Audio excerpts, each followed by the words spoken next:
Where am I? Here I am. Oh god, I'm huge. Oh, hang on, let me fix that.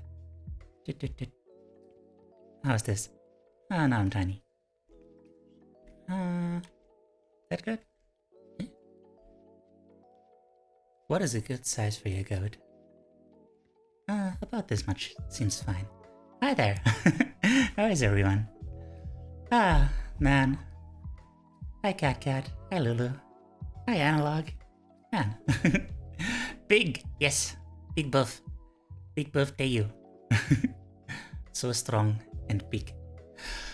Ah, man. I'm gonna need a while to get back into the swing of things. Implying that I was ever in the swing of things. But how is everyone? I hope you all are doing good.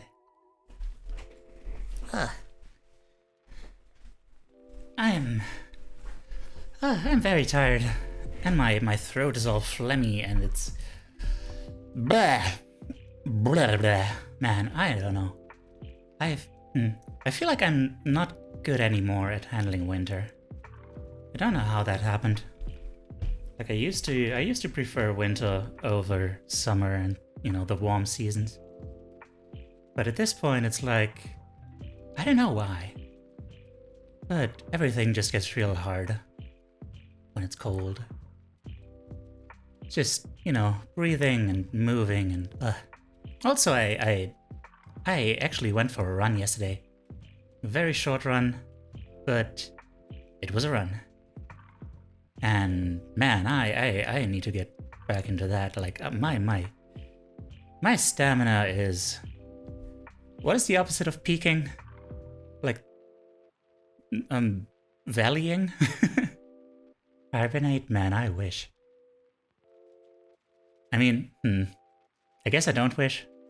I mean, technically I could probably hibernate, but you know, if I could, it's at the bottom. It's bottoming. Actually, wait, that sounds wrong. That sounds like a naughty thing. Is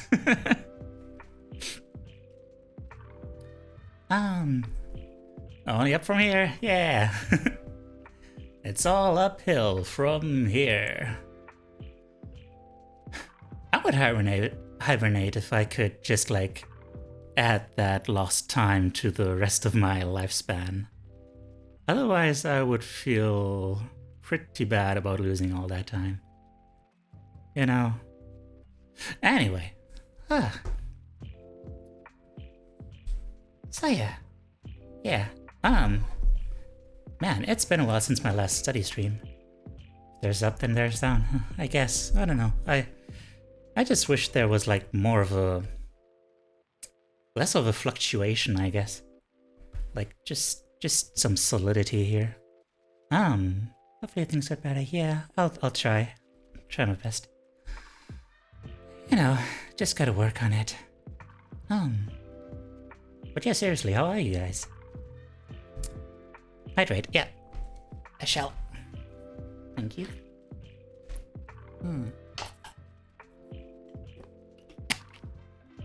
I'm super badly prepared. How about you? Are you prepared? Are you ready to study? I guess? I don't know. How many of you guys have already been to one of my study streams? Because I don't know, it's a bit of a weird concept. Because I kind of just read silently for most of the time, and then I'll just, you know, because you know my first idea was to just read it out loud, but you know I'm gonna get into trouble with copyright stuff, and you know that ain't happening. But yeah, so I'll just try my best to summarize in, you know, after every meaningful unit of information that can be summarized. Woke up recently, now eating breakfast. Good. Doing good, just done with chores and just sat in a chair and watching a lovely stream and a bit tired. Well, I'm glad you're doing good and, you know, done with your chores and stuff. So now you can relax.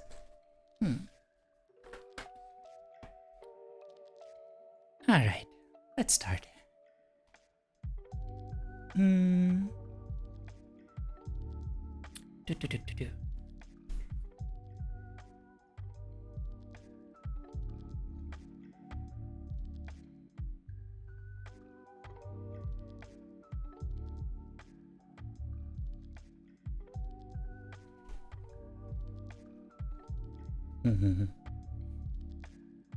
Emotional neglect.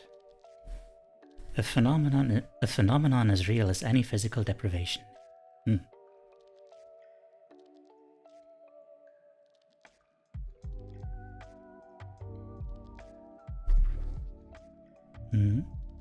We're gonna be describing the effects of emotional neglect during childhood.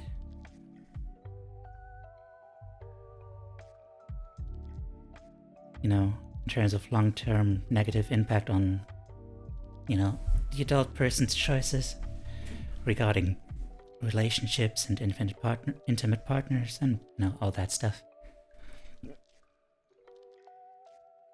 But that's not all. That's not nearly all that it affects.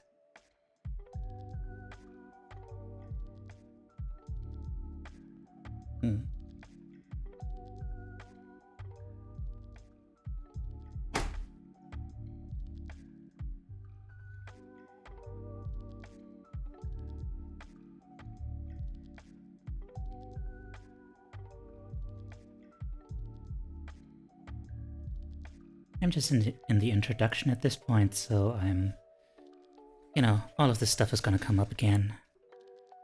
So, I'm not sure how much use it's gonna be to summarize all of this. But on the other hand, yeah, actually, repetition is good.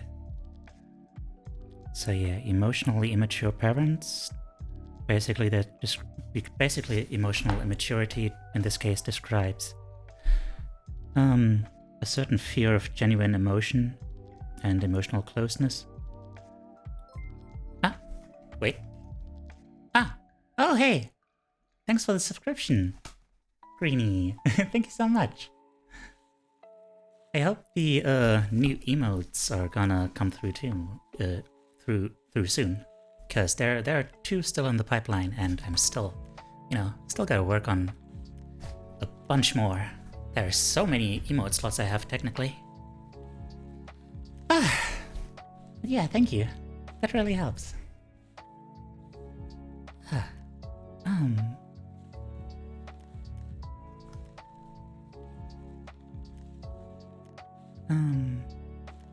Yeah. No self-reflection.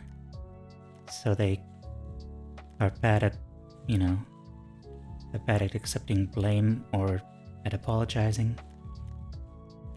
Emotionally inconsistent, unreliable. Blind to their children's needs if it conflicts with their own needs.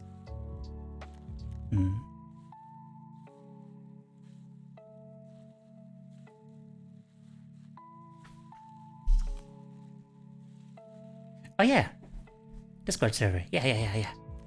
I just established it on Monday. Turning streams into bank accounts. Oh god, I'm not sure if it works that way. Like you can pick what was it? You can deposit money with me and Twitch, but I'm not sure if you can pick it back up. Unless, I don't know. I mean, if you needed me to borrow you, to lend you, a couple bucks, I could help out. Sure. That's not quite the same thing. Man,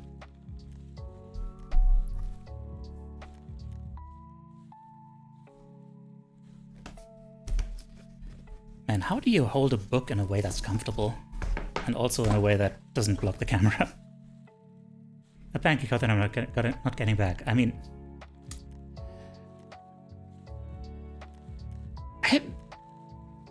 that's not a bank account, then, is it? That's just kind of my bank account, I guess.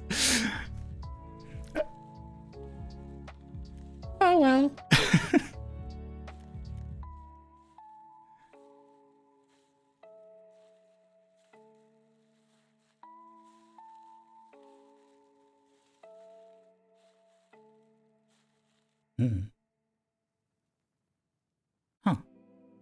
this little paragraph about how bad parents have been the subject of depicted as myths and fairy tales for centuries.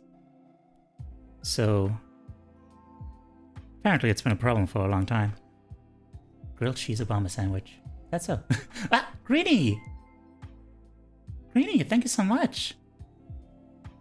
That's not necessary. I hope you're doing good financially. But like, thank you so much.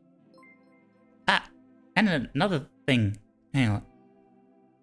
Wait, no.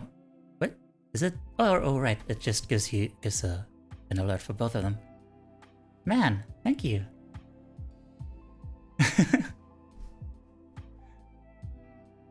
Greenie is a special one. Man, thank you so much though. But yeah, like, please take care of yourself first. Like, make sure that you're taken care of, okay? I'm trusting you here.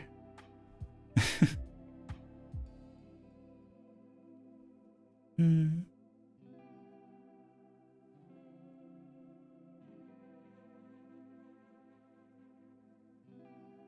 Mm-hmm.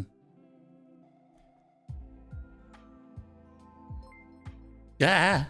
What is happening? Greenie! What are you doing? I mean, thank you, but... Ah!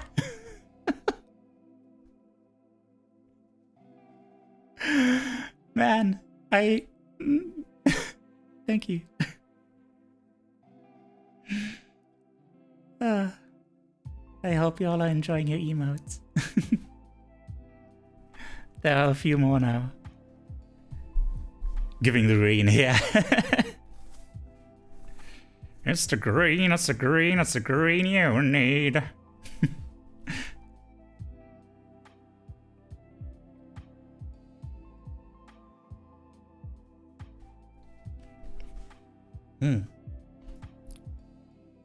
Oh. Okay, here's a phrase, a quote.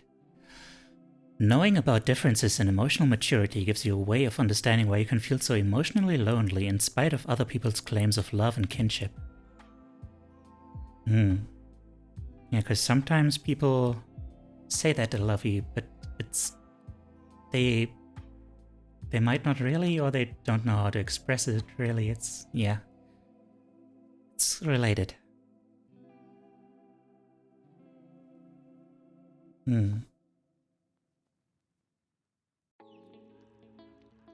And, grasping these concepts can also help you develop more realistic expectations of other people, accepting... Yeah. Ah. Greedy!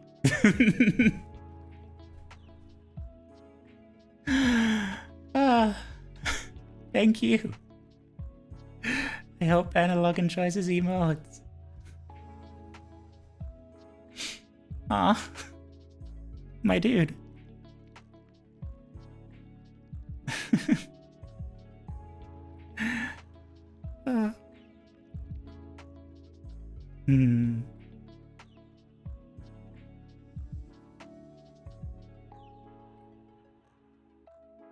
I'm getting real nervous.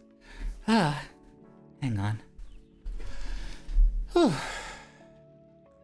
breath. It's all good. Yeah, I'm reading from a physical book. That's what makes it so complicated. Like, I mean, part of it. Just trying to hold it in a way that lets me read everything and doesn't obstruct the camera and all that. Your tactics confuse and frighten me. Are they tactics? Is that a thing? What is he playing at? He's playing at getting into our hearts and souls, and getting close. The closest green. Okay. Anyway. Threatening my wallet as hostage. Well, let's... Please take care of your wallet. By which I mean take care of yourself, my dude. I swear to God. If you aren't taking care of yourself, I will take care of you. Okay? That is a threat. Look, it's a threat, okay?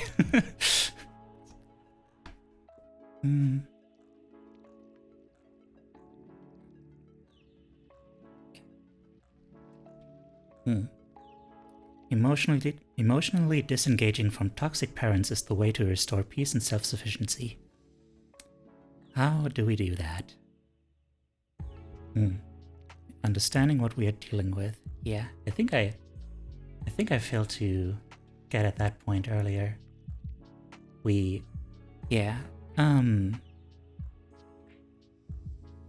Understanding this emotional maturity thing helps us, you know. Oh wait, no, I did get into that. It's gonna take a while for me to really get back into this. Like, I have been having so much trouble, like, thinking straight recently. I don't know why. It's so weird. I feel like I just...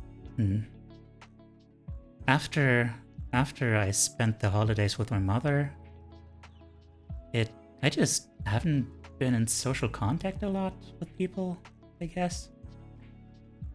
And just... I need to talk more. And you know, the few people that I do talk to in real life usually are ones who are way more talkative than I am, so I don't actually end up talking a lot. And I just need to talk more, you know? Talking like the thing that I'm supposed to be doing as, you know, my future job, I guess. My dream job. Me can't think straight, so I just think curved. You know what? That's fair. Just think curvy. Embrace the curve.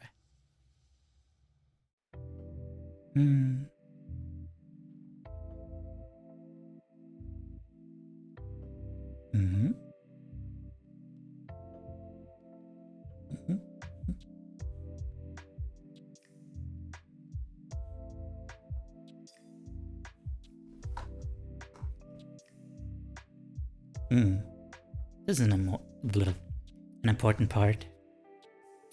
Understanding the parents' emotional immaturity frees us from emotional loneliness, as we realize their neglect wasn't about us, but about them. That's an important part. Like, we often grow up feeling like our parents never really loved us, and you know, the way a child's brain functions, it's gonna see that as a fault of itself, you know? But it's not.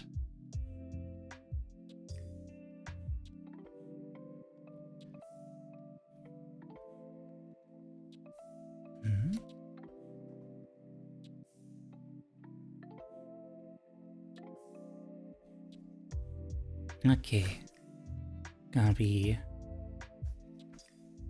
Here's a preview of all the chapters we're gonna go through. Chapter 1. Why people who grew up with emotionally immature parents often feel emotional loneliness.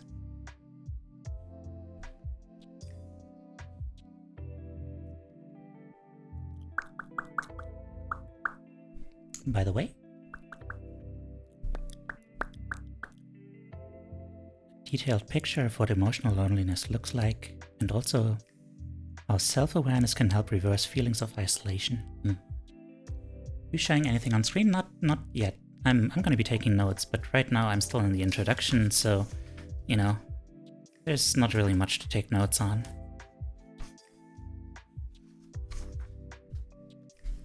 Chapters 2 and 3 explore the characteristics of emotionally immature parents and the types of relationship problems that they can cause.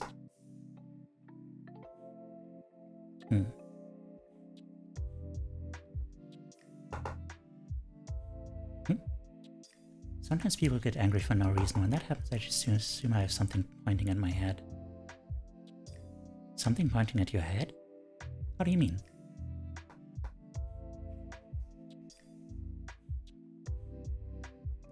Chapter 4 describes 4 main types of emotionally immature parents.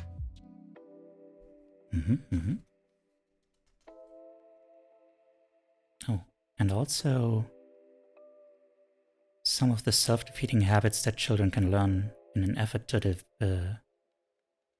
adapt to those 4 parent types.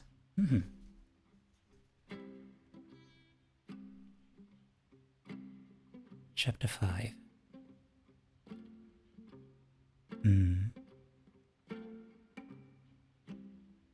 Oh. In Chapter 5, you'll see how people lose touch with their true selves in order to take on a family role, and how they build up subconscious fantasies about how other people should act in order to heal them from past neglect. And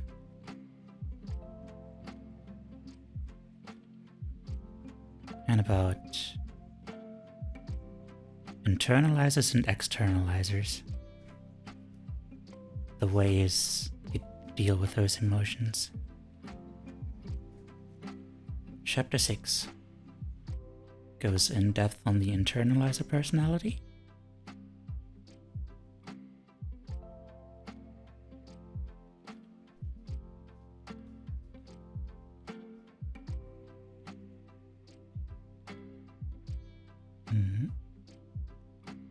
You know, people who are very sensitive and tend to feel apologetic for needing help, doing all the emotional work, putting other people first.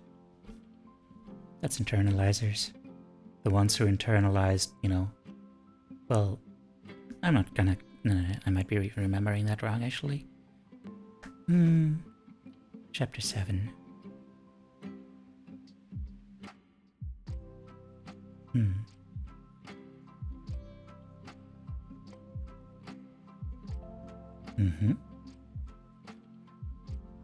Okay, chapter 7 seems to be about the,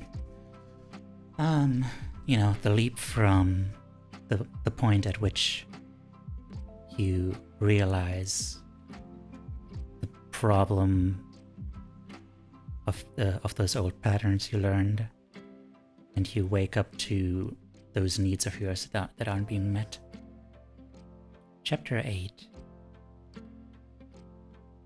The maturity awareness approach.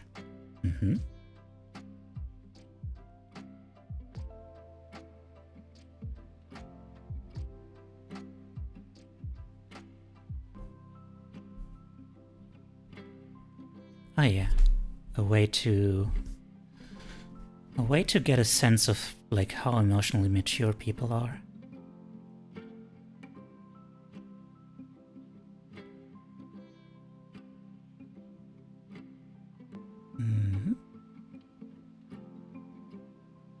Chapter 9 is basically success stories.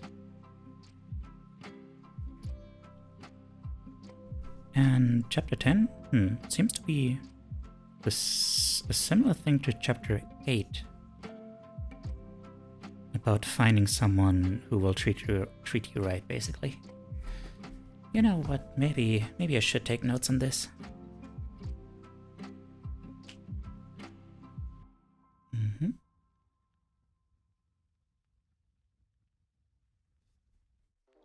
Okay, I'm gonna give you all a little preview on what to expect. And also cover up the viewer count thing. Why can I not turn that off? That's rude. Right. Gotta figure out again how my setup here works. Chip. Boop. Okay.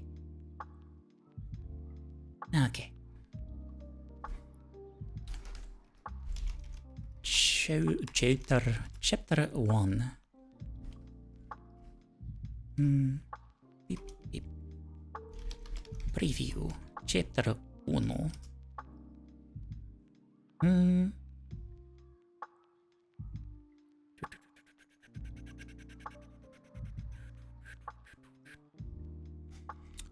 Emotional loneliness as a result of neglect. Emotional neglect during childhood.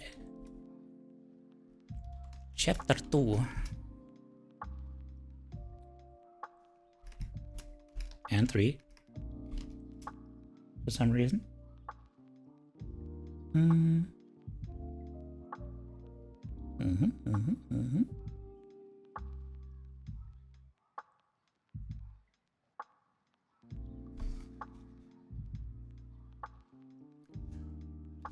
Characteristics of... Oh, yeah, this is gonna be a rough one to get through. It's very relevant to me too, in ways that I'm not even gonna get into. Like, I'll share some of it, but you know, there are real weird parts of it. But I can imagine. But hey, it's gonna be good. It's only gonna help us, you know, get stronger and deal with it. Emotionally immature parents. It is, but it shouldn't be. It shouldn't be what life is. Yeah.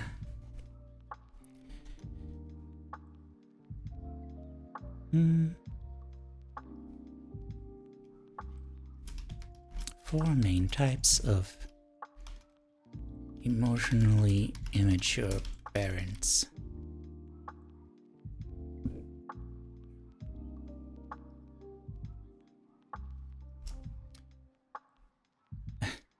Henceforth shall be referred to as EIP.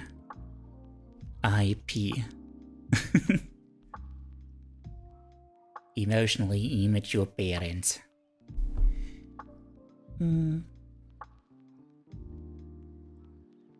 Chapter 5.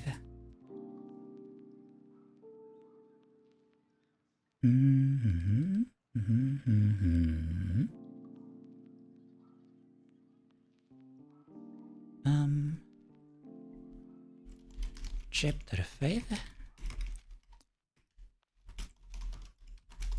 Coping skills the children develop. Chapter 6.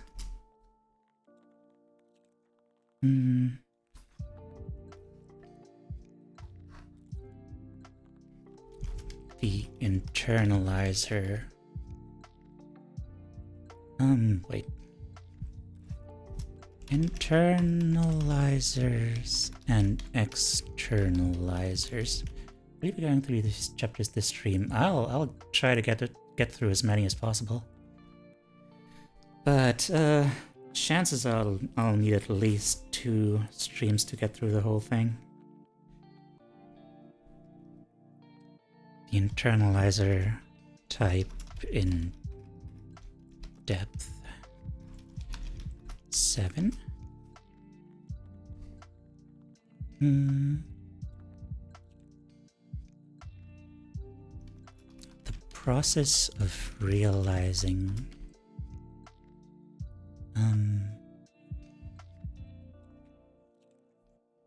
the problem, I guess.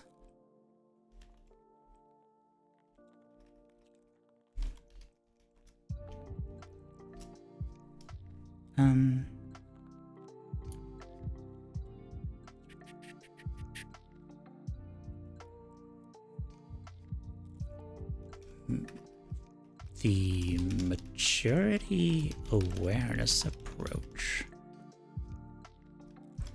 Chapter 9.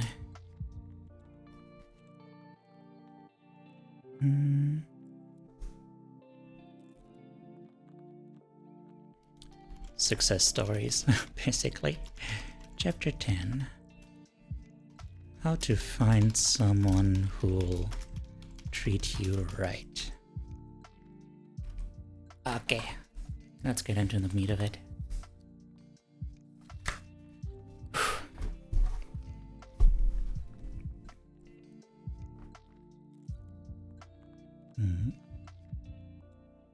First sentence. Emotional loneliness comes from not having enough emotional intimacy with other people.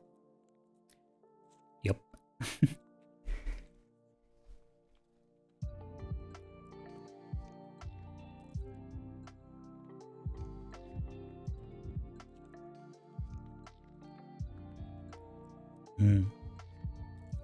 If there's a sort of lifelong feeling of loneliness, well, it basically is. Yeah, it basically is the dating advice chapter. Like, hey, if you've been getting into like unhealthy relationships because of patterns you learned during childhood, then here's how to unlearn that and find people who will actually take care of you. Hang on. How do I like this? Okay.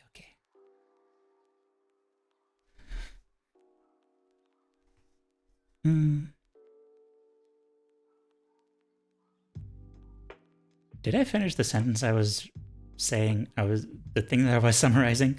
I'm not sure if I did.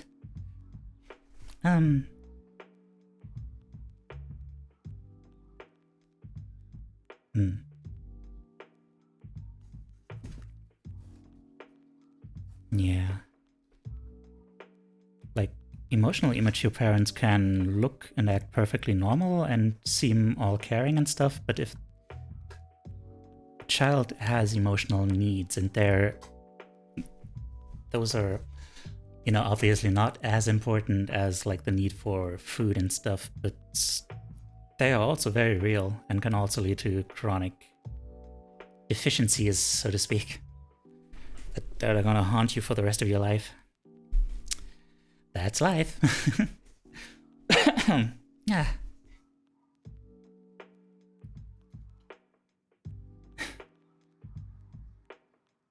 Man, I just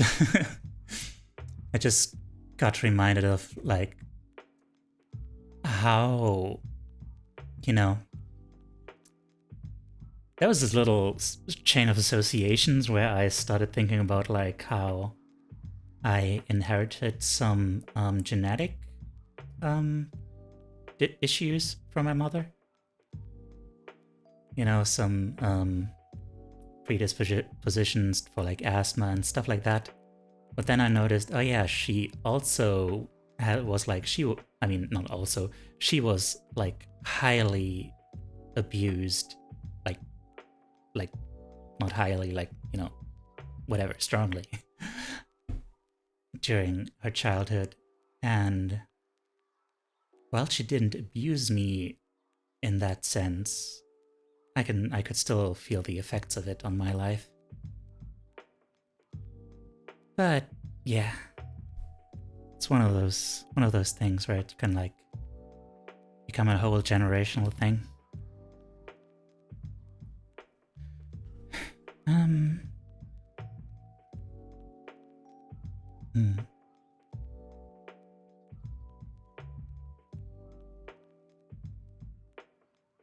Some have called this feeling existential loneliness. But there's nothing existential about it. If you feel it, it came from your family. Oh.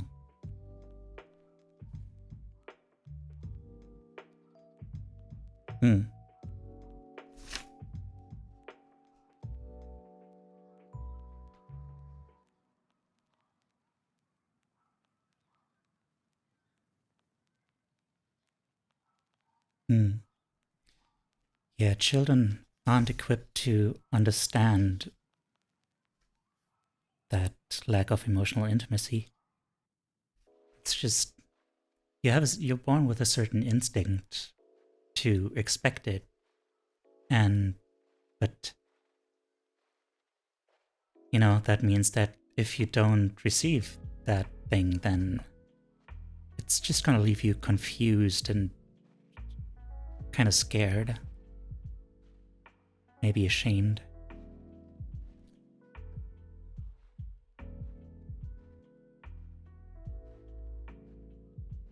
And that... hey Moa, how you doing? Probably everyone here is aware of Moa, but let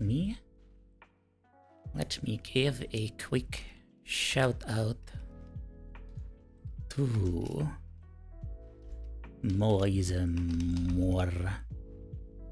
Well, too bad. I am now aware of you. How are you doing? Hope you're having a good day and a good life. What? Noble Bunny! Hi there! Man, I missed you. We have arrived. It is now that we perform our charge in fealty to the God Emperor, our undying lord, and by the grace of the...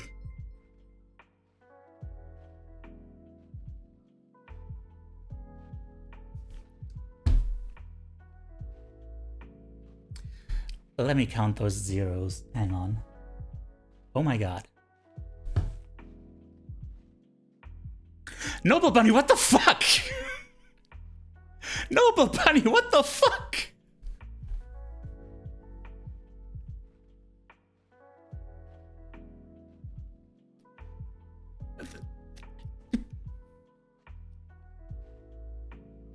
Noble Bunny, what the fuck? Thank you. Okay.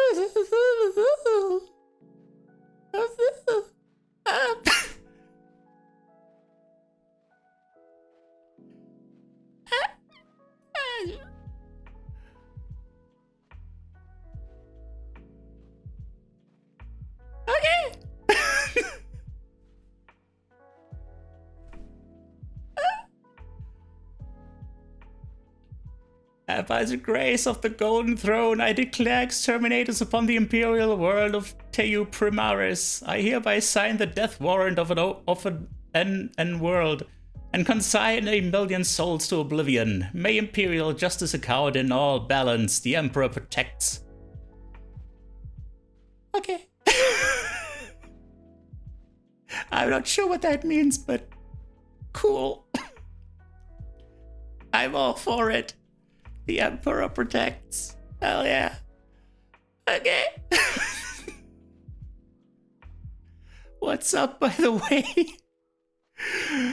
I'm just gonna keep doing this thing. Gone from Teiyu to God Emperor.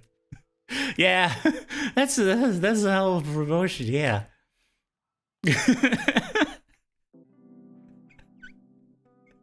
What the hell, dude? Also, don't call me daddy. I swear to God. Also, hi Neep. How you doing? Oh God. Oh God. I need a vacation. Which I can go on, thanks to Noble Bunny. No, okay. Okay. I was supposed to be reading, right? Yeah, reading is cool. Daddy take... No! Don't make that a thing.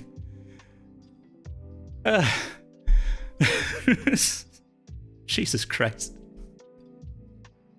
Yeah. Just found out an hour ago that apparently today is my 1-year Twitch anniversary and I have nothing planned. Aw. Well, darn. Well, I don't know, maybe improvise something. Brenna's mommy and Davis tell you that is a dysfunctional family.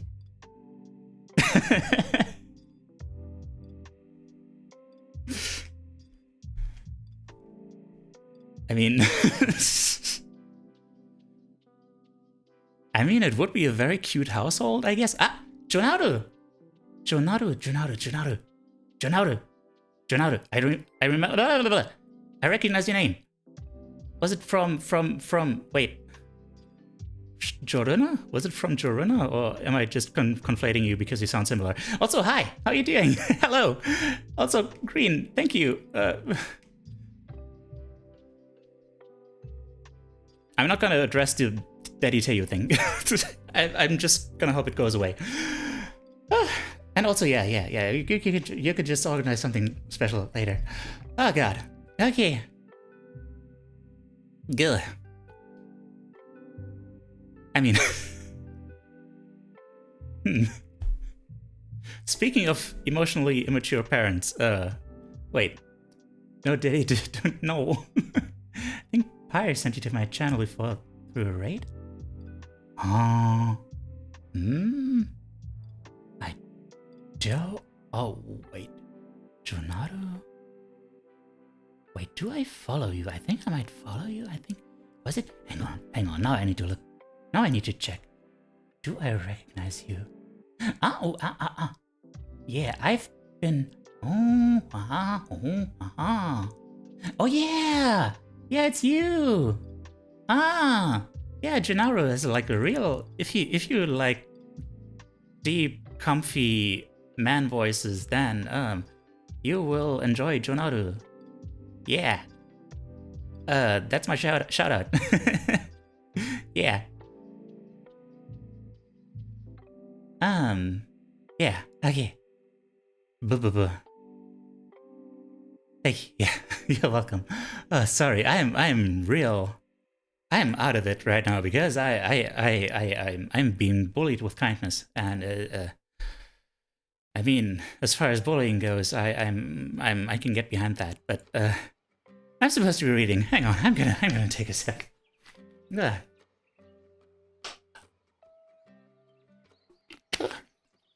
Okay. Whew. Man, I hope y'all enjoy hearing about emotional neglect. Hell yeah. Okay. Whew.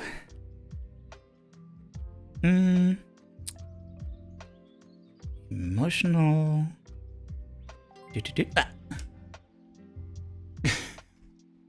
Thanks, Green. Thanks for the gifts up to Gennaro.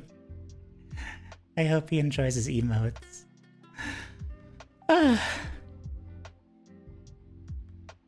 What is happening? Emotional intimacy involves knowing that you're someone you can tell anything. Okay, I feel like I can read like a few sentences every once in a while. I think that's cool. So, emotional intimacy involves knowing that you have someone you can tell anything to, someone to go to with all your feelings about anything and everything. You feel completely safe opening up to the other person, whether in the form of words, through an exchange of looks, or by just being together quietly in a state of connection. Yeah. It can only exist when the other person seeks to know you, not judge you.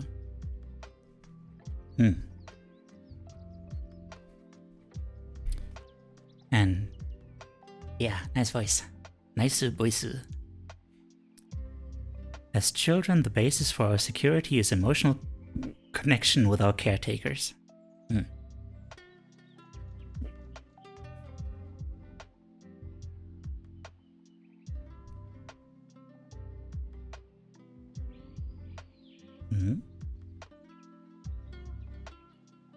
Parents who are emotionally mature have developed enough self-awareness to be comfortable with their own feelings as well as those of other people.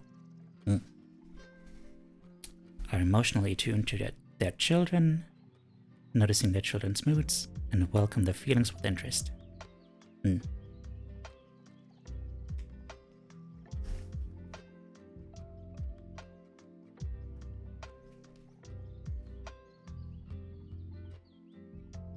And here we get to the crux of things.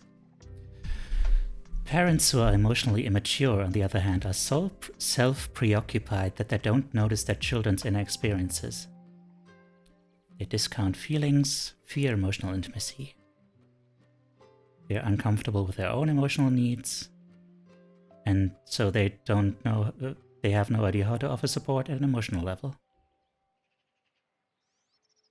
And might punish their children for being upset instead of comforting them.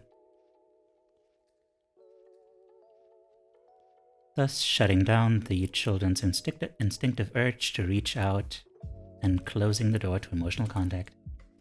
Oh, what? Oh, what? Oh, hey. We had a bot, huh? Who listens to compliments? ASMR. Oh, yeah. Yeah, I can see that. Man, this reminded me of my own childhood. Like, nice. Good job, Meep. Yeah, you know, I was often depressed as a child, of course, and I had come into the living room, and my father would look at me and just be like, "What's with the face?" Like, okay, never mind then. Stop looking like that. Ugh. Stop expressing emotions.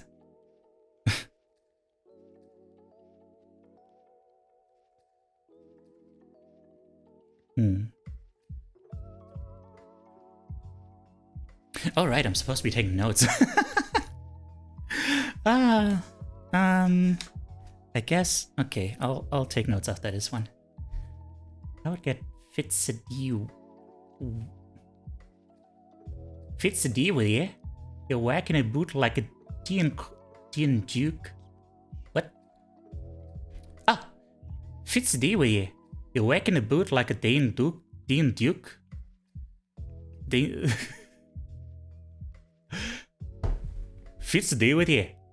you're whacking the boot like a Dian Duke. Whacking the boot like a Dian Duke. I don't know. I can't Scottish. I'm sorry.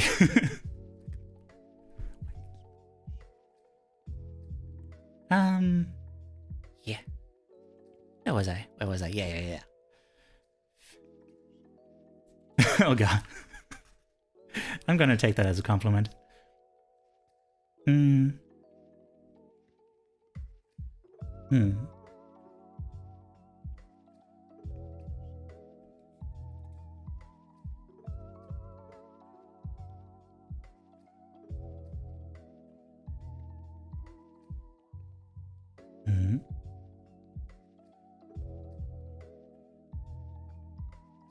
Okay, so basically affirming that this is normal. Okay. Let me take some notes.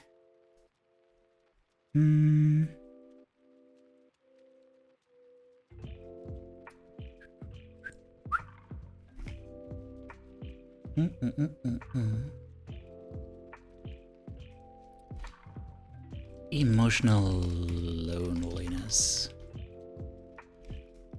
The result of not getting enough.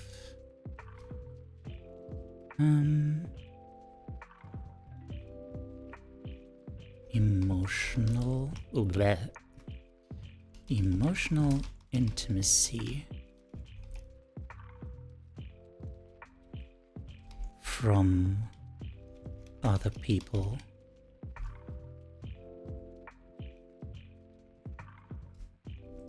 This is a chronic feeling you probably had.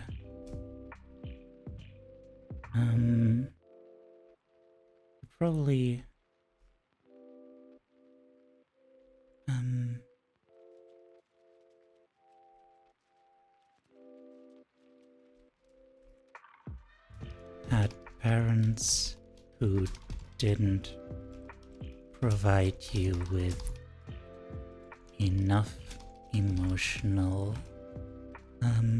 closeness.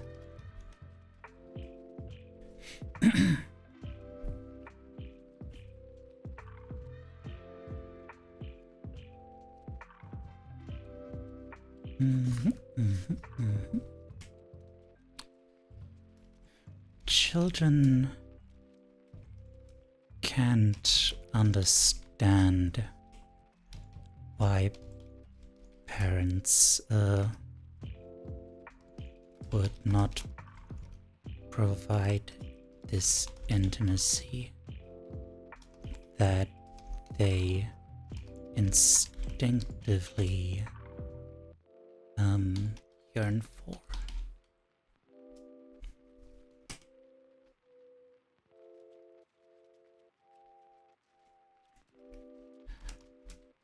So they'll likely feel like they are the ones who did wrong.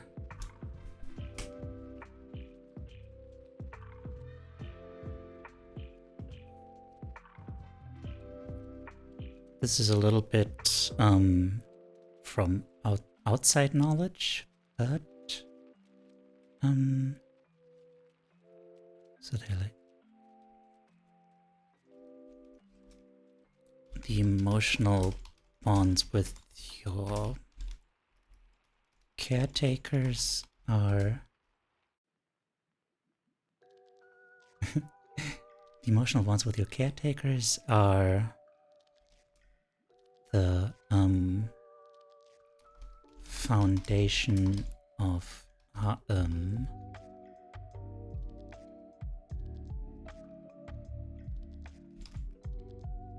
the foundation in your brain of how relationships work throughout your life. So this is bad. Hell yeah.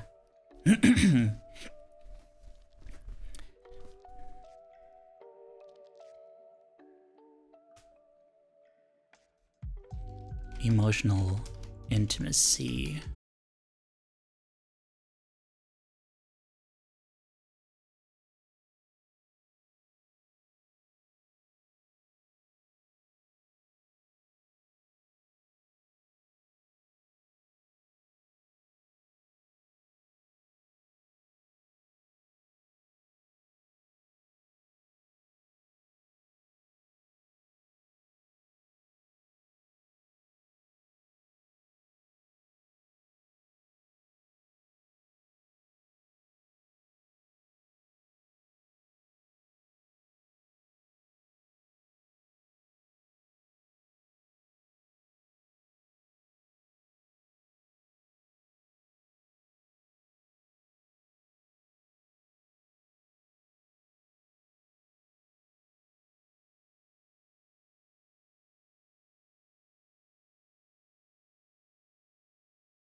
a client. Mm-hmm.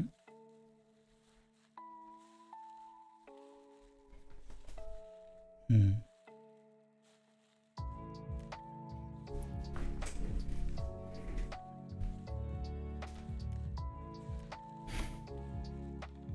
Hmm.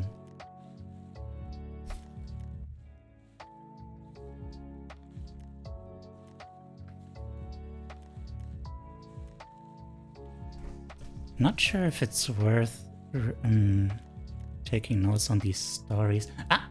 Joomsy! Hi there! That is in fact a Teiyu you see, and I think that might be a Joomsy I see. Hello. How you doing? We're talking. I mean, we're kind of dealing with heavy stuff right now, but I hope that's cool. How you doing? Glad to see you. You good? That's good. I'm glad you're good.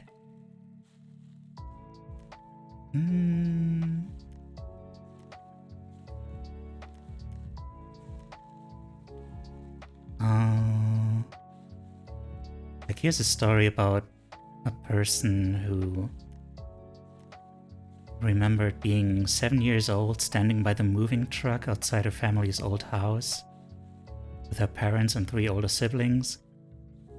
And she was technically with her family, but nobody was, you know, really giving her like closeness or anything, and nobody had really explained what this move would mean. So she was just alone there, trying to figure out what the hell was going on, everything changing. Feeling exhausted, wondering how she was going to deal with it on her own, and didn't feel like she could ask any questions. No, you're not interrupting anything. No problem. This is the whole thing. I'm just kind of, I've read through this book before, but I'm gonna go through it again, just to recap, just to, better internalize everything. Because this is an important book to me. Like I read through it, like studying in a coffee shop, yeah. Ah, Jonesy, thanks so much for the subscription. Hope you enjoy your emotes. Yeah. Thanks for the pet. I'm gonna need a, a pet that doesn't involve me looking sad. But, the sad emote is the first one I made, so once I learned that you can just generate a head pet thing, I just kind of put it in there, just to have something. But yeah, I hope you enjoy it.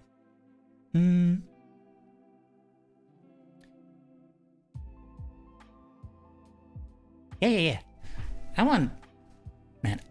want so many, like, very specific emotes. Like, I have another kind of smile coming up, and I already have, like, plans for 2 more different kinds of crying. Because there are so many different ways you can cry, It's important. No. Like, genuinely, please don't do the daddy thing. I don't like that.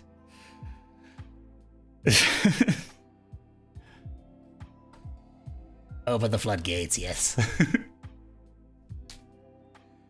No. It was like, mommy. You know what? I think that might not be better. I think that might not be an improvement.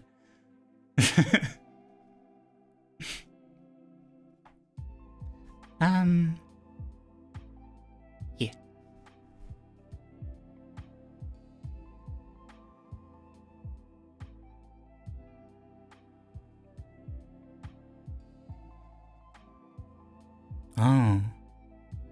Oh, this is an interesting one. I don't like the mommy that much, but I'm more comfortable with daddy. Huh. Interesting.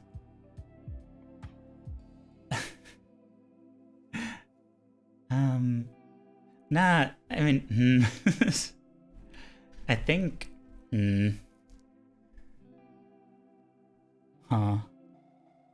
I don't know. Huh? Yes, yes. Wholesome, very, very wholesome. Yes. I get the appeal of like butt emotes and stuff, but it's not me, you know? Like, I kind of only want green. Thanks for the bits. Also, I still need to install like a TTS thing. Although I'm actually glad that that wasn't read out.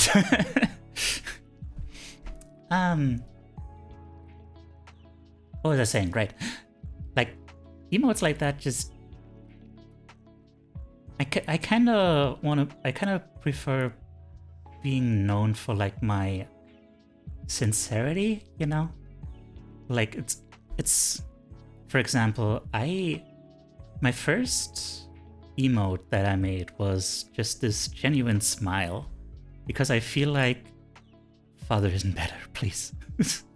I mean, it's a little better, but it's I don't know. I'll have to sort out my feelings on it. And it's insincere, but well,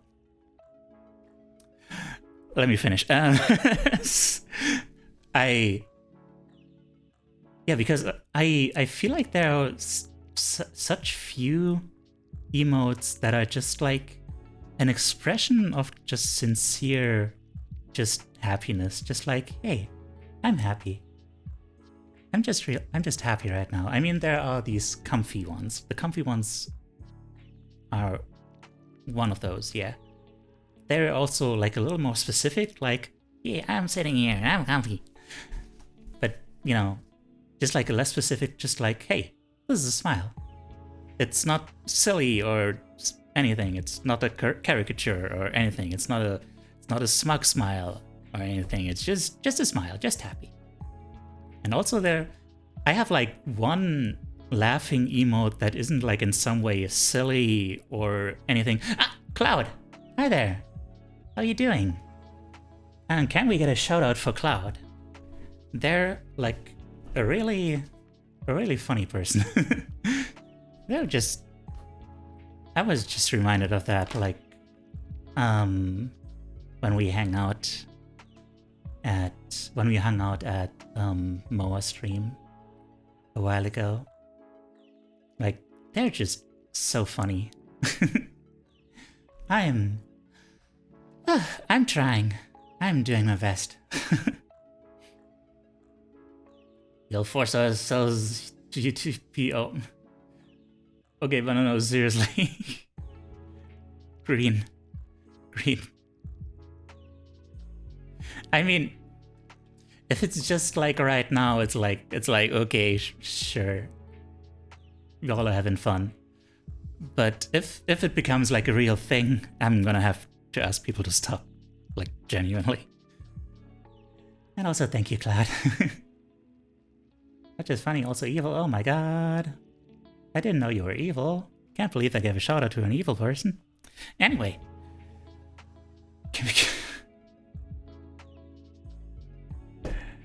Whatever, sure. Do whatever the hell you want. Just... Yeah, friend Teiyu. Yeah. Teiyu friend Uwu. There we go. Anyway, important little paragraph here. The message within emotional loneliness. This kind of emotional pain and loneliness is actually a healthy message. The anxiety felt by those people was letting them know that they were in dire need of emotional contact. And that's an important lesson. Like, bad feelings they're bad because they feel bad. That's the point. They're supposed to feel bad because they're like pain. Pain exists to let you know, hey, something is wrong. We need to change something. So yeah, it's a really important lesson, always to keep in mind.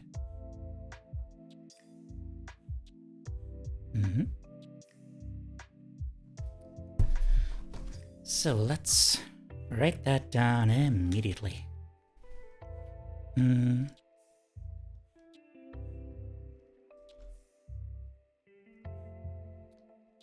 Pain. Emotional pain as a good thing.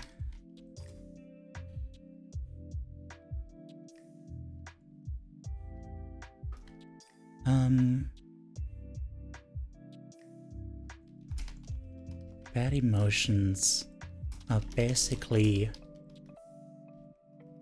a form of pain, letting you know that something is wrong and needs to be changed. Being aware of your loneliness and where it comes from means you can figure out how to fix it. Hell yeah.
Okay.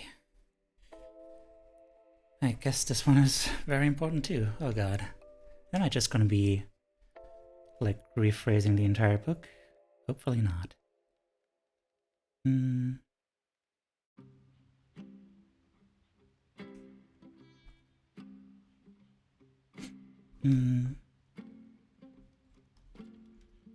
Children growing up emotionally neglected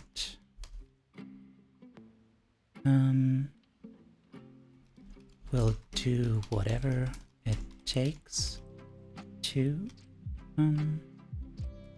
make some kind of connection with their parents.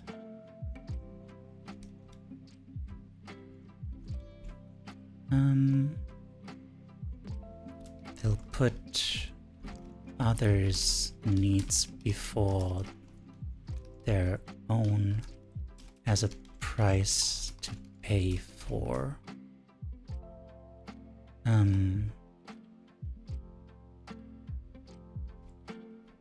For being allowed into a relationship.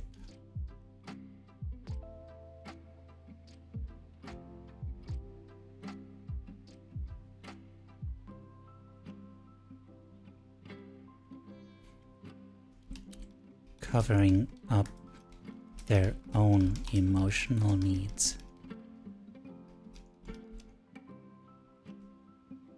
which only exacerbates the loneliness.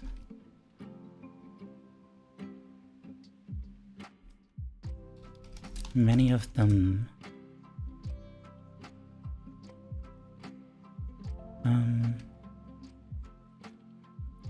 grow up quickly, quote unquote.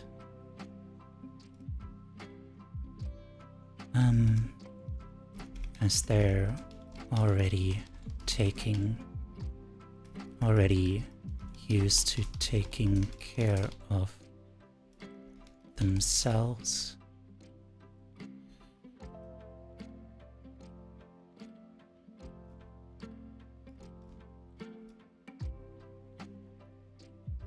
And maybe even others.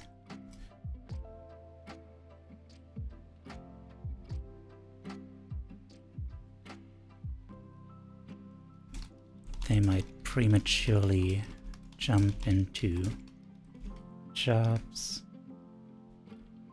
or relationships. And end up in exploitative conditions in either. Why the past repeats itself?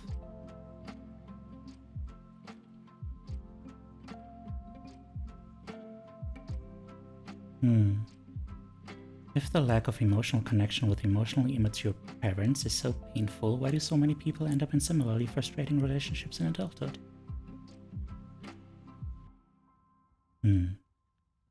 Safety lies in familiarity.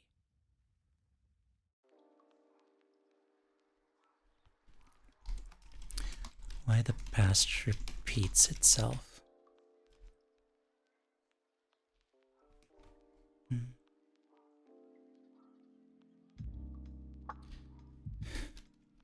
Safety lies in familiarity. Oh, stupid brains.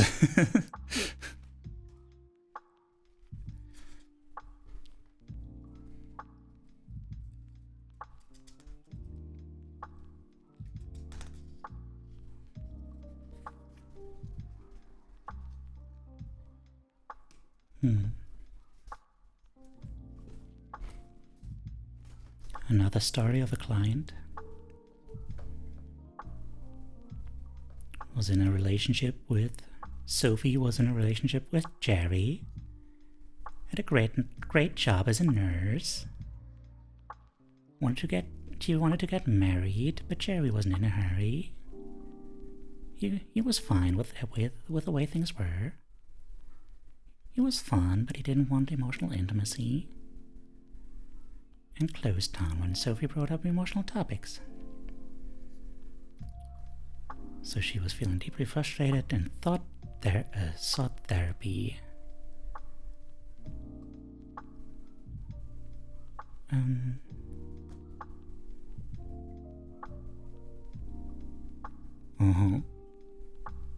So one day he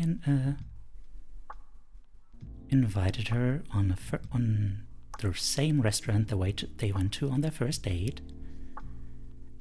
And she was like, oh my god, is he going to propose?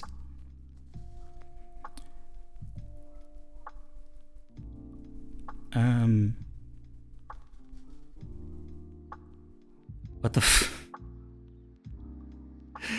And he... So after dinner, he pushes a small jewelry box across the table. And inside was a small square of paper with a question mark on it.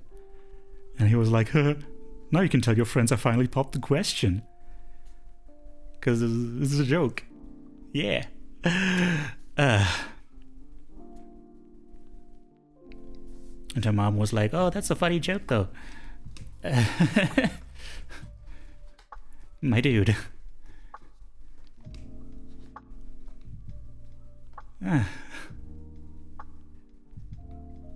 Yeah, she has needs and they aren't being met. They aren't even being, taken seriously. Oh, Neep. Neep, no. Neep, you are too emotionally mature to do that. I mean, the problem is, that, I guess that can be a funny joke, but only if you and your girlfriend are on the same page. Yeah. They, hang on. Oh, it doesn't say. I mean, they probably broke up. I mean, yeah.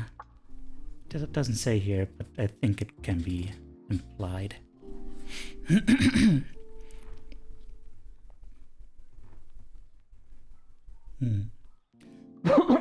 Oh, right.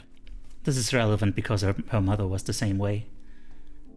Like, that's a funny joke, though. Okay, no. That's just the same emotional loneliness, the same insensitivity.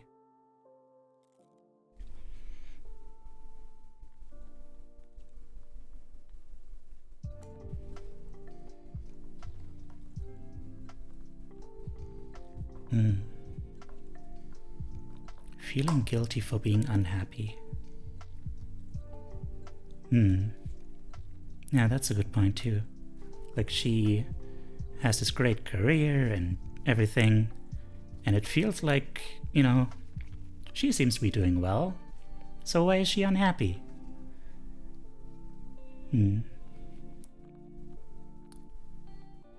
This is the classic confusion of a person whose physical needs were met in childhood while emotional needs remained unfulfilled.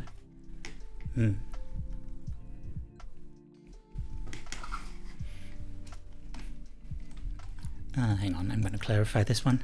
Where the past repeats itself. I.e.,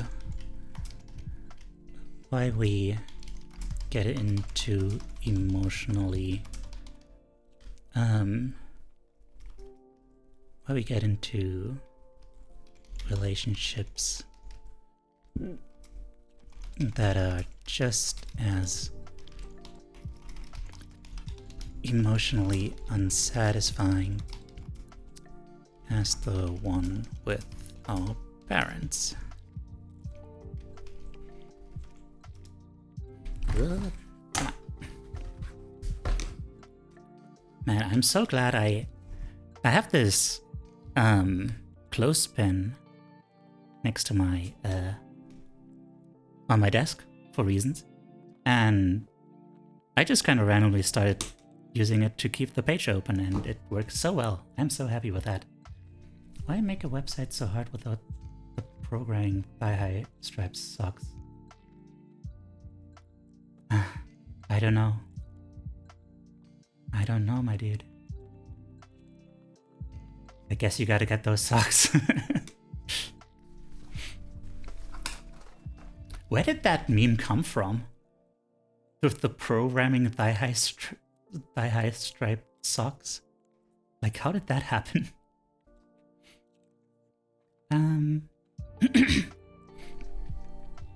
Okay, right, I was taking notes. Feeling guilty for being unhappy. When someone seems to be doing well for themselves, but is still in the laundry. Oh no. Wait, does your family know that you wear socks like that? That's an interesting question. But still unhappy.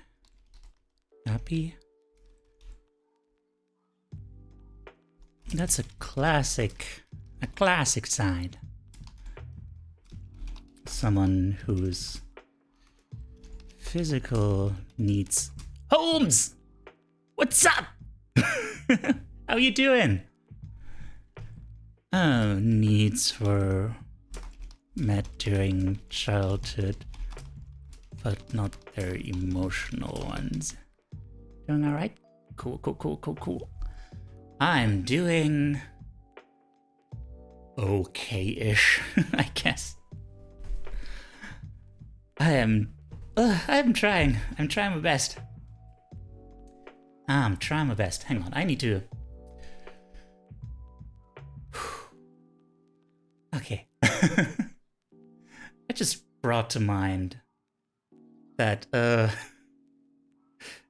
whole everyone being so generous. I kind of keep thanks for the hydrate. I kind of keep blurring that out of my posture check and stretch. Okay, hang on. Stretch.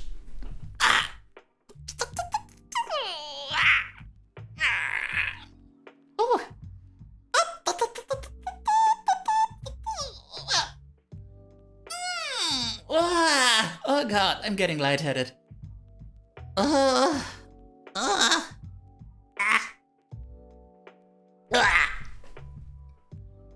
god. Man, I worked out yesterday and I can feel it. I can feel it in my bones. No, Teiyu is a noise machine. I'm actually a reconstructed noise machine. The goat parts are just painted on. Whew. Okay. While it is unknown when the specific type of new socks first began reassuring.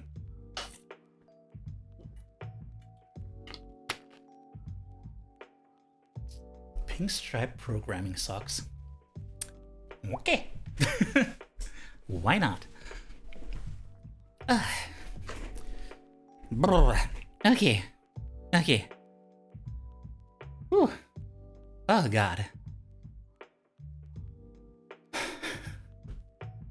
Wow. That packed a punch. That was an intense stretch. Okay.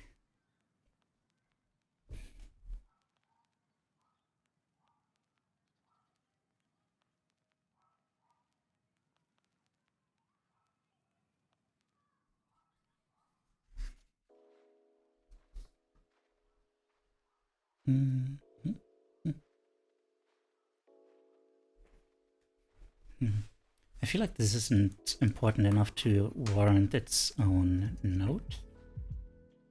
But yeah, most of the time when people come to see this therapist, whose name is Lindsay C. Gibson, with oiled skin, oh my.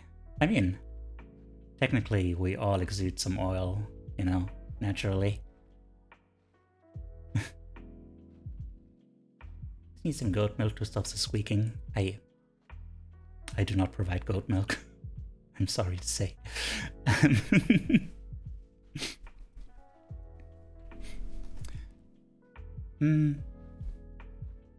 Right, yeah. Most of the time those people have no idea what is wrong. They just kind of keep getting into these bad relationships and whatnot, or avoid relationships, can't commit, but no one really goes to therapy like, hey, my parents were kind of not really emotionally present and that's the issue, please help me. It always catches you off guard. Like, similarly for me, I used to think that my mother was the issue with me. And I mean, she played the biggest role in raising me, and, she has her issues and stuff. But we kind of worked through them. Like, for the most part, I'm on good terms with my mother now. I mean, I always was on good terms, but there were still these lingering things, these lingering issues. But we had some communication and important events and stuff, and we worked it out. And yeah, but it turns out that even though my father really didn't have much of an impact on my childhood, I mean, in terms of like actively raising me, the impact he had was actually a lot bigger than I would have thought, and this book helped me realize it.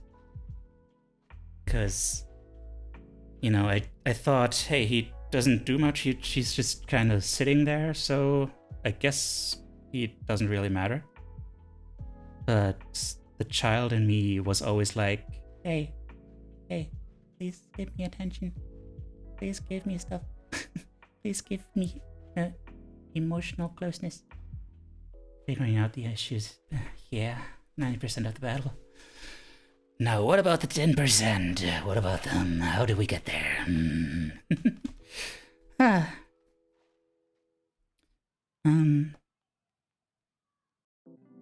And of course, emotional loneliness transcends gender. Hey, yo.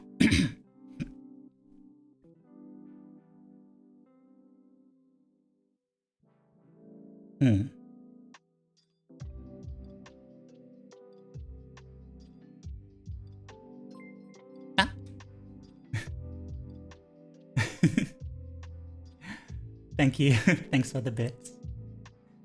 Just don't be Neep and figure them all out, but do nothing about them.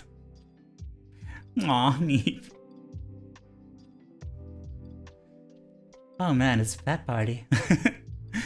I mean, hell yeah, I'm all for that. I love pets.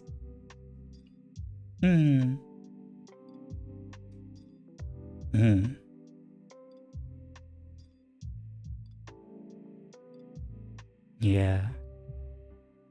Okay, trigger warning? It's often, you know, we often assume that men have, like, fewer emotional needs. But men are actually more likely to, well, become violent or to succeed at suicide when they feel emotionally anguished.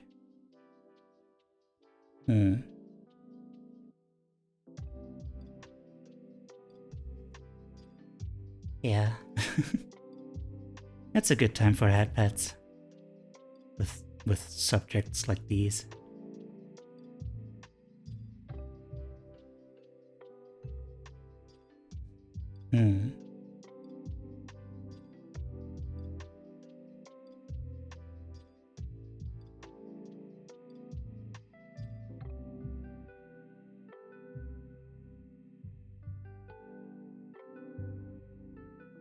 Okay, hang on.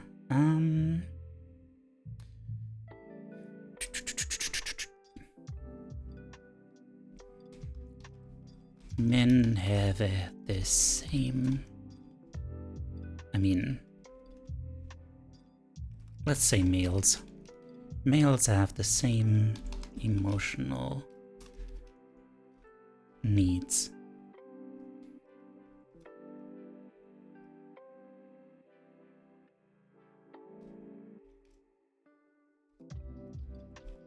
And honestly, the fact that they are expected not to, and to push those feelings aside, makes them even more vulnerable.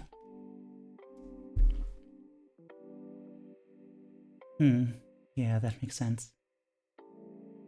Ah, Greenie. Greenie. I'm giving you a hug.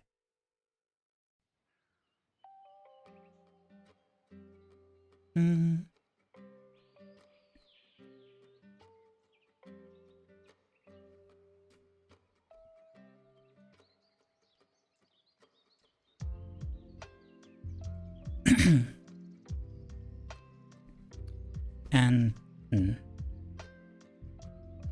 I mean, I kind of already noted this point down, but just to reiterate, you know, children who feel like they cannot engage with their parents emotionally often try to strengthen their connection by playing whatever roles they believe their parents want them to. Actually, I'm gonna write that down. Let's go. Children might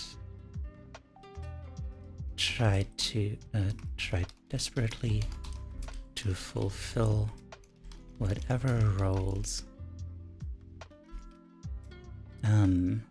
they think their parents expect them to.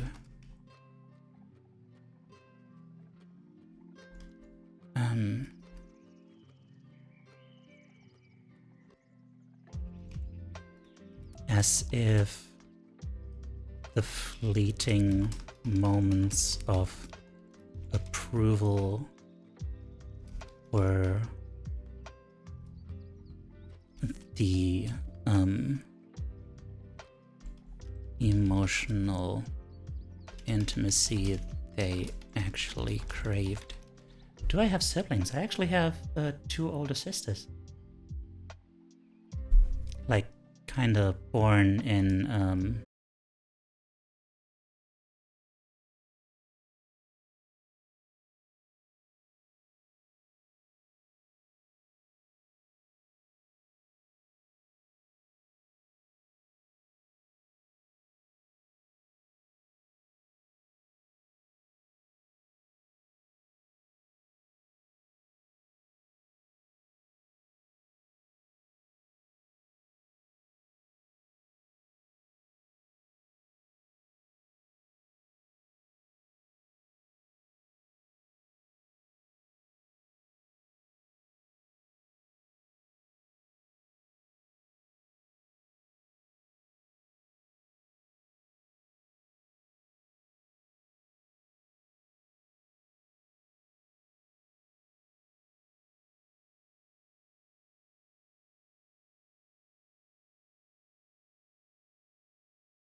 loving him. Just love him for him, you know? Not for anything he does.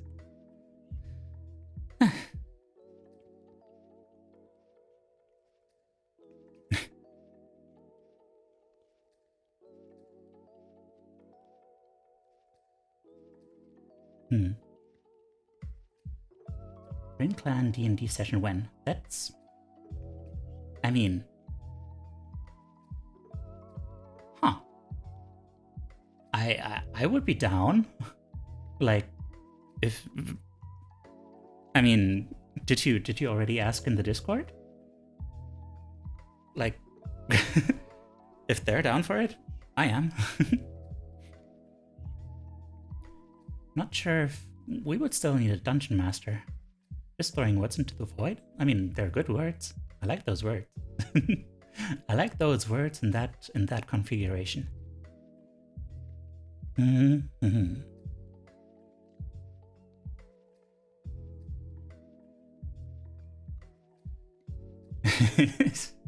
No, Rin has played a game before. Teiyu would try to heal but fail. Oh, what? What role do I play in D&D? Well.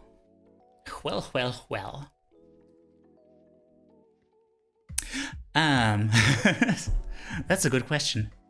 I just kind of like the idea of monks because I like the idea of my strength being my own.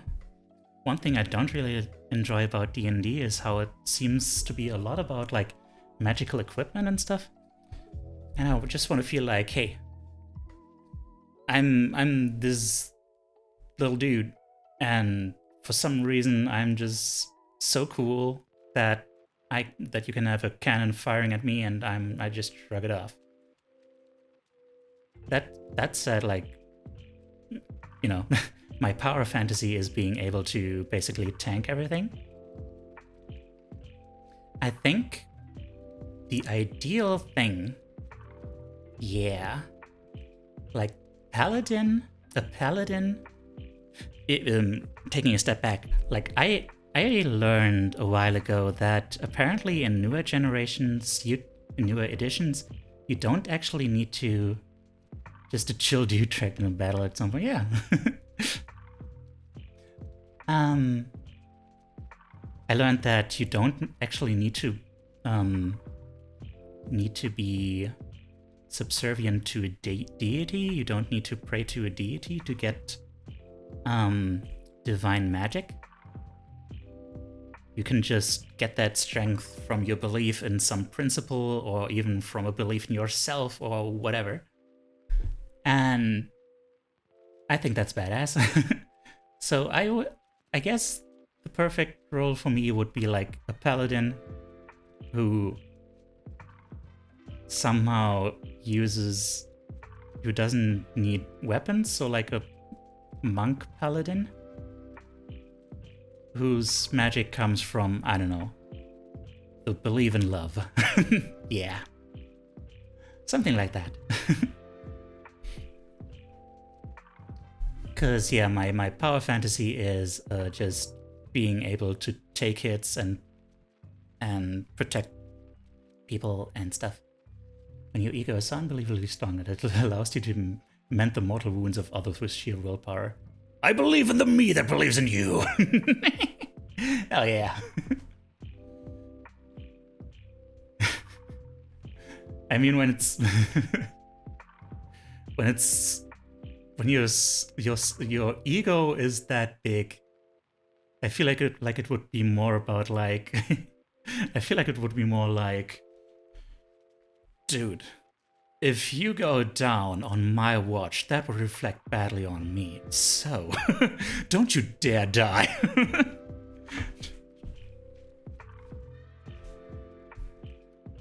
I am too cool for you to die.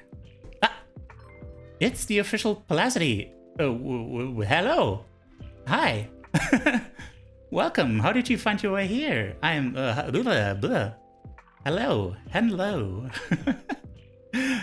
I'm glad to have you here. Can we get a shout out? for the official Placity. I guess just Placity? Placity should be it? Hi, what did you do? What were you doing? How was the stream?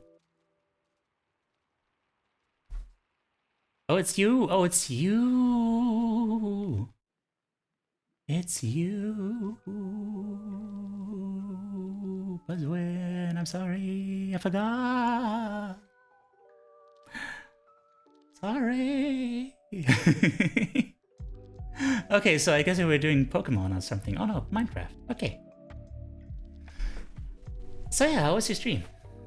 My Pelicity Buzzwin dude. Sorry about that. I'm really bad at like remembering stuff like that. I have so much stuff going on in my brain. Can't you just mirror my IRL role as a support class? Never be the heroic fighter or charismatic sorcerer. I'm the cleric at the back buffing the hero. Wizard figuring out the puzzle, thought giving a speech that keeps everyone going. Yeah. I like... I'm kinda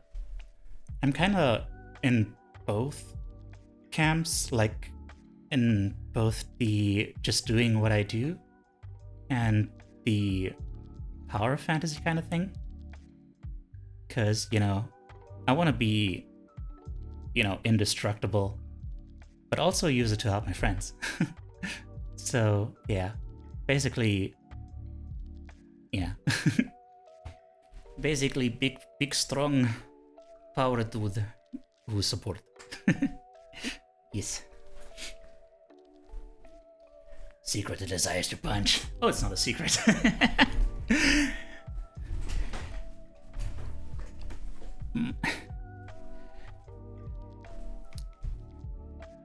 He doesn't restrain his muscle wizard. I don't restrain my power, I just use it for, you know, for being the Rock. Not the Rock. And you cannot see my feet, I'm sorry. I don't have them. The Rock, yes, the Rock. The Rock, you know, in the waves thing. Yes, Teiyu. Good. Okay. Hi SN. How are you doing? Sorry about that. I hope that wasn't too loud. Toned six-pack. Oh no! SN, why is your internet dead? That is very inconvenient. I mean, I'm sure that isn't telling you anything new, but wow, I think I need a break. My brain is melting already. Man, I think there's an outage. Oh geez. Man. Well, I'm sure you can use your time for something more entertaining. I mean, your precious mobile energy. That's the power shield of calmness and comfy. Hell yeah. Attacks are avoided, magic attacks are pulled, and has a holy heal range around 10 kilometers. Aw. Hi, SN! Man. But thank you for being here. Like, I mean, I know that when you're using your phone, you can only be in one place at a time, so it's like, I don't know. I'm really flattered that you would choose to be here instead of like, I don't know, anywhere else you could be. Class X solar flare. Oh dear. Oh dear, oh dear. That is a solar flare. Ugh. Teiyu is further. Aww. Oh.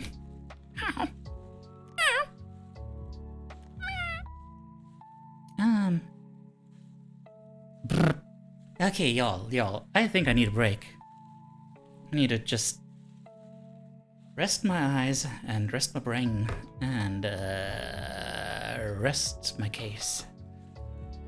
Also, I'm kind of strangely warm. I'm kind of uncomfortably warm and I don't know why. Code malfunction, cat software detected.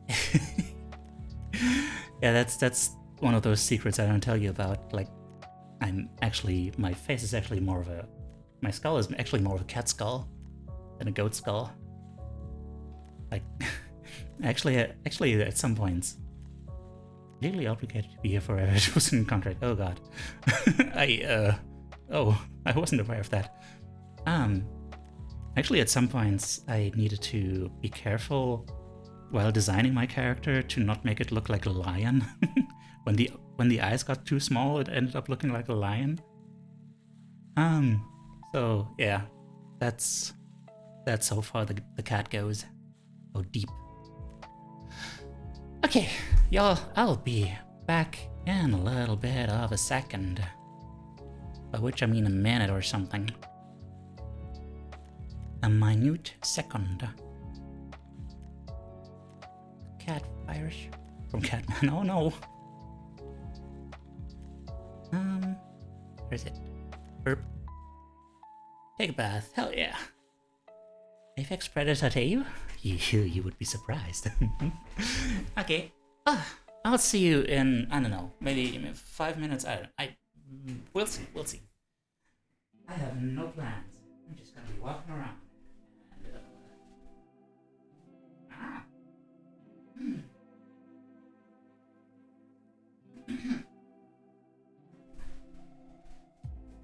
Take off this blanket. Remove one of these layers. Something wearing out here. Wait.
Singing out.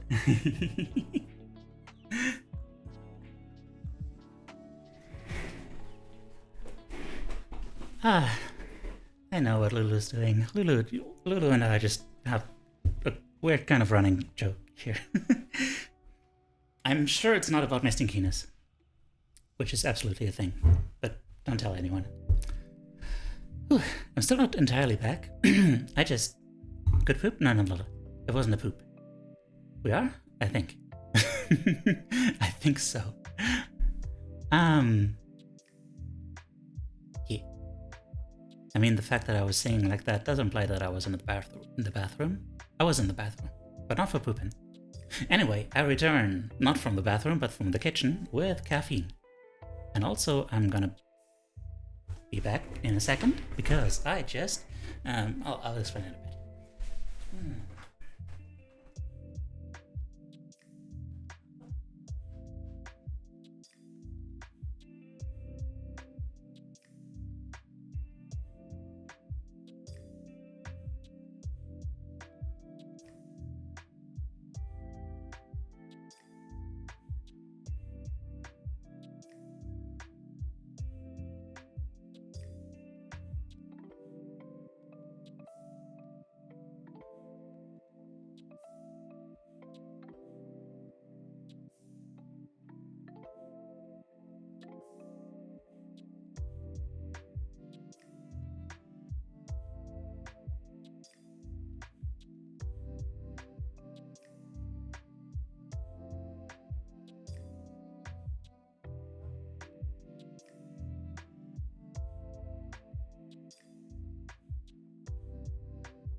Stinky tail.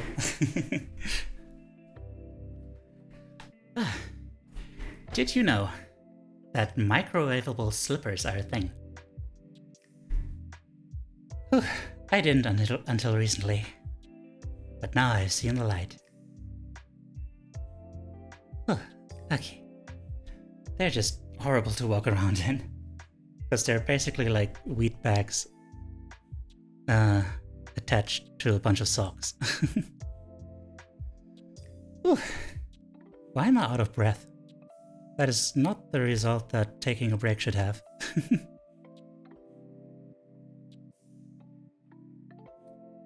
Microwavable teddy bears? I assume so. If those teddy bears are like filled with grains, then yeah. Or, not sure if it's grains. Like, I'm not sure what to call it actually. I think it's grains. Yeah, I'm not gonna call it grains. Whew. How is everyone? Let me take a sip from...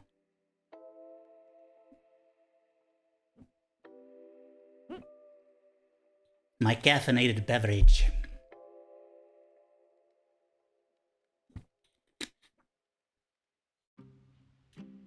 Okay. Mm.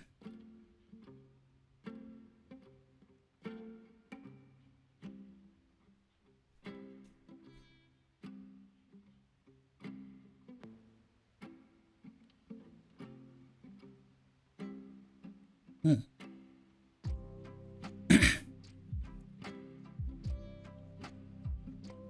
So, getting back to that story from before, Jake realized that, well, he didn't realize before that he hated his mother like a whole lot. And, I quote, "What Jake didn't realize is that hate is a normal and involuntary reaction when somebody tries to control you for no good reason. It signals that the person is extinguishing your emotional life force by getting his or her needs met at your expense." I don't know why I'm so bad at reading without, my voice getting all weird. But, yeah. Importante. I'm gonna write that down.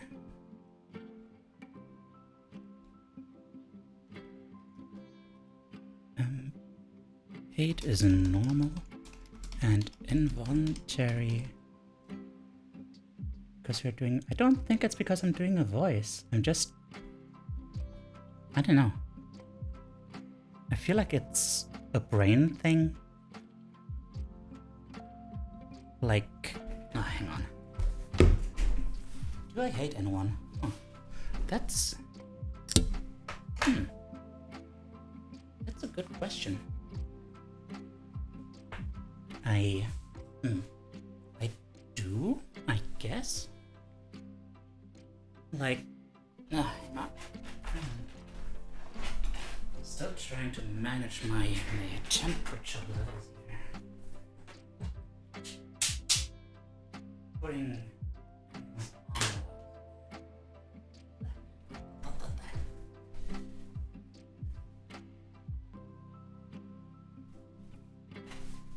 okay. Do I hate anyone? I always thought of it like, if I hate someone, obviously they're people doing things in, a political sphere that make me very upset. But I don't usually think of those people in terms of people. It's just kind of I just kind of think, man, I wish that wasn't happening. That really sucks. But I don't usually have that visceral response. I think of hating someone as you think of them and you're disgusted, ugh. I guess that means, well, there is a face that always makes me kind of upset when I see it in headlines and stuff. So I guess that does count. But yeah, I try not to hate. Do I hate anyone I actually know? I would say, I'm not sure if I do anymore at this point.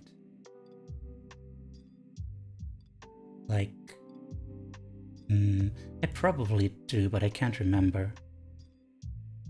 There are a few. I try, hate is kind of the antithesis of what I try to foster in myself.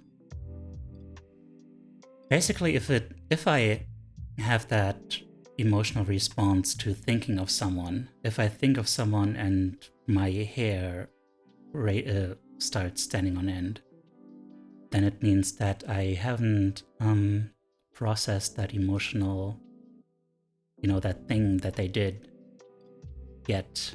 And I'm still thinking God damn it. You know, I could just beat them up instead of thinking like, well, that was not justified. I really don't approve of that. I don't think that was right. And it's very unfortunate that it happened that way. Like, you know. Yeah. No, I think, I mean, what is hate? I think hate is like the opposite of love. So like it can be very, you know, like, what is the opposite of temporary? Like long lasting. I think it's basically like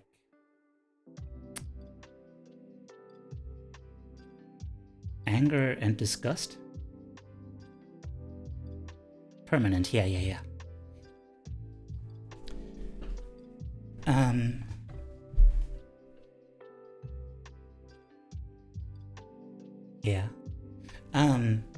I think this is, I'm gonna be doing like a whole video essay on this.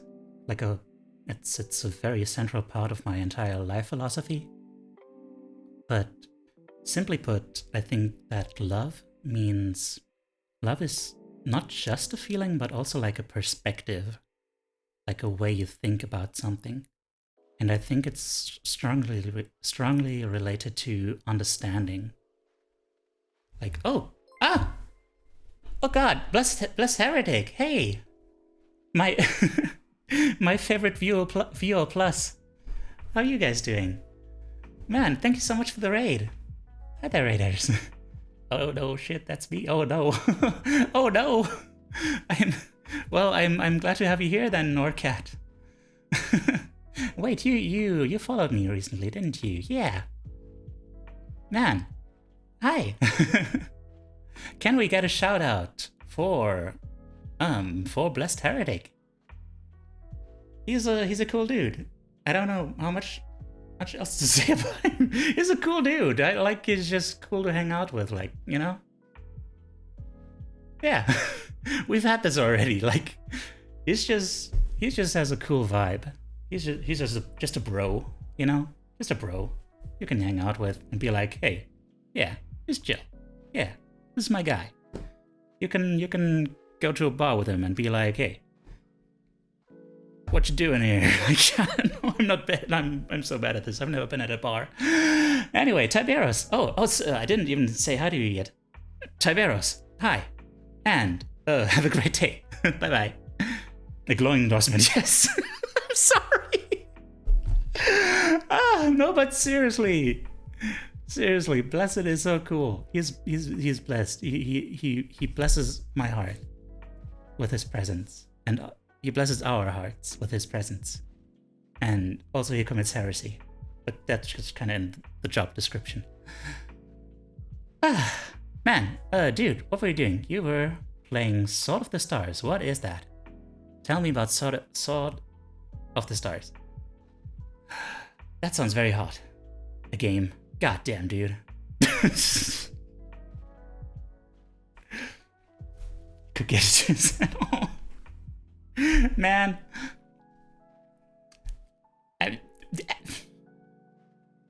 It is great praise.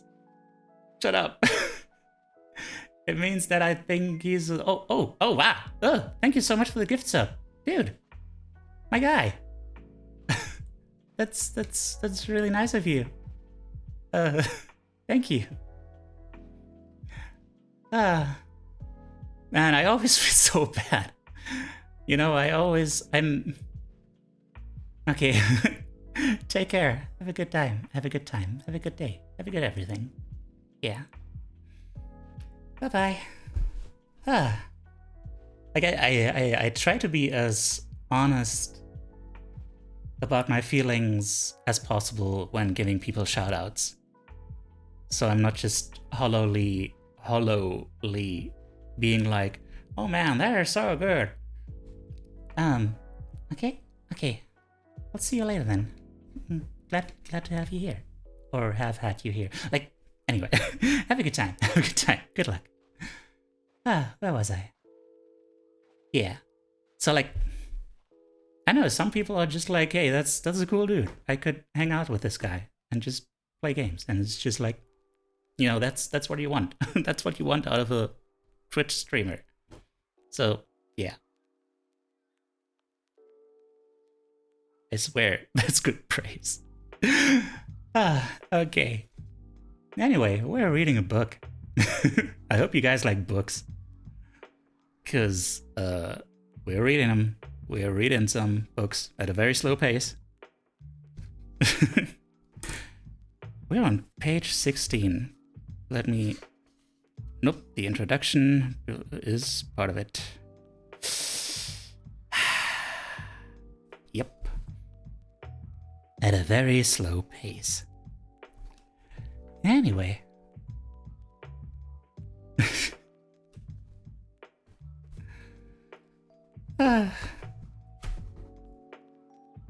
One day I'm gonna learn how to speak. It's gonna be such a good day.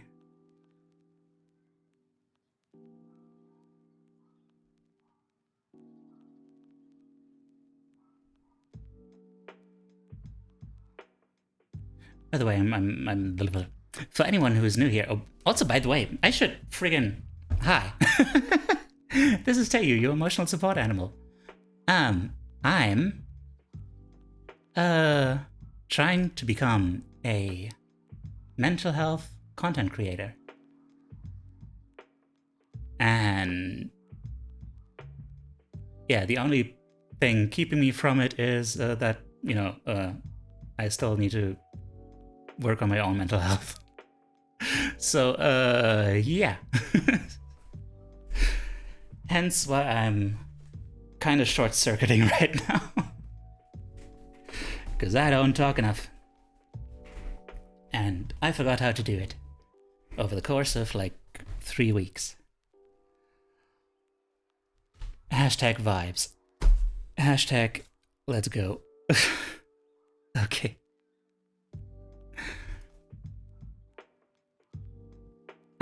Gonna go defrag? Okay.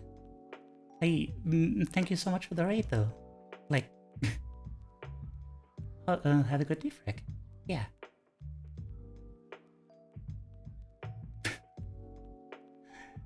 Okay, we've had this talk before. I'm kind of concerned that I actually upset you with my lackluster praise, but I know I think you're cool. Yeah. Okay. Take care of yourself, dude.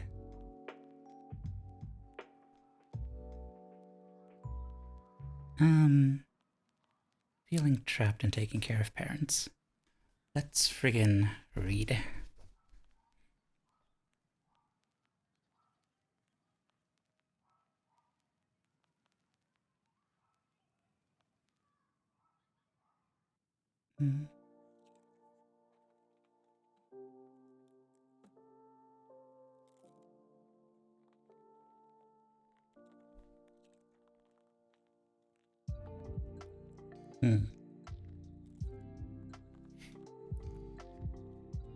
Oh, right, I was in the middle of taking notes. Jesus Christ.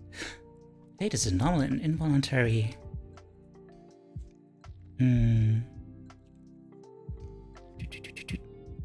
reaction when somebody tries to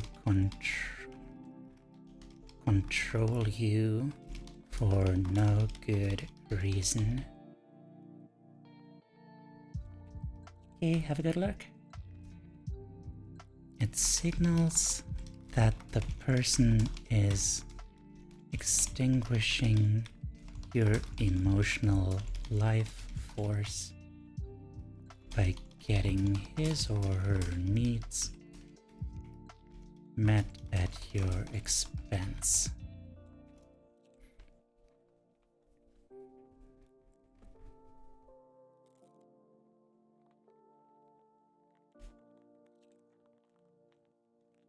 I just realized we didn't finish the whole thing about hate, did we? Has the moment passed? Should I get back to that? Should I get back to explaining my views on love and hate?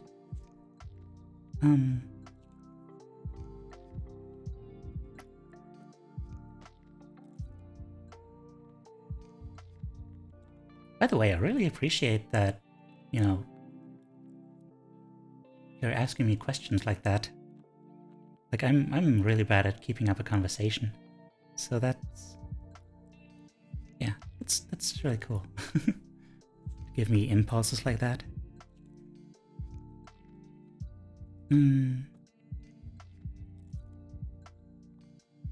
Okay.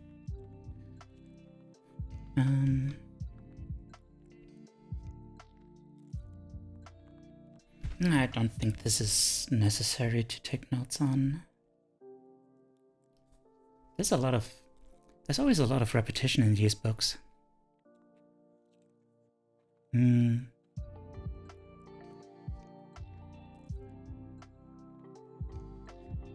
Like, their experiences with their parents have taught them that relationships mean feeling abandoned and burdened all at the same time. So relationships feel like traps.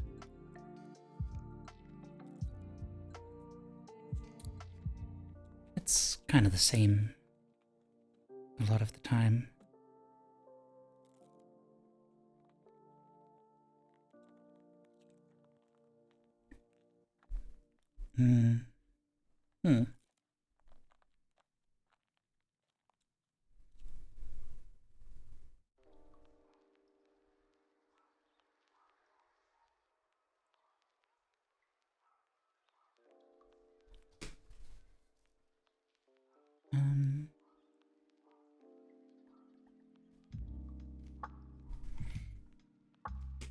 Okay, hang on. Sometimes children are made to feel like they are the ones who have to take care of their parents instead. And those children might grow up to feel like relationships are a trap.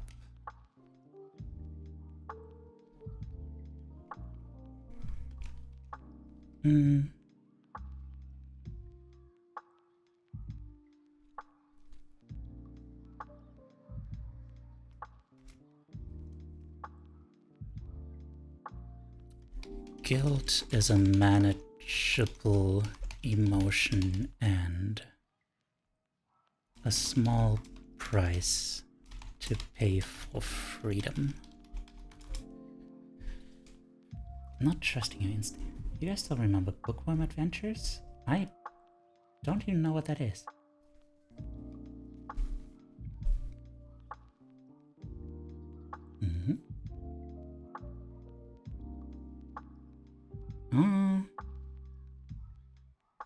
Okay, this seems like an important one.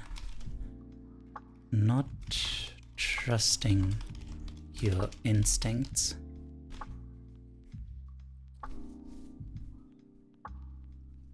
Without validation for their feelings and instincts, children learn to give in to what others seem sure about.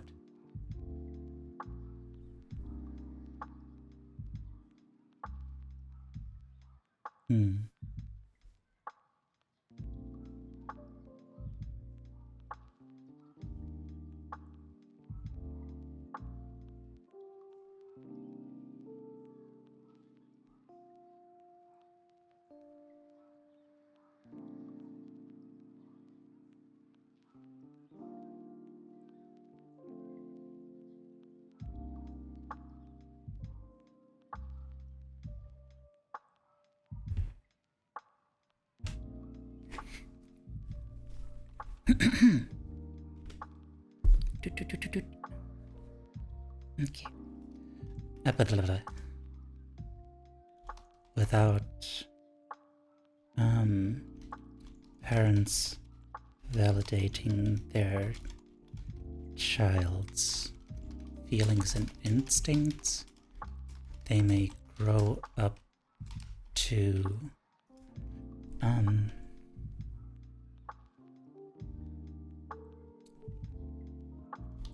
give in to anything others seem sure about,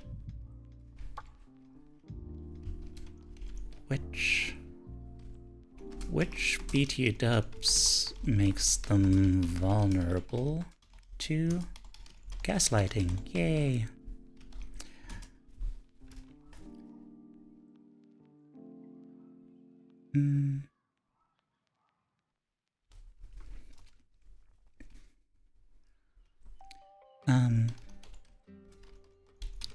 They might end up in relationships where they have to put in all the work.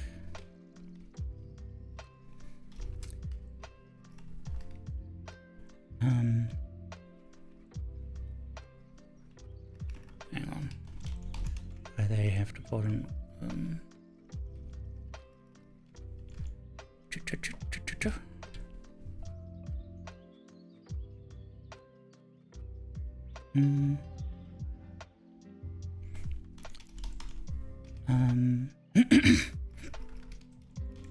effort is needed to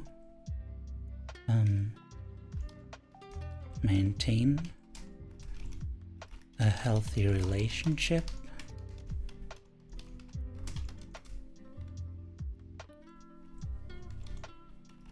But if it feels like constant,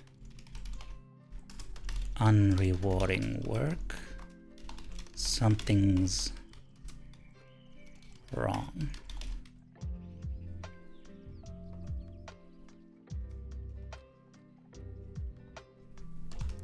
If both partners fit each other and understand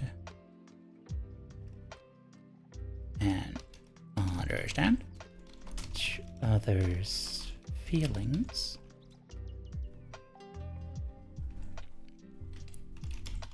relationships are primarily pleasurable.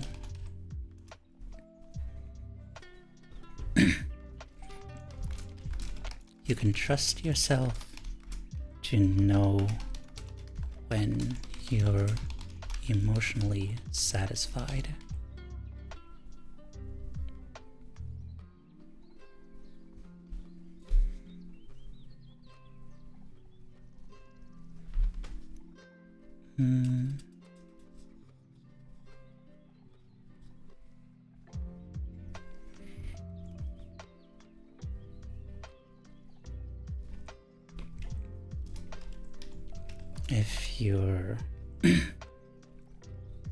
If you've been trained to discount your feelings,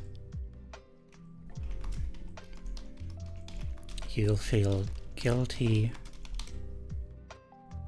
for complaining when everything superficially looks fine about your life.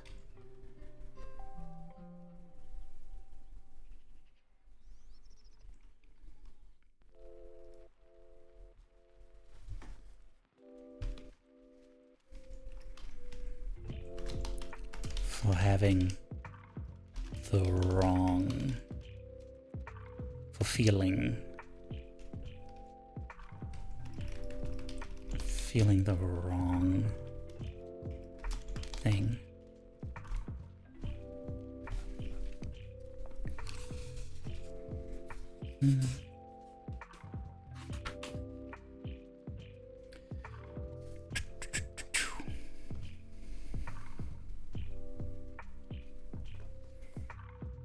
You know what, I'm gonna skip over the stories. Oh, thanks for the stretch.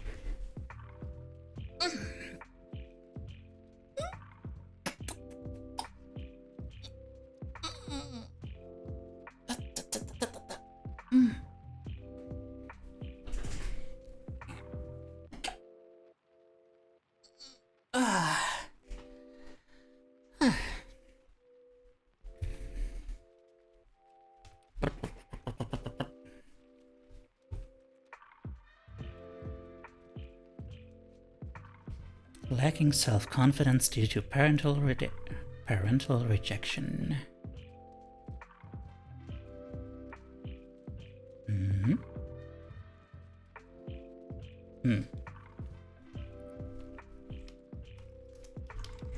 Lacking self-confidence due to parental rejection.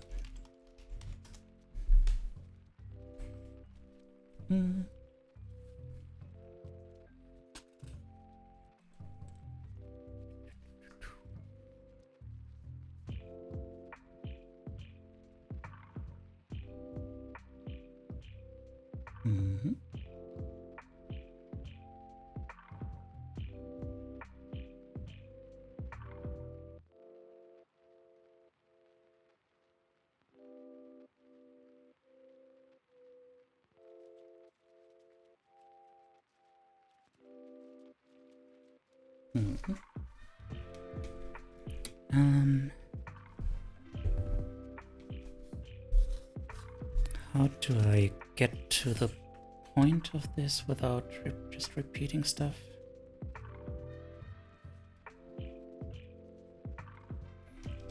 Getting used to rejection means assuming that no one would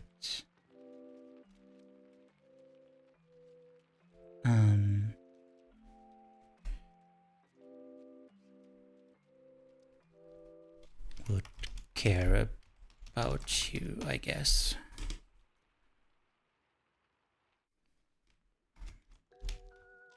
This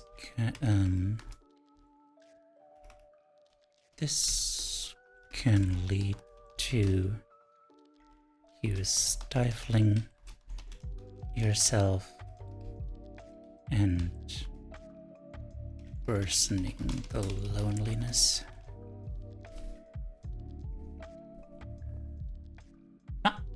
Platypuff! Hi there! Oh, you came in with the raid, didn't you? Well, hi. I hope you enjoy, chilling and, self-reflection and stuff. Yeah, I know how that is. I always end up in raids and being like 10 minutes late with Starbucks in my hand, like, hi. Yeah, heavy topic. Yeah, I mean, I don't only have heavy topics, but, you know, I want to become a mental health content creator. So I'm trying to motivate myself to read up on stuff. Thank you so much for the follow. Yeah, happy to have you here. You have an adorable name. Platypuff. Like a platu piff? Wait, a platu. Actually it seems like platypus, but it also doesn't. It's a lovely idea, thank you. Actually wanted to change since it doesn't fit with the character anymore. Oh, what is your character and what did it used to be? Combo of platypus and Puffyco. Oh. What is Puffyco anything specific, or was your old name Puffyco or something? Puffyco is your artist name. Ooh, you do art. That's cool. Hang on, let me look at. Ooh. Did you draw your banner? Because if so, I might have to follow you. You know what? I just want to follow you. Yeah. Let's go. Yeah. Okay. You have an amazing art style. I really like that line work and the colors, and also the composition. By which I mean I like everything about it, I guess. Yeah. And a bunny. Oh my god. Hell yeah, collect all the bunnies. Alright, cool. Glad to have met you. I mean, glad to be meeting you. Bunny. Yeah.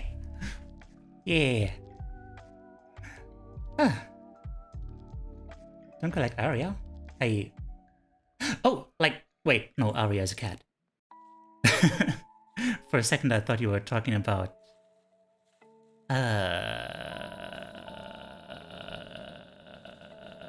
Aria? Aria. Aria is your name, okay. Well... Okay, I'm not gonna collect you. But I am gonna collect your name in a list of people I follow. Okay.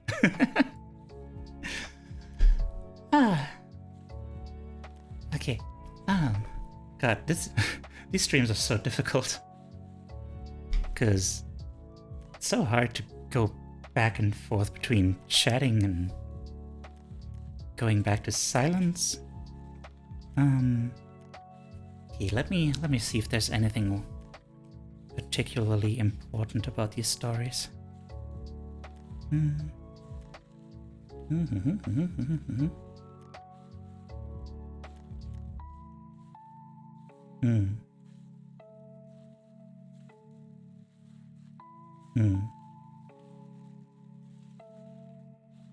Story about a guy who got married to a kind and affectionate woman, and he's like, I don't know why she likes me.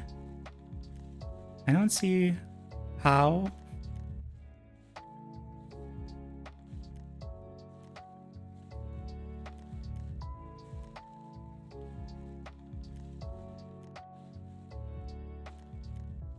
And yeah, of course, same story as before.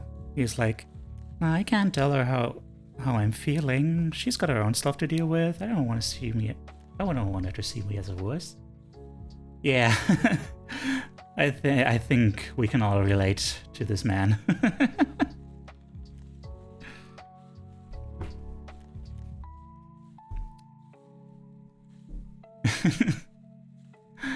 Oh. Man, now I feel extra bad for like not giving you enough praise. Aw. Heretic, you're wonderful. I really appreciate how, like, the first time I was in your chat, you asked me about my pronouns. I think that was very cool of you. It was like, hey, I shouldn't assume. Like, hey, you were right about he, him, but is cool. Appreciate it.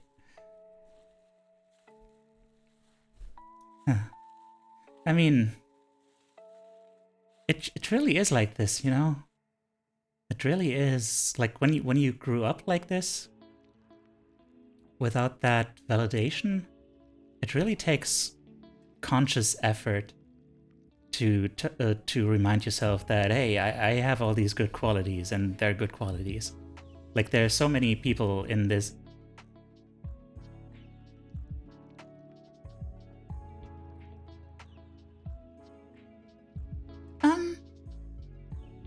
Okay. Well, sorry. I'm supposed to be doing a Rin voice now. I don't know how to do that. She has a really high voice. Oh God. Sorry. So as I was saying,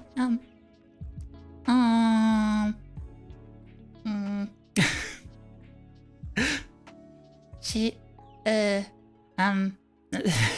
got. Sorry, I have to think of what I'm trying to say.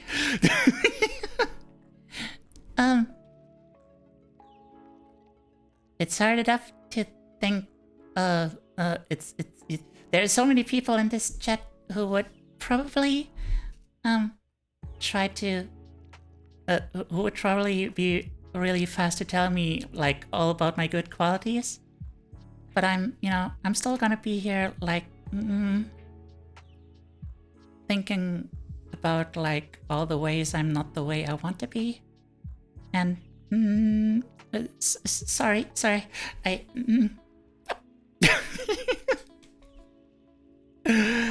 make friends with good people. I make friends with good beans. Teiyu is good beans. That is very nice of you to say. You don't have to say that though. Okay, man, it's wow.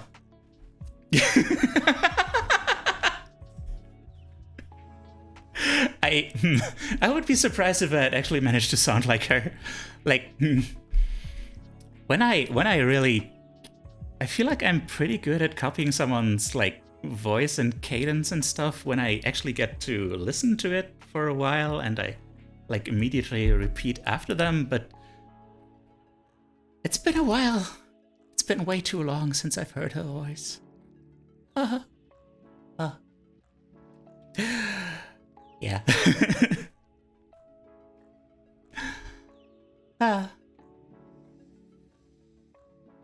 Man, thanks for that redeem. Like that was the first time someone really.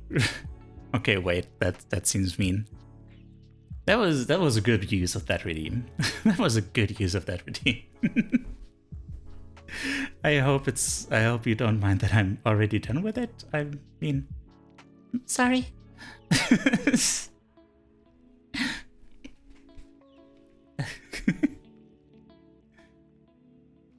No. That's a perfect way to use that redeem. Just, so far it's only been used for ASMR voice, I guess. So this is the first time it's like, hey, I got an idea. Bam. You, well, you to you too.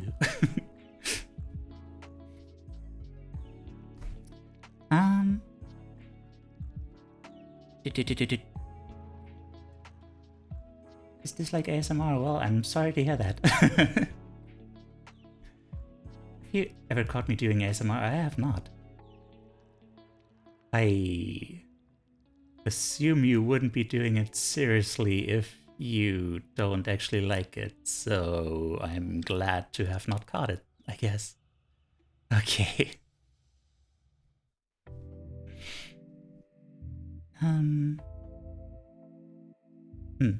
So yeah, our dude Ben.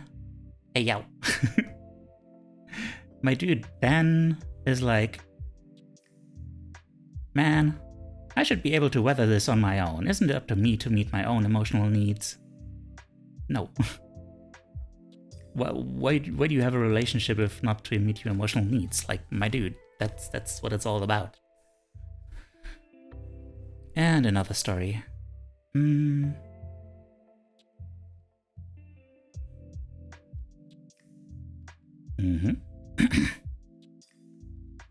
Okay, she was surprised to learn that she won a writing contest. And this stirred up painful memories of all the times in childhood when she was criticized and shamed by her parents for trying to stand out. Oh. And now that she won this thing, she's thrilled but also kind of terrified.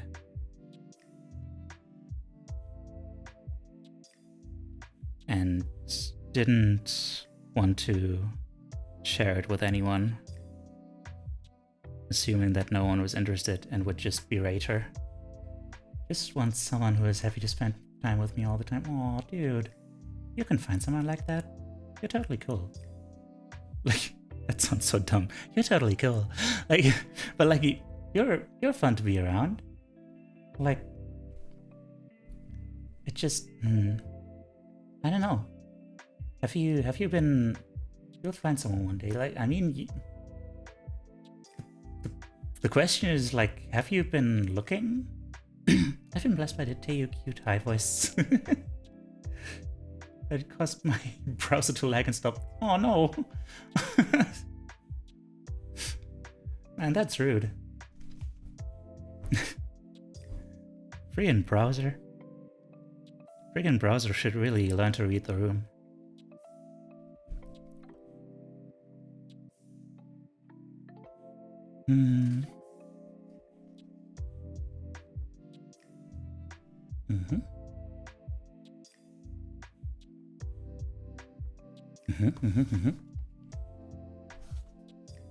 Okay, bit of a different story here.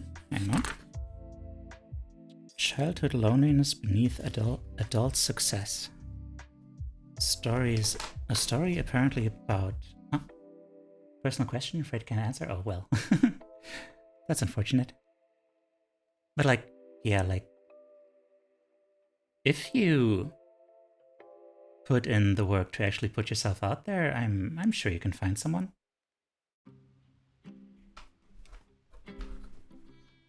Yeah.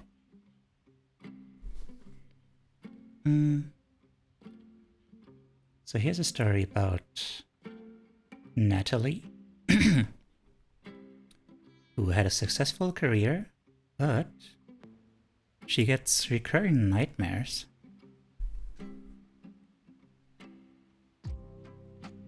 In a desperate situation, frantically trying to find a solution, different roads, different keys, none of them was a solution, all alone. Only her trying to solve the problem, no one else.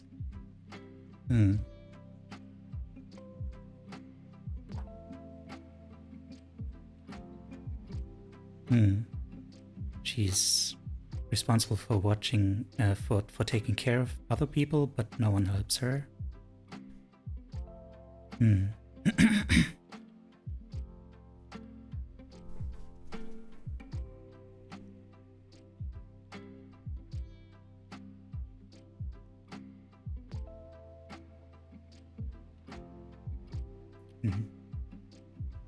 She's still taking care of her elderly mother.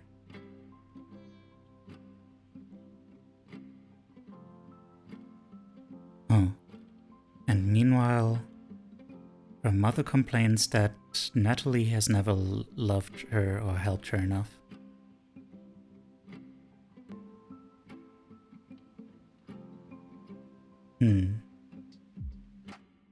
Like she was the one responsible for her mother's emotional state.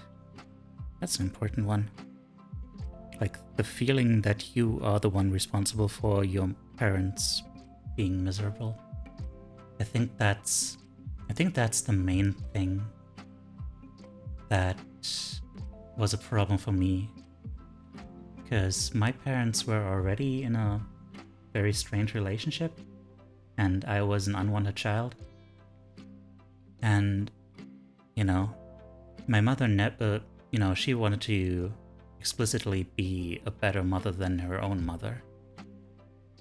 But I think I could tell that every time I caused problems, it only raised the tension of this couple that didn't actually want to stay together, but is now staying together for my sake. Like, children are very sensitive to, the emotional states of their parents because, you're reliant on them. You're reliant on your parents to take care of you, so if they, for some reason, stop doing that, you're fucked,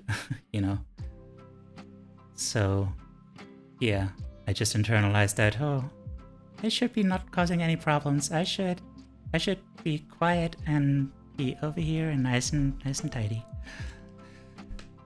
In a way, this admiral is stuck together to take care of you. Yeah. Yeah, it is.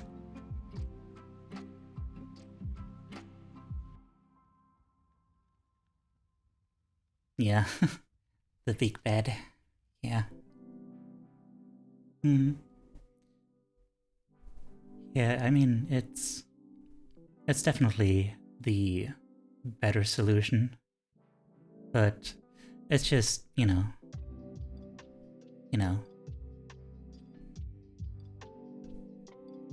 like my mother, she, as I said, like she wanted to be a better mother than her own mother.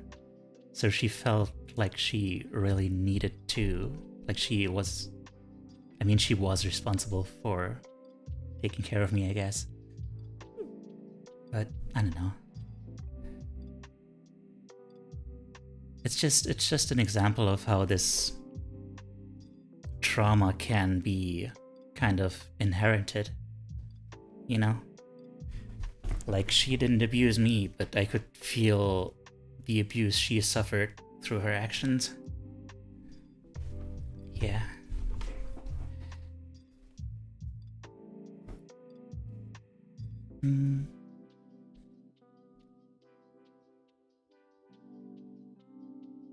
Mm-hmm. Yeah, self-awareness is super important.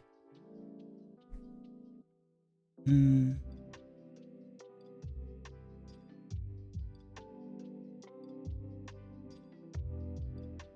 Mm-hmm, mm-hmm, mm-hmm, mm-hmm.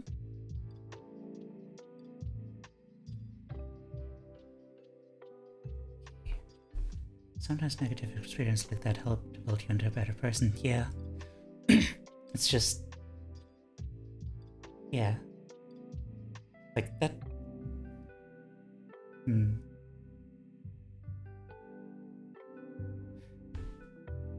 There's a lot of truth to that, but...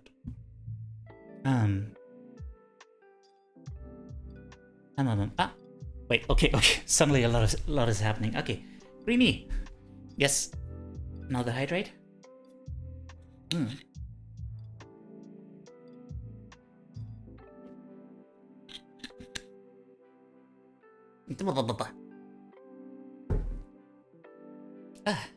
And a posture check.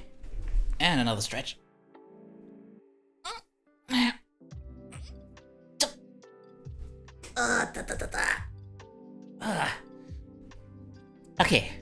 Okay. Scrolling up. Part of me kind of wants to dispute this. Sometimes negative experiences like that do help build you into a better person. I'm kind of reminded of that thing, a quote from Critical Role, from the character Caduceus,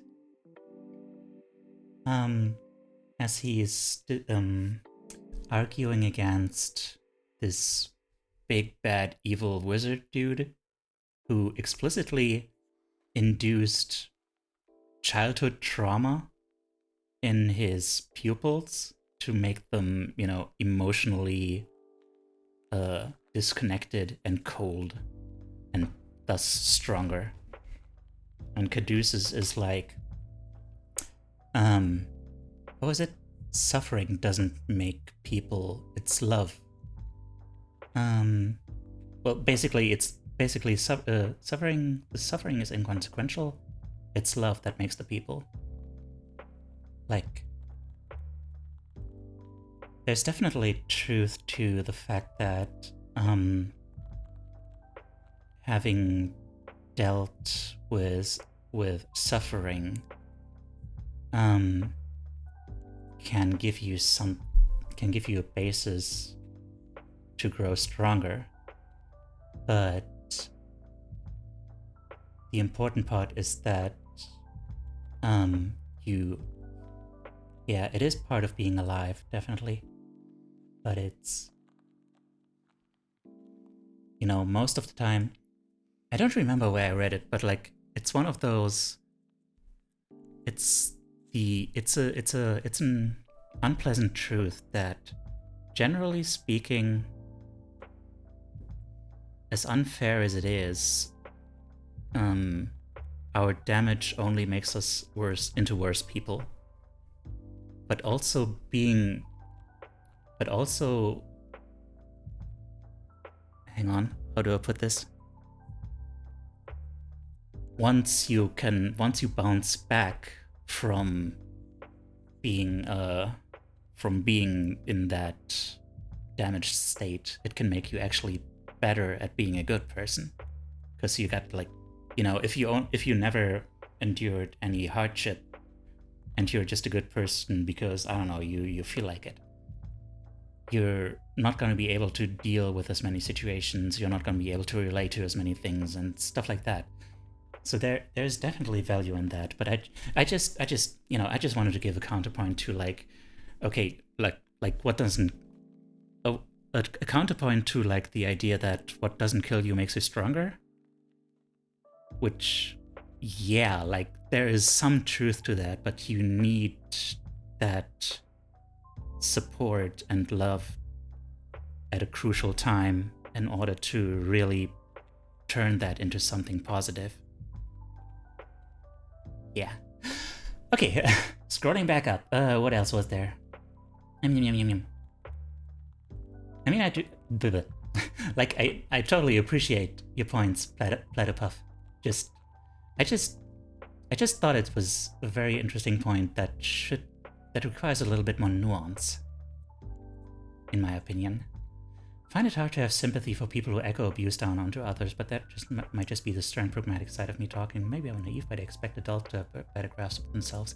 Yeah, that's very definitely true. It's just, I don't think that's my mother, because, well, with very few exceptions, maybe, it's not like she actually echoed that abuse. It's just that, she couldn't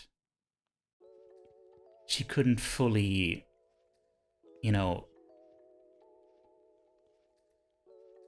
there are some things that I picked up, I guess. I don't know, it's hard to say, it's hard to explain. It doesn't even need to be direct abuse, just all it takes is to be exhausted and stressed and stuff like that, to give the child the feeling that they are too much. Something like that.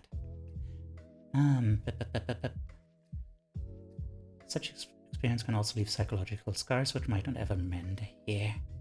You can incorporate the experience as wisdom, but that doesn't erase the damage you took. Yeah. Noble Bunny, the emotionally mature Bun. No, you're not intruding at all. Like, this is what this should be about. Like, I know, all these streams are such a weird concept, because I'm mostly just reading, so it's like, reading silently. So I don't know, it's a lot of silence,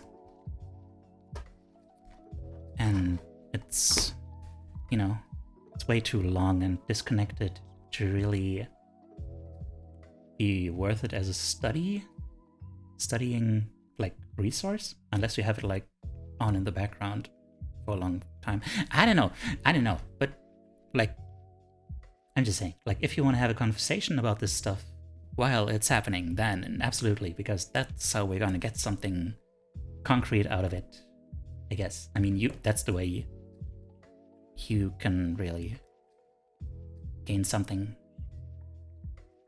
without watching the whole 6-hour thing, I guess.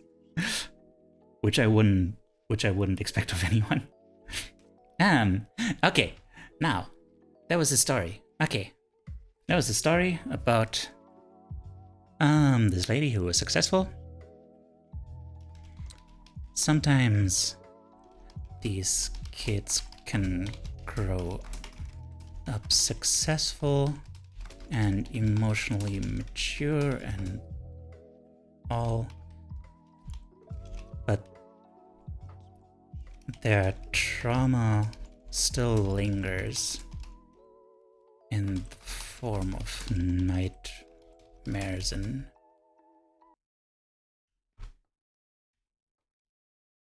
such. Yep. Ah, the music is over. Get back here.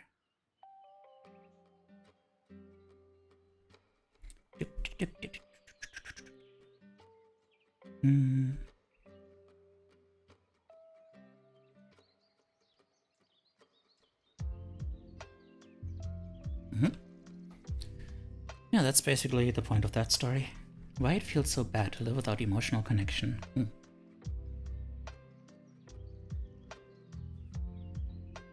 Yeah, we're social animals.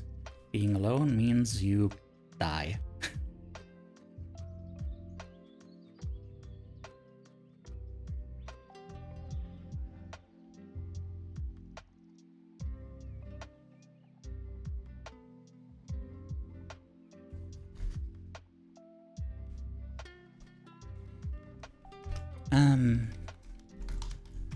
Why emotional closeness so important?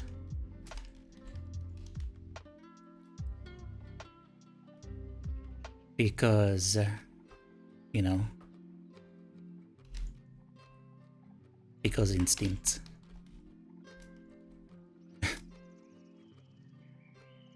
If vertical ape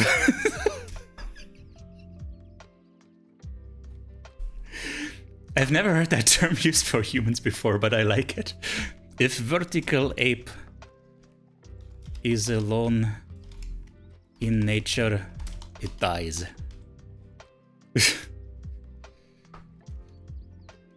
Lone human is weak.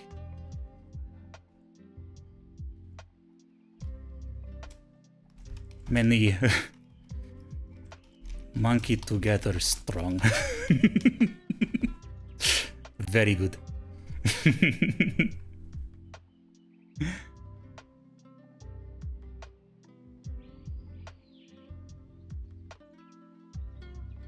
Monkey together strong. Do not doubt monkey. Monkey bring his brothers and kick your butt. Okay. And thus we have finished chapter 1. Yay. Okay. Chapter 1 out of 10. Ugh. My god. I think I might have to do that thing where I read ahead and just, you know, for next stream I might prepare a little better. So I can just look ahead and I can just develop. So I kind of already have everything prepared in my head, and I can just be like, oh yeah, this is the chapter where this is stuff. Bunny together stronger. I mean, it's one of those, like, you know, 1 billion lions situations, you know. If I would fear 1 million bunnies more than I would fear 100,000 monkeys. Definitely.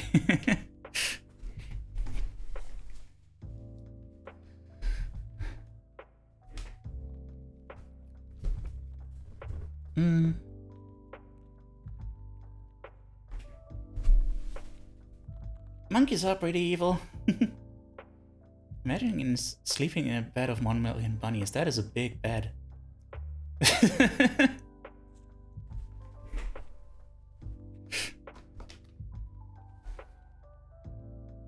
Spiders aren't evil. Spiders are true neutral. Imagine all the poo. Oh god. Soon you'll be sleeping in a bed of pellets.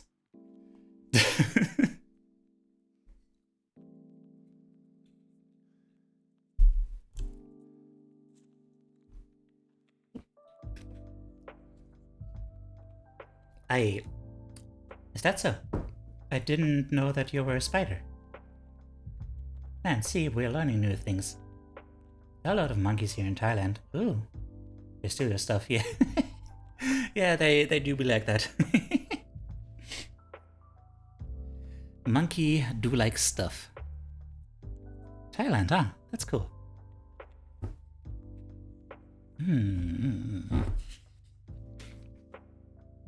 Oh, we're getting up to a questionnaire. Interesting. Okay. Recognizing the emotionally immature parent. Let's go. Recognizing the emotionally immature parent.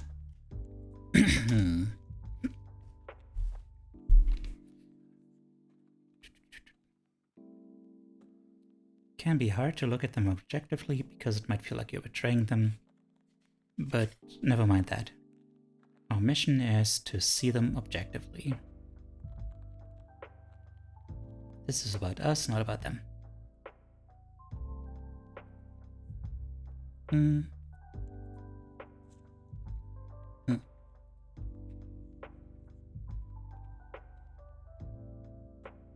their immature, hurtful behavior is mostly unintentional.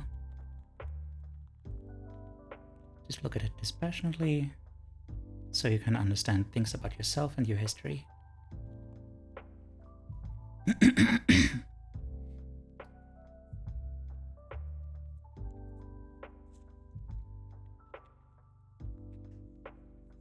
Most of this stuff is beyond a person's conscious control. And most emotionally immature parents have no awareness of how they've affected their children. It's not about blame, just about understanding why they are the way they are.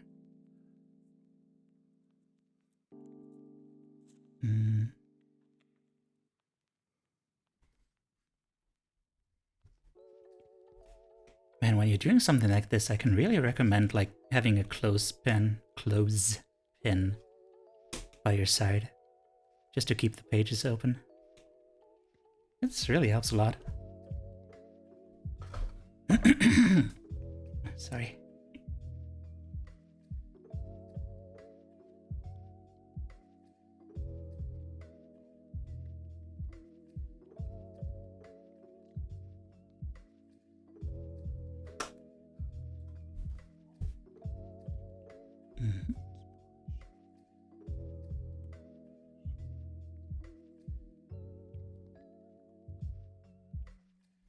Okay.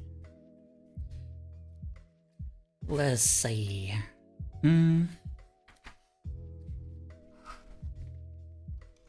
Can be hard to look at your parents' objective. Oh, still there.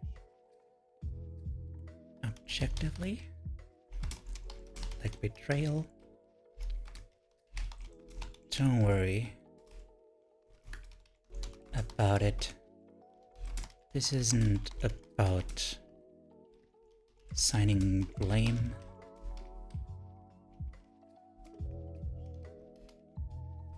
They mostly can't help it anyway.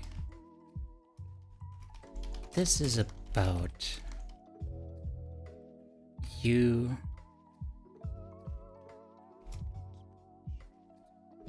about understanding them and understanding yourself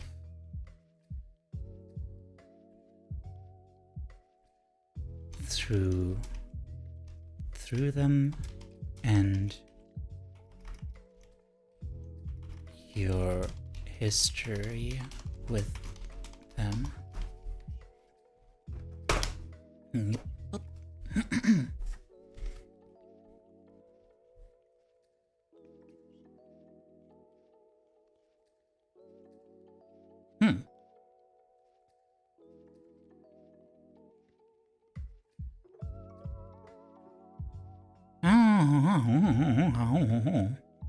Okay, this is an important one, at least to me specifically. Human emotional immaturity has been studied for a long time. However, over the years it has lost ground to an increasing focus on symptoms and clinical diagnosis, using a medical disease model to quantify behaviors as illnesses suitable for insurance reimbursement. But in terms of a deep understanding of people, assessing emotional immaturity is often far more useful, as you're likely to discover when reading this chapter. Like, this is important to me because, you know, I read this book while I was at a clinic, and I got diagnosed with like a whole bunch of like personality disorders, and I feel like the method behind that was very flawed, and I disagree with most of their takes. But I can totally get behind, you know, the idea that I have a lot of emotional growing to do, you know? Like, they try to put all these symptoms, like all these diagnoses, labels onto me. But in the end, it's just like, okay, at some points I lashed out because I felt like I was being pushed into a corner and I needed to protect myself, my self-worth. And that's basically all there was to it, you know? Doesn't have to be a whole diagnosis, just like, yeah, I was dumb. Yeah.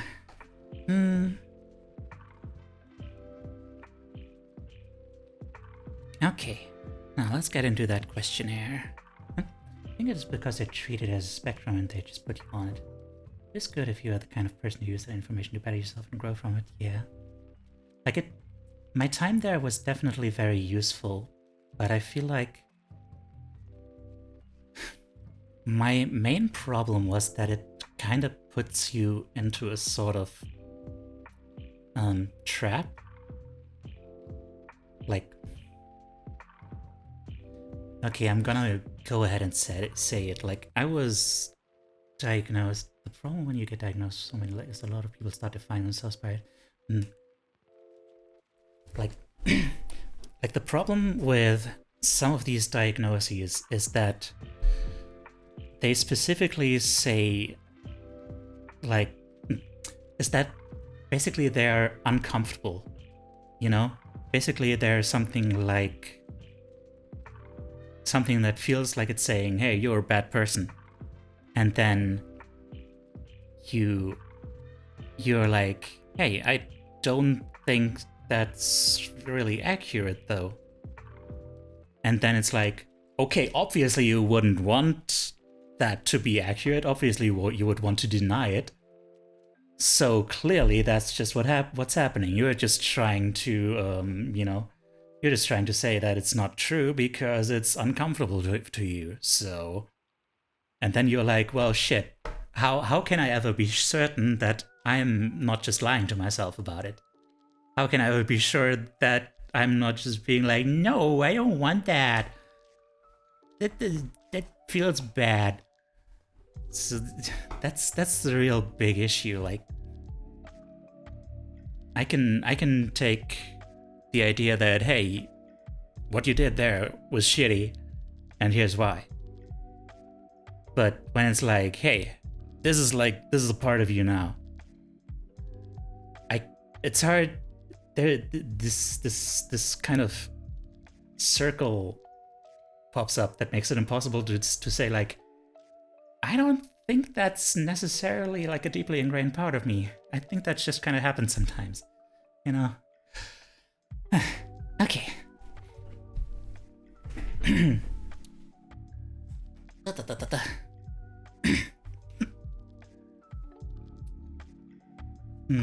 Yeah.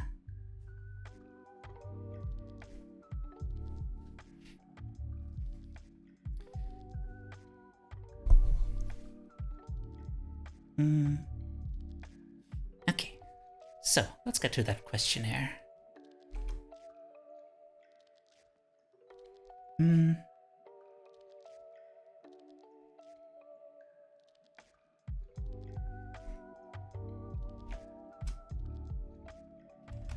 My parents often overreacted to relatively minor things. Yes. Of course, well, one of them. Or both of them. Kind of, yeah, sure. Different things, but things, yeah.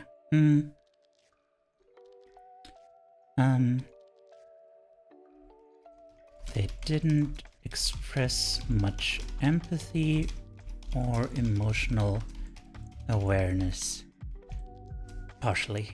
One of them. Definitely. Mostly.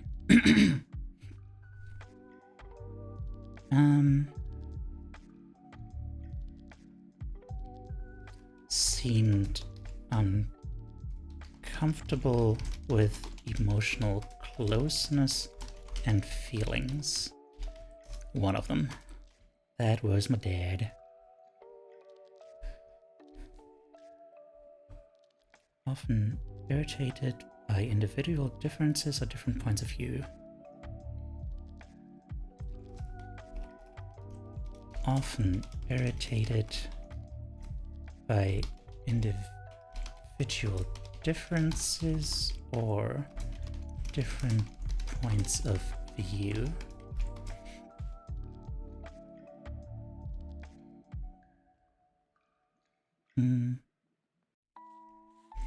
Used. Oh no. Yeah. Oh jeez. Used me as a confidant, but wasn't one for me.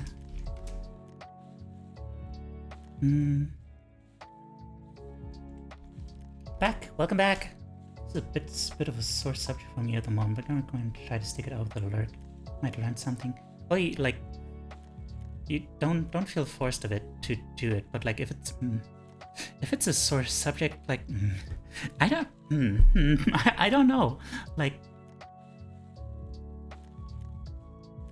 I mean, this is about gaining an understanding and coming to terms and just, you know, just learning to reflect on it and accept, okay, well, this happened and now I'm gonna understand it and just be like, okay, now I can handle.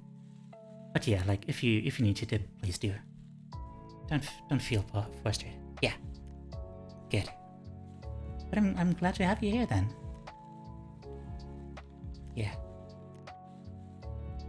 Trying to terms with everything. Yeah. That's really the most important part, you know. Just learning that, hey, there's things I can't change. Let's just stop worrying about that and start looking at like what I can change. Okay. Often said and did things. What was it? Without thinking about people's feelings. Yeah. Radical acceptance. That's what it's called.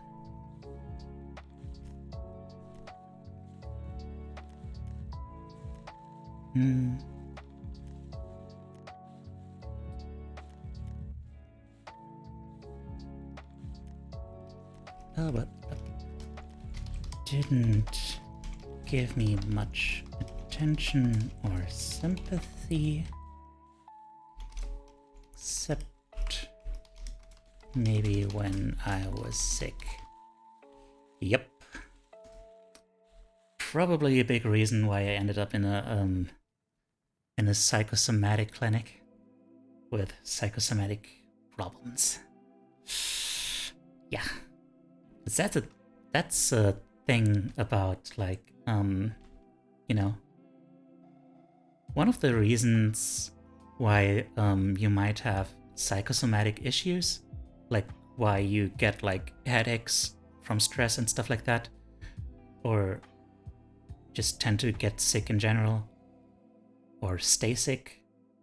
Like that's a big thing for me. I tend to get, you know, I tend to not get like super sick, but then it just gets drawn out forever. And part of that is probably because your brain learned that there are certain benefits to being sick, because people will take care of you and stuff, and you don't have to work. And that's a big thing for me, because I'm yeah. Let's keep going. Let's not make this into trauma dump the video. Unless you guys want to hear about it, like if you ask me about it, I'm gonna share it. But let's keep going.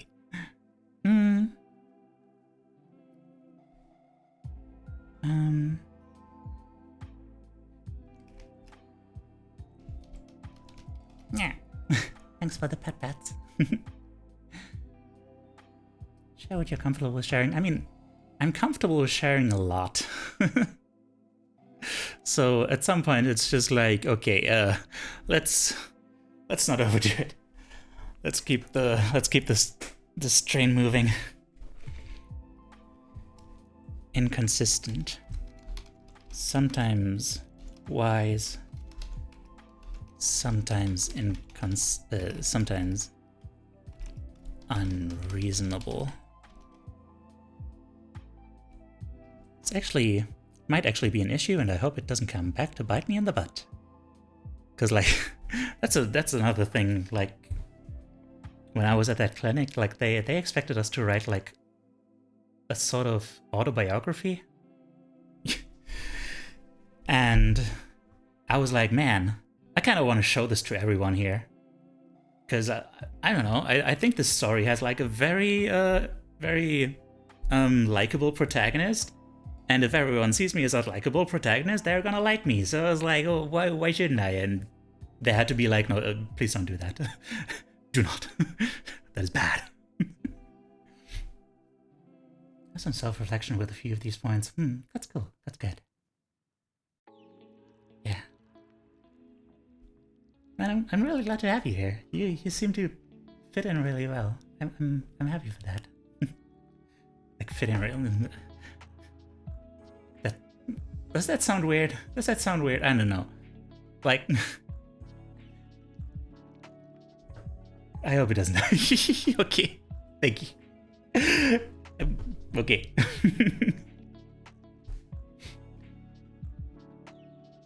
Aw, I'm glad you think so. Okay.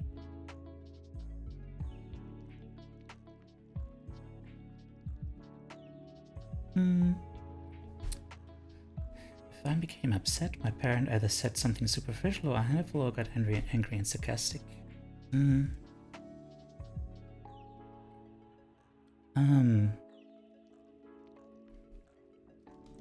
Either offered unhelpful, superficial advice or got angry when I was upset. Okay, hang on.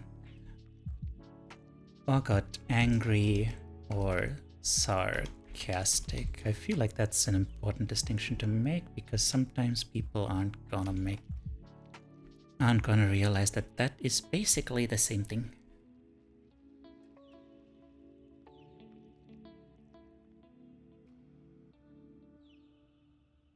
That's something very important to consider. Not about like psychology or anything, but just like communication. Sarcasm is specifically when language is used like when irony is used as a weapon. Okay, Holmes, have good dinner. Have a good dinners. Been heard a lot. Yeah.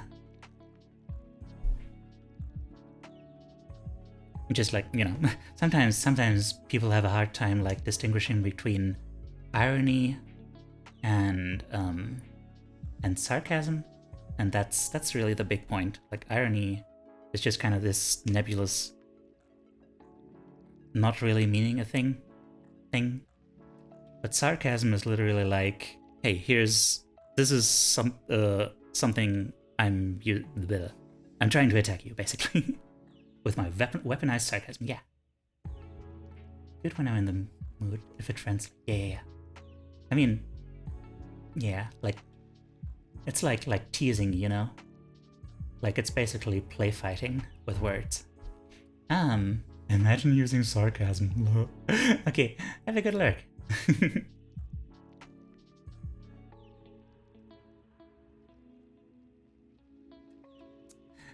Okay.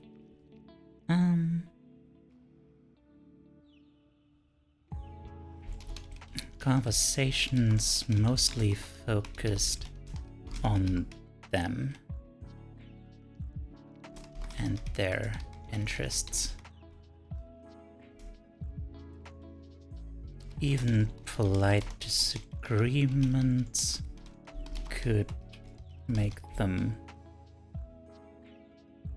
very defensive. I'm ESL and just realizing, wow, imagining S is a sarcasm thing. ESL, what does that mean?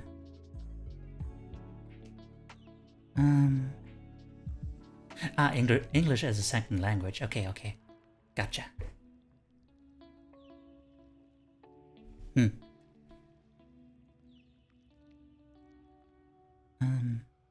Was deflating to tell my parent about my success because it didn't seem to matter. My successes never seem to matter to them.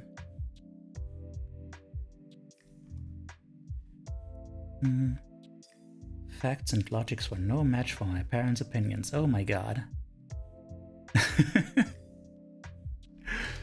Facts and logic were no match for my parents' opinions. That seems very telling about more than just parents. That seems very telling about a lot of people. Parent wasn't self-reflective and rarely looked at his or her role in a problem.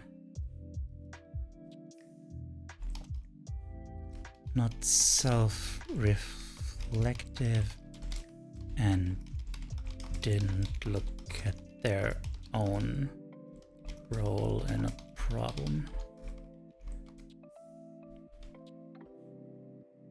Tended to be a black and white thinker and unreceptive to new ideas. Mostly black and white thinker, unreceptive to new ideas.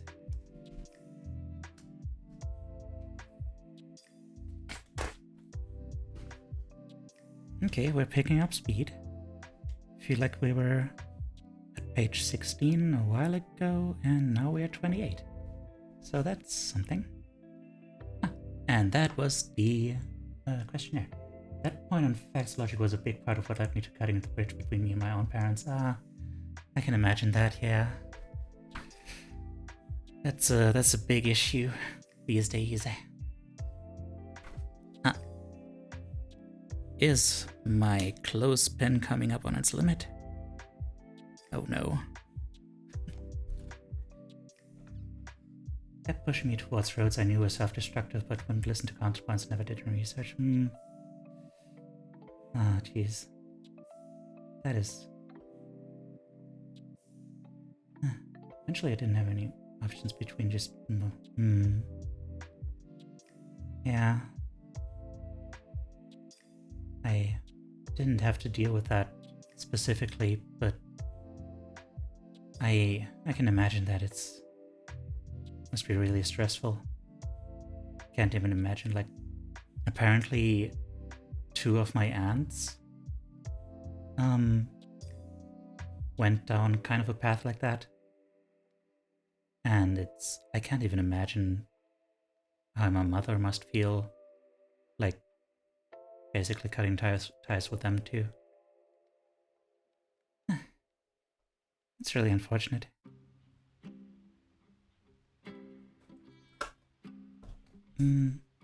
Parents are pros at that and also got them all forward. Actually doing PTSD therapy in real life, so I'm trying to transfer a lot of things to myself. So it's culture and I'm living in the US now. Oh, I see. Well, I'm glad you're on the path to recovery then. And making a better life for yourself. That's cool. Really happy to hear that. Yeah. Well, I mean, once you actually really start working on it and stuff, like, that's you got the worst part behind you, I think.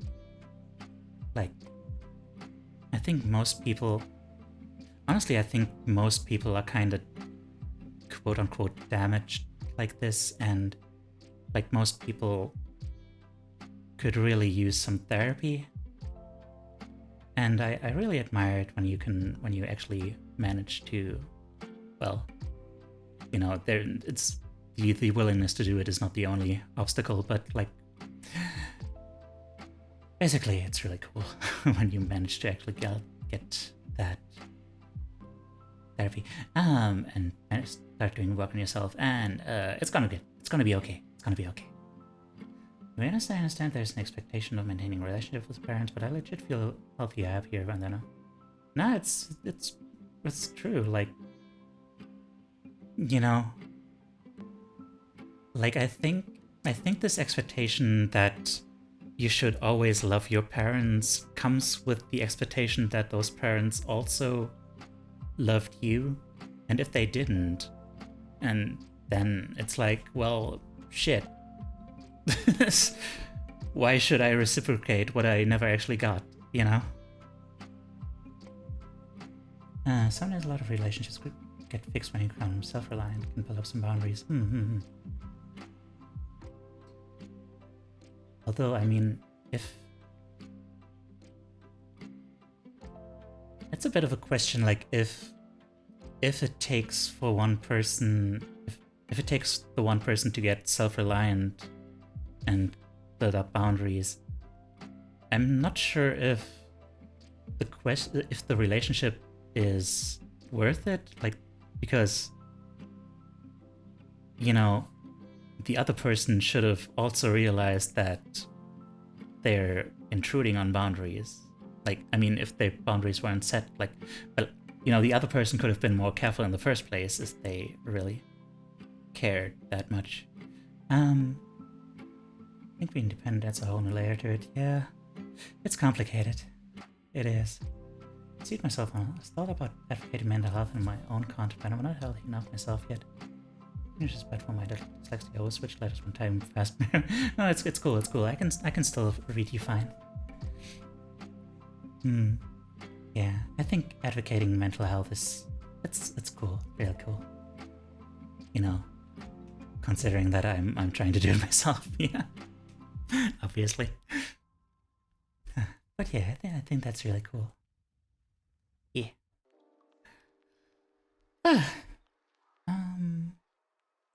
Where are we? Almost 4 hours. See it in a way that parents are also humans, and most do try their best to get you going in the world.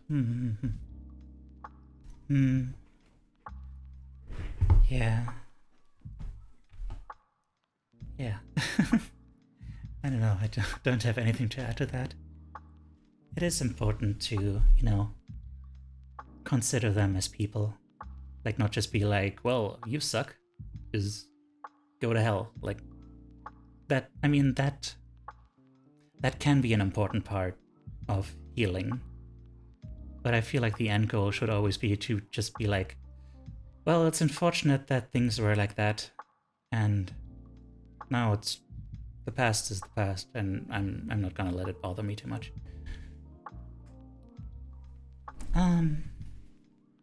Puff wise, yeah. Puff, very wise, yeah.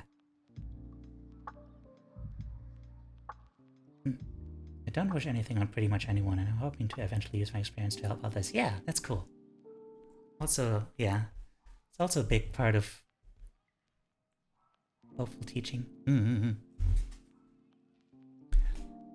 Yeah, that's also a big part of like why I'm trying to make this my job, I guess.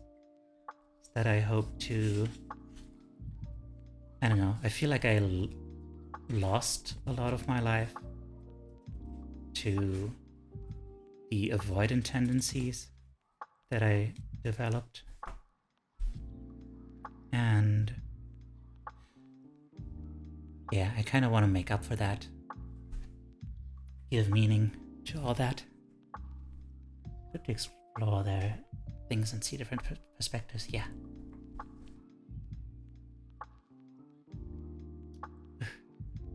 Okay, I need to take a little break. Just go to the toilet and, you know, move my bones. I'll see you in a bit. Doing well? Oh, I'm glad to hear that. Okay. Where's your BRB? Okay, you enjoy it too. Okay. Oh, you're an artist too. Cool. I like art. Art is cool. Art is cool. Hot take.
I don't think I'm gonna manage the whole 6 hours today. I'm kind of running out of steam. Whew. Not used to this stuff anymore. Anyway, liquid food. Blessed be it. Apply more water.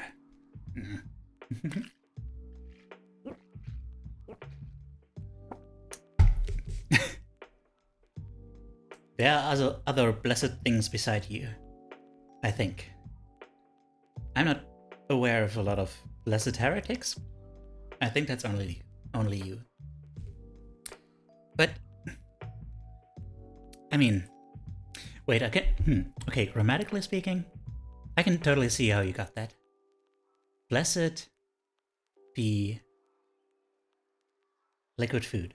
Yeah, I get that. But I was not saying that. I was not telling you to be liquid food. Unless you really want to be, but, you know, that's your prerogative. Can eat the mushrooms on my head for sustenance. You have mushrooms on your head. Is that so? Nor cat. Oopsie daisy.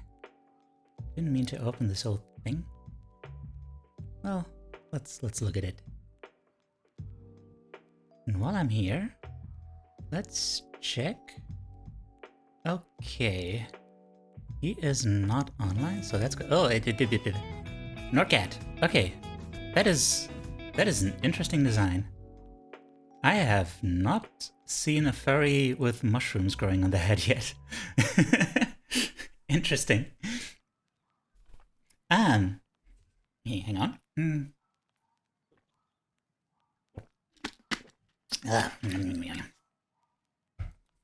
Very smelly. Oh. Well, I mean, I guess that makes sense, considering that mushrooms tend to live off, like, you know, decaying stuff. That makes sense. What was I doing? Alright. I would like to give a shout out to Horatius the Dwarf, an actual mental health professional. He has like streams you can actually go to and just like ask questions about psychology, and an actual professional will answer them, and it's like, whoa, holy crap. So that's really cool.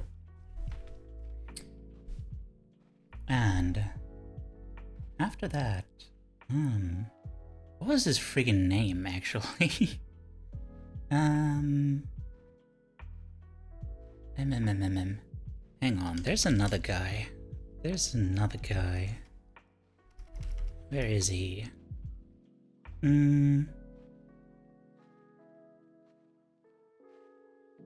Oh, I can't remember his name. I'm drawing a blank. That is highly upsetting.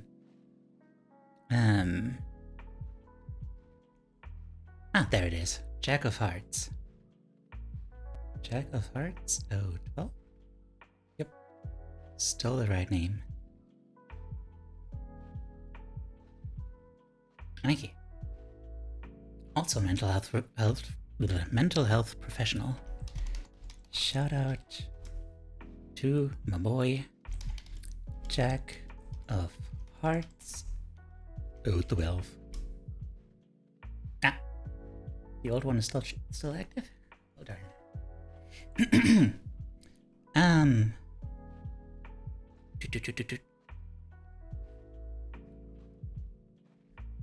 Let's see. I'll try to finish this chapter. It's gonna be getting through a lot of personality traits associated with emotional immaturity. That means it's gonna be really easy to take notes on. New bizarre. I'm here to say I'm proud of you all. I know that you're going through a lot of pain. Sometimes you want to give up, but you're here with us today, and I'm proud of you. Reading and listening to this. And I know that you'll be here tomorrow with us, and the day after you'll be here too. Don't give up. Stay with us. You matter. I don't know you, but you matter to me. You all matter. Have a nice week. Well, thank you so much. Huh. Yeah. All I can do is I agree. Hang on, I'm just gonna pin this message. There we go. Yeah. Thank you so much. Yeah. You all matter. And have a nice week. Yeah. I like the part about, like, I know you'll be here tomorrow with us. That's... yeah. Tomorrow and the day after. And the days after. Yeah. Thank you so much for that message. It's really sweet. Okay, I should be able to give that shout out now. Shout out to Jack of Hearts 012. Yeah. Another mental health professional. Also very good dude. Yeah. Okay, let's try getting onward here.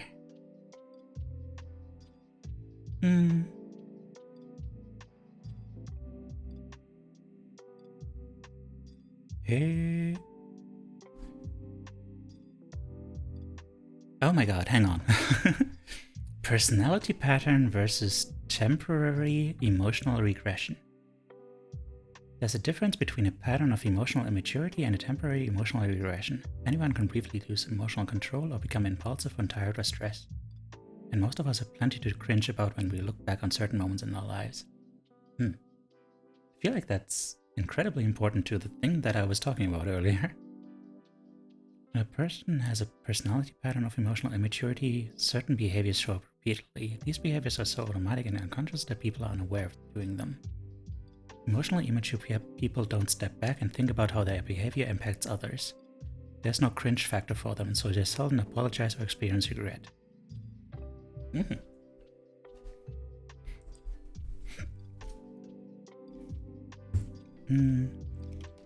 Personality pattern versus temporary emotional regression. Anyone can briefly lose emotional control when tired and or stressed.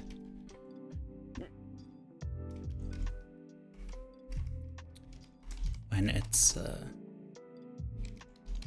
personality pattern, it shows up repeatedly and the behavior is probably so automatic and unconscious that they aren't aware and don't reflect on it or see anything wrong. Okay. Doot, doot, doot.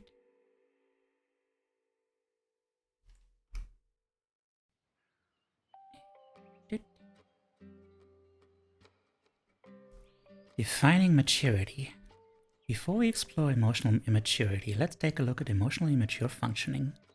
Emotional maturity isn't a murky matter of opinion. It has been well and famously studied.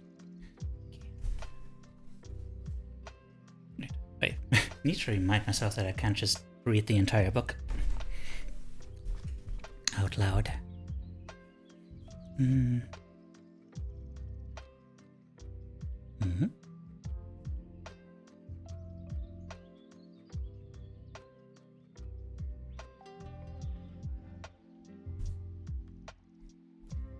Mm-hmm.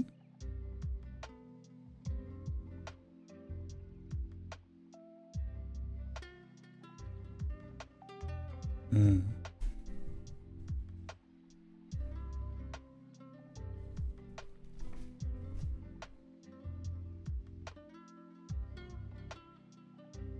Okay. There's some important stuff in here. I'm gonna read the whole subchapter before summarizing it.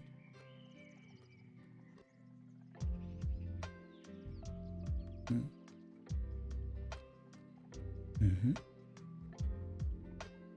Mm-hmm.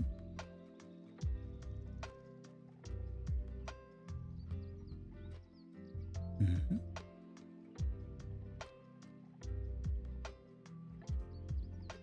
Oh boy, okay, that's a lot. Let me take.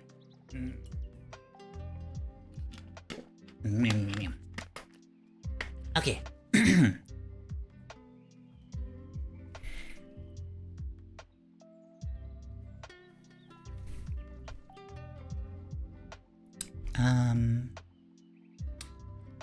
Aspects of emotional maturity.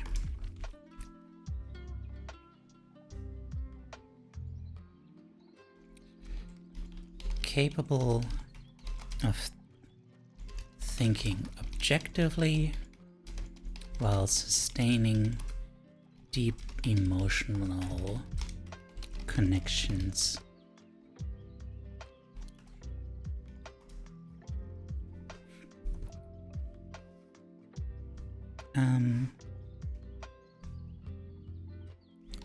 Can function independently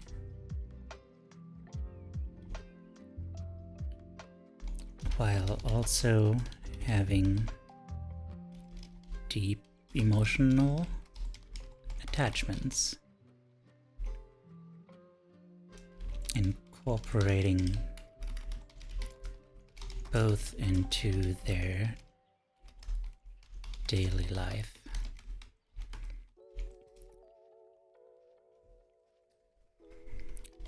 Directly pursue what they want without exploiting others. Not sure about this one because it feels kinda...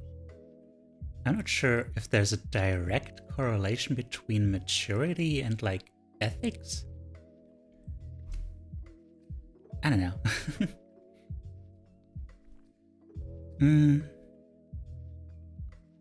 Different.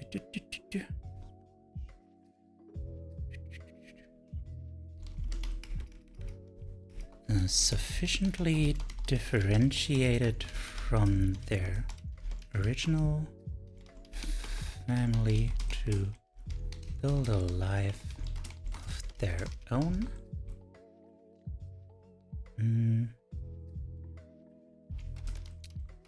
Have a well-developed sense of self and identity.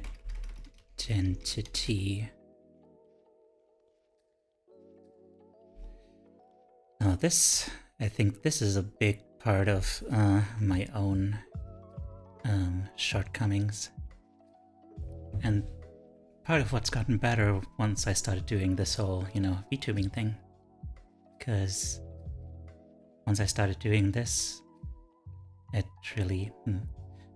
it's part of why it's so important to me to give meaning to my past suffering through, making use of it to help others, hopefully. Because it means that I can say like, hey, this is me, this is what I'm doing. This is how I define myself. That is... basically, our brain is a storytelling brain. And we try to... we're always incorporating things about identity and meaning in terms of like a certain kind of like a story in our heads. And my story used to be like, I'm not doing anything and who cares? You know? Or, well, you know, I used to have all sorts of stories about myself, but now it's like, hey, I'm actually doing something that I believe in, and that is cool, and I have a sense of like, this is who I am and this is who I want to be. And it's gotten me better at, you know, dealing with all these emotional troubles.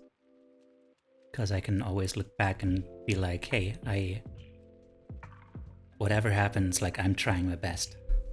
I'm trying my best and I'm moving forward, and I have a clear sense of where I'm trying to be. Relatable, like making people happier and realizing that I need to help myself too to do that better. Yeah. You can't pour from an empty cup. That's a quote I got from Horatius. Yeah. And I think, you know, also one of those very important lessons I learned along the way is that, like, you can't expect anything more from someone than to genuinely do their best. Like, when you look back at yourself and you're cringing about like how badly you did whatever, as long as you can genuinely say like, hey, I was doing the best I could with what I had, then it's like, you can't expect anything more from that than that. Like, anything more is ridiculous. Yeah.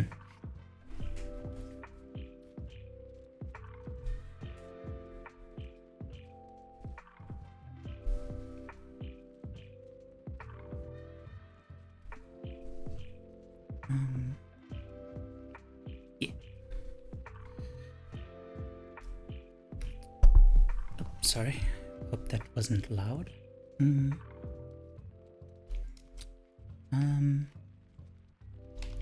Comfortable and honest about their own feelings, and get along well with others.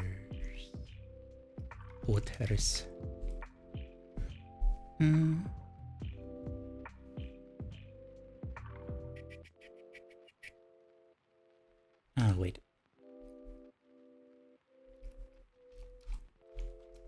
Get along well with others thanks to well-developed empathy, impulse control. Yeah, have a good... Wait. Have you been staying up all night?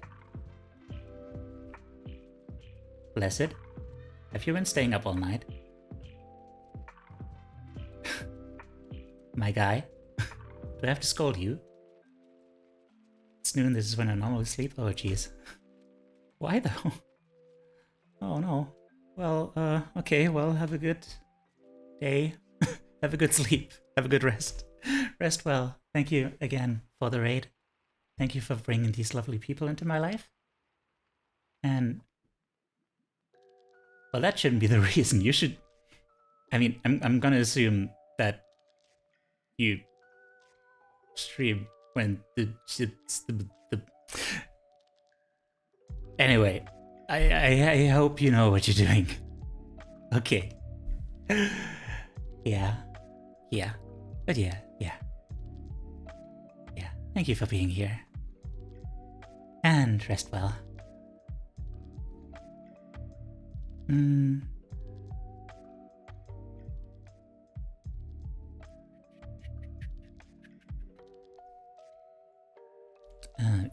Impulse control and emotional intelligence. Oopsie daisy. There we go. You like mornings? Well. I wish I could say the same. Mornings are difficult.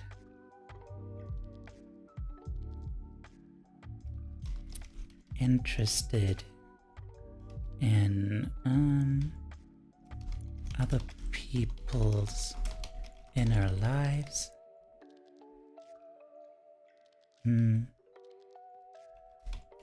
Enjoy opening. Okay, wait. That's a new point. That's a new point. Enjoy opening up and sharing with others. Started streaming when none of my friends were on so I could watch them instead. Oh god. Oh. Well, I hope it works out well for you. And you aren't, like, destroying your health.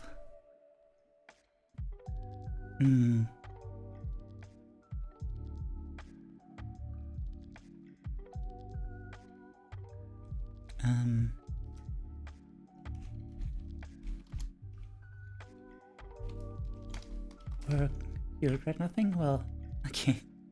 Special people in my life, yeah. Yeah.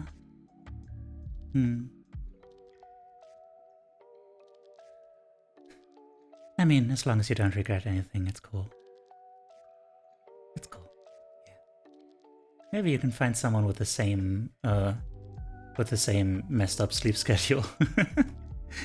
And you can be sleep deprived together. Oh no, I made an oopsie. Funny how that works out, yeah. Work out interpersonal problems directly. Can't have fructose. Oh, that is so unfortunate. I'm so sorry to hear that.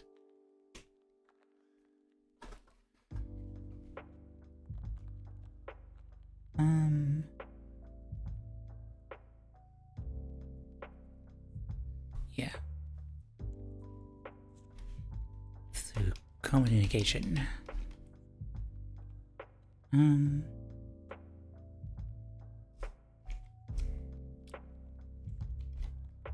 Cope with stress in a realistic,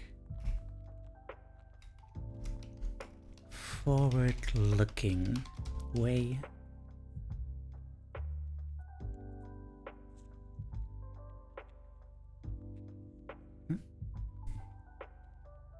But the citric acid compound stuff is in it. I can't have that either. Oh no. My mother has all these like food intolerances and allergies and stuff, and it's like, man, it sucks. Oh yeah, I mean, they're definitely poison, but there's, like, you know, that's hardly the only thing that contains fructose. And that's the real pain.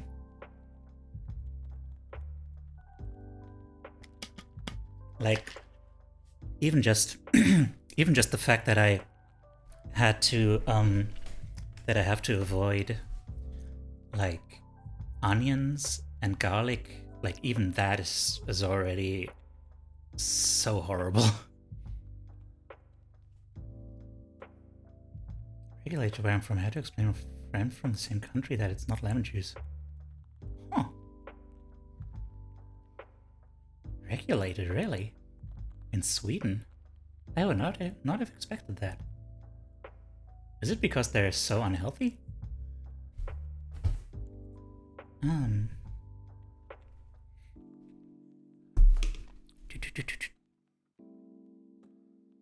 Where was I? Cope with stress in a forward-looking way, while consciously processing their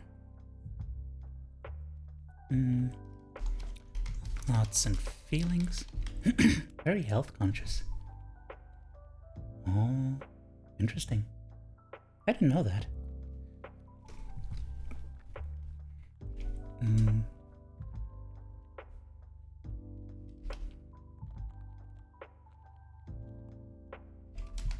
can control their emotions when necessary, anticipate the future,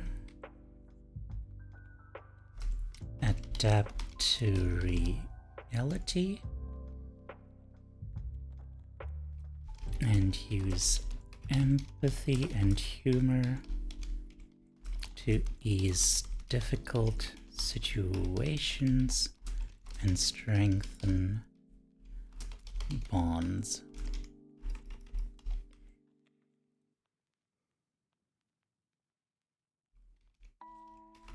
Enjoy being objective and know themselves well enough to admit their weaknesses.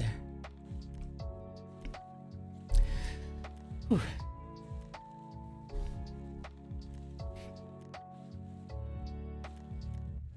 Okay, and now for a whole list of the same thing for emotionally immature people.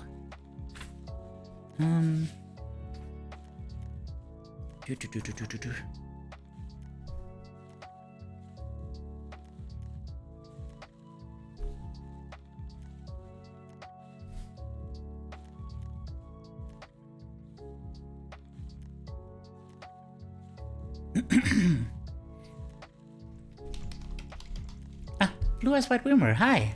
Love these streams a lot and hope you never stop doing them. Oh, well, okay. I noted. And also, thank you. That makes me very glad to hear. Personality traits associated with emotional immaturity.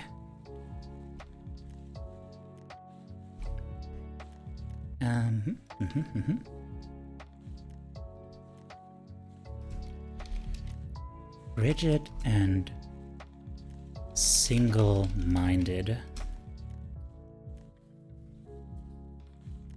As long as there's a clear path to follow, emotionally immature people can do very well.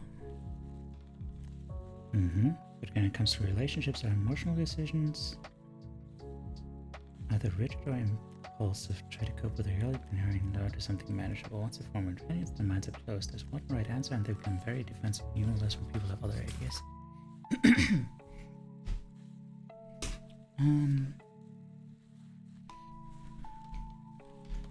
Might strive in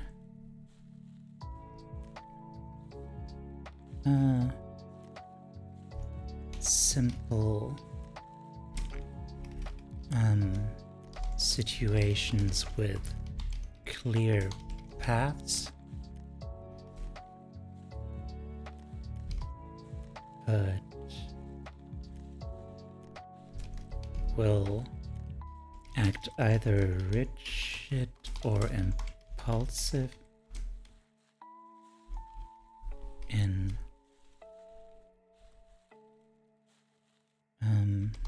relationships or emotional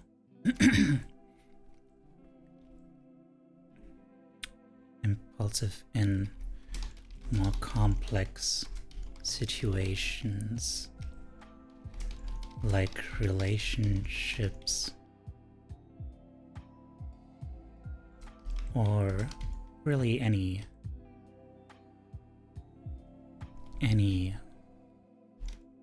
larger issue.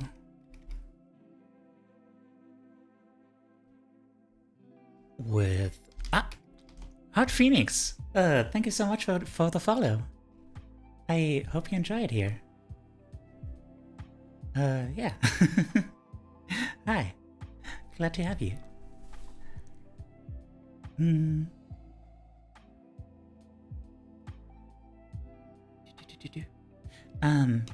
Larger issue with strong emotions attached. Let's call it that.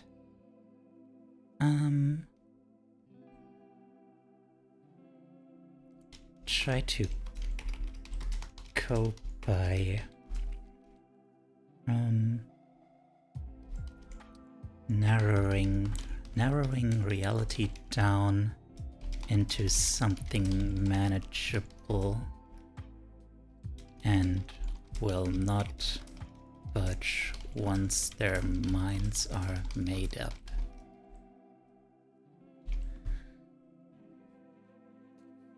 On to the next one. Low stress tolerance. Oh god, don't I know it.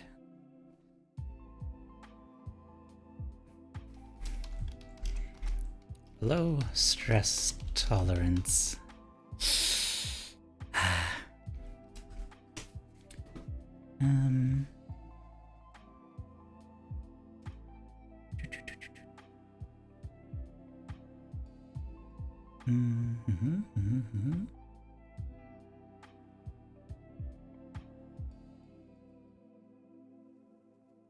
Oh dear.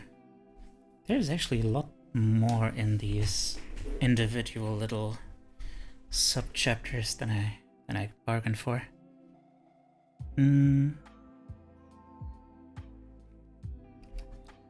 Actually, let me change the way I wrote these. Might, strive, and stuff. Low stress tolerance. Low stress tolerance. Reactions to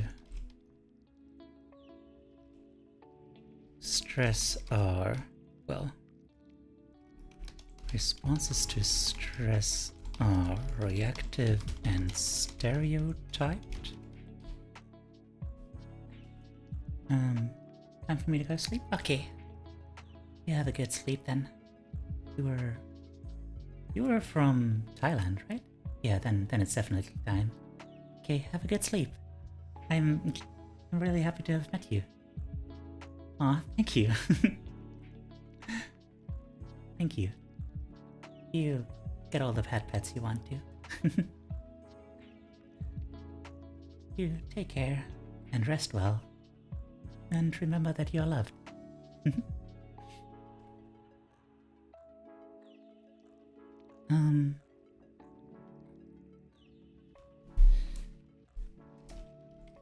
Don't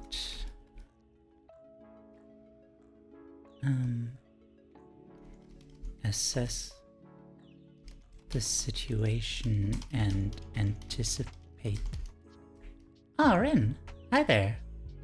I didn't know you were around. Is this the first thing you said today? I think it is. Hi. Can we get a shout out for Rin? I'm not sure if any mod is around. Destroy the Rin! Please don't. Please do not. I would be very upset if you did that. Ah, thank you. Thank you for the shout out. For my dear Rin. Yeah. It's okay if it's for the. It's not okay if it's for the greater good. That would have to be a real great good in order to make that worth it. The greatest good is you being around on this earth, okay? Because you are a beacon of sunshine in this sad world. And also, thank you, Tweety. Also, hi, Tweety! Tweety, I didn't know you were here.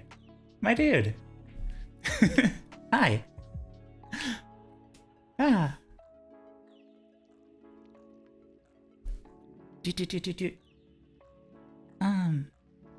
Yeah, little anticipate the future, but instead, you've been here since the start. You sneaky bird. Destroy the tree. Well, no, I still need him. Danke für den Schrei.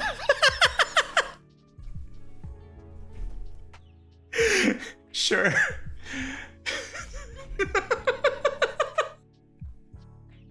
Danke für den Schrei aus.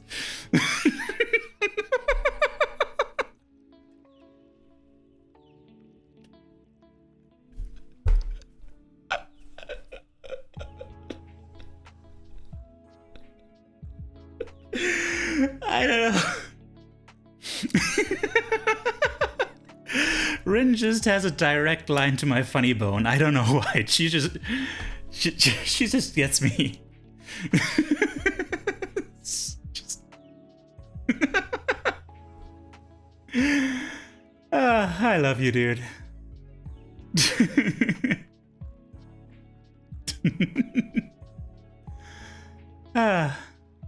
Okay.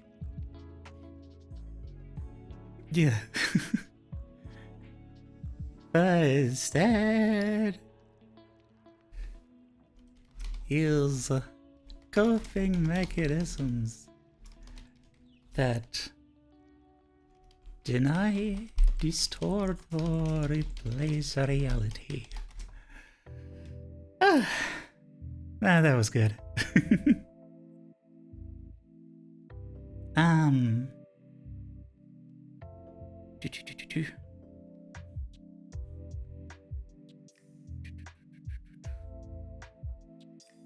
A lot of that other stuff is basically just repeating things.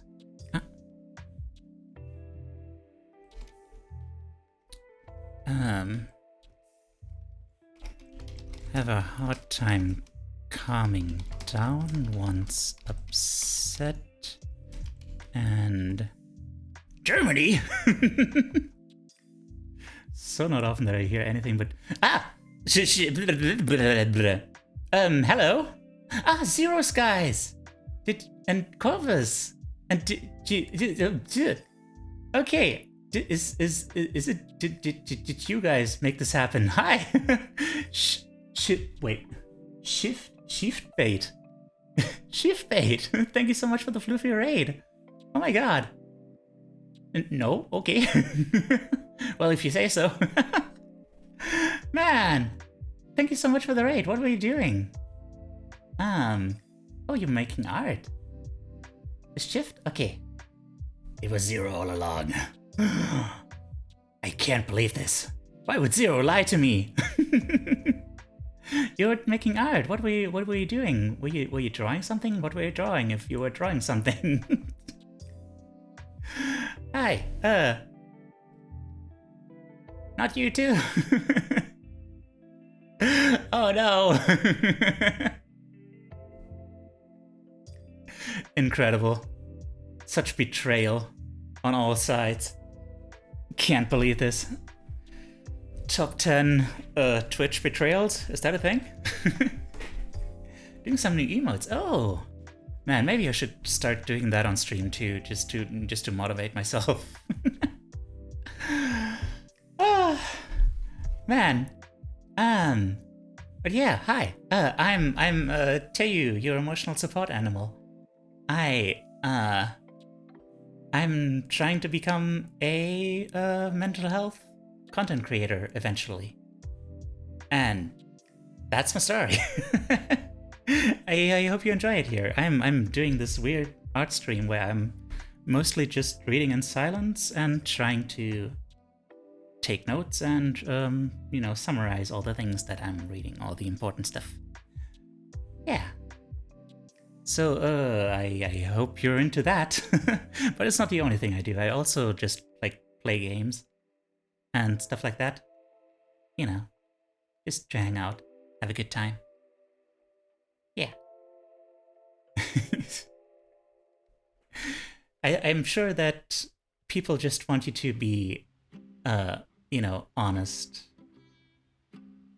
And I think you have no reason to hide yourself, Zero, because you're a wonderful person, and you deserve to be seen.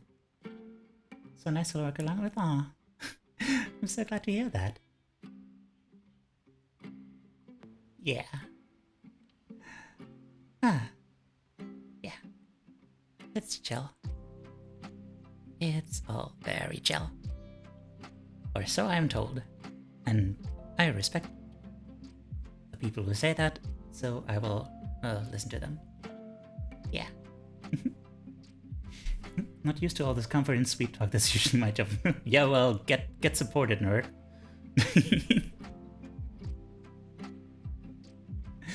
Hydrate, yes, thank you.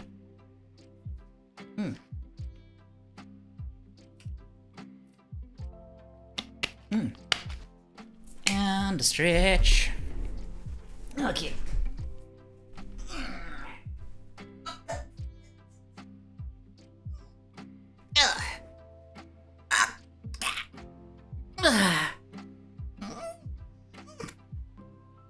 Yeah, absolute treasure. Yeah. Definitely. Oh, such a sweetheart. Okay. Consider my posture checked. Have a hard time calming down once upset and expect other people to soothe them. And expect others to soothe them by doing what they want. Whew. Oh. Also prone to seeking comfort in intoxicants or medication.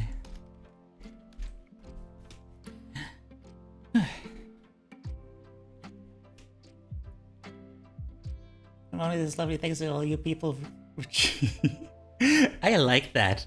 I mean, oh hey, Goatman, hi. Congrats on being the first Goatman. Yeah, good job. I like how you said that you're only this lovely thanks to etc. Because that implies that you actually do think you're lovely, and I respect that. Because you are. And it's cool to recognize that. Yeah. More like 10, ayo!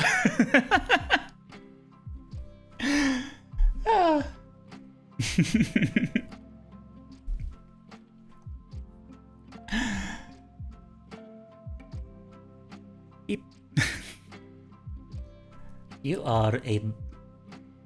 I mean... I'm not sure what your parents' marital status at the time of your birth has to do with this, but I mean, if you insist. Time for Tweet to fade into the shadows. Good night. Oh yeah. You, have a good sleep. Thank you so much for always being here, my dear Tweety. Yeah, I'm glad to have had you around. And to always have you around, rather. Yeah, that thing. You must be my opposite since I'm the chosen one. Ah, I see. I will not question that. Okay. If you insist. If you insist, Goatman. Night-night. Thank you. Thanks for the welcome back. Should get back to work, but I'll be lurking. Thank you. Thank you so much. Have a nice lurk. Funny little man. Yeah. I'm a funny little man. A magnificent, funny little man.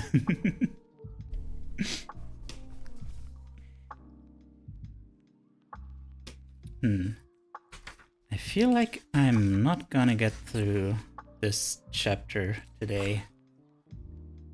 I'm kinda starting to hit my limit. We'll see. I cause a ruckus, so I do a shenanigans. Whereas adults consider possible consequence as we mature.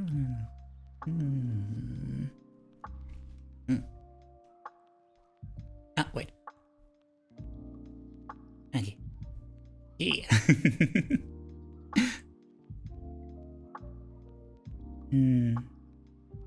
Wait, which one is this? This one is this. Okay. Oh, I'm sorry. Oh wait, yeah. Save. And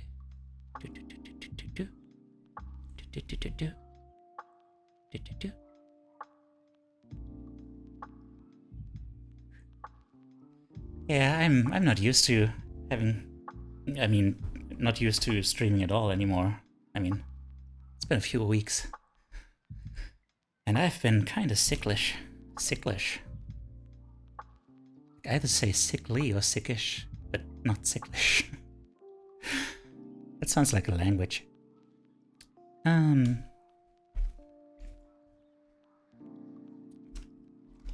Do what feels best.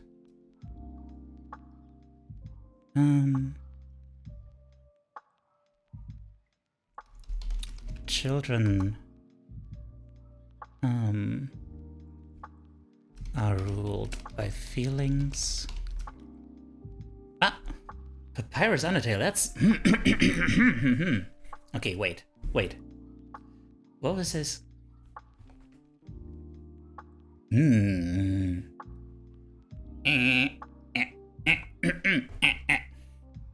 Children are ruled by feelings. Whereas adults...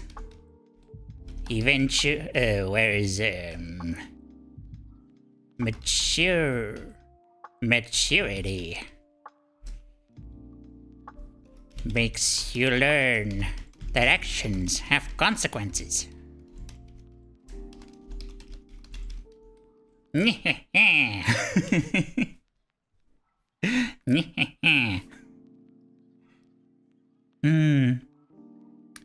you learn that actions have consequences. Makes you rather maturity makes you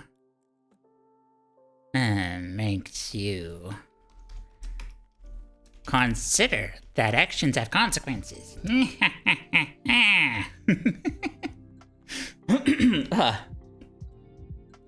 Man, having phlegm in your throat really makes it hard to do a voice.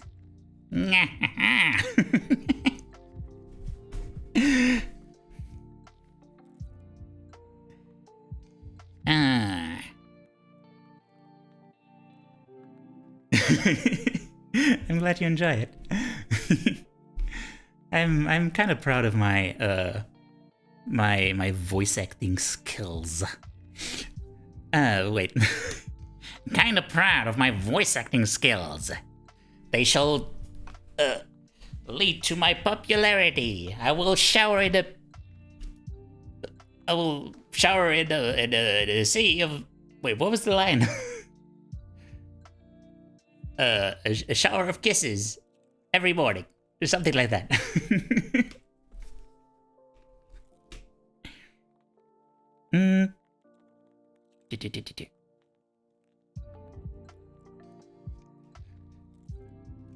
They make decisions based on what feels good in the moment, and often follow the path of least resistance.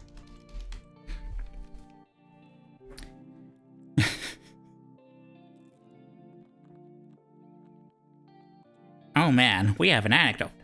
Anna convinced her brother Tom to come with her to talk to the elderly father about going into assisted living. After visiting with her father a bit, the time came to talk seriously. Suddenly, Tom was nowhere to be found. Anna searched the house and then looked out the front window in time to see her brother getting in his car and leaving. Anna was incredulous and wondered how Tom could run out like that, but when you realized that in that moment walking out of the house felt much better than staying for difficult confrontation, it makes sense. Anyway.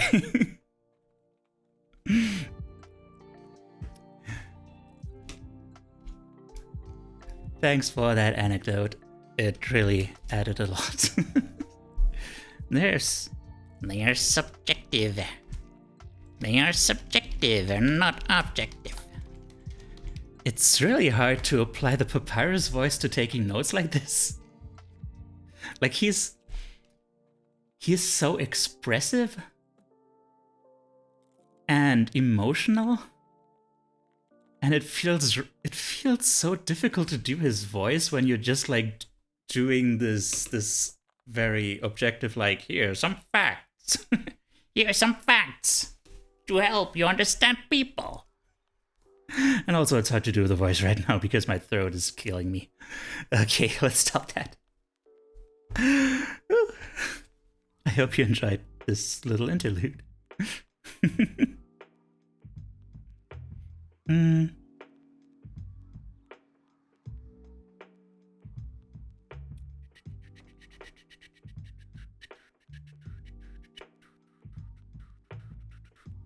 Oh, hell yeah. truthiness.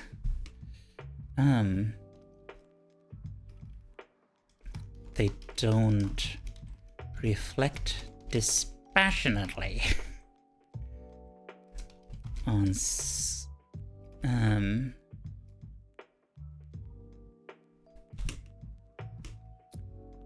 on situations.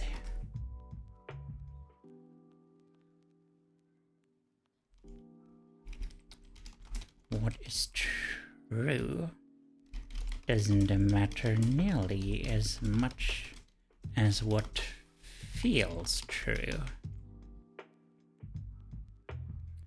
Trying to get a subjectively oriented person to be protective about anything is necessary. Okay. I hope more of these little sub-chapters are gonna be as simple as that one. Little respect for differences.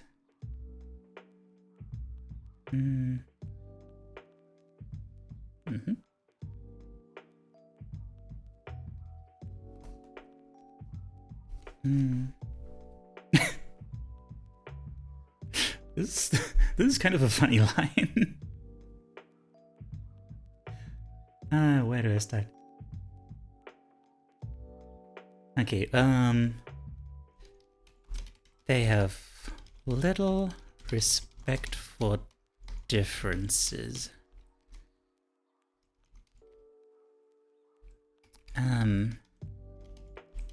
They're only comfortable when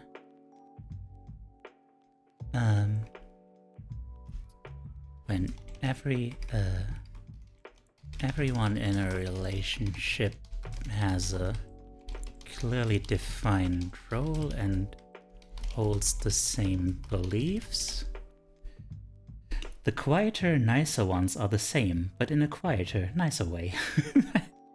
There's something really funny about that line.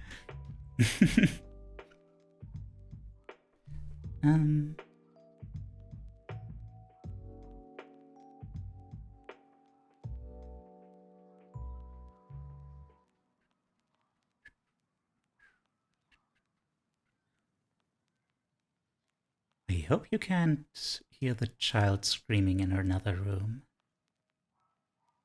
Or is that? Yeah, that is. That didn't just happen in the music. That is, in fact, happening in the next door house. Okay, no. Music is still going.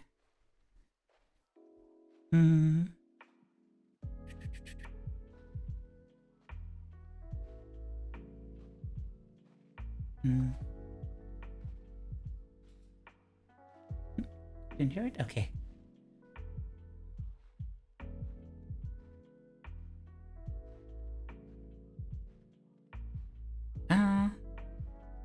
Here's the big one. Okay, this is an important one. They are egocentric.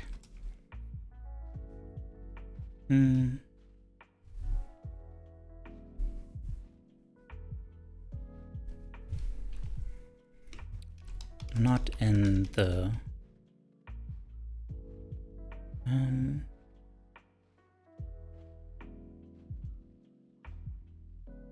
not in the childlike way that children naturally are.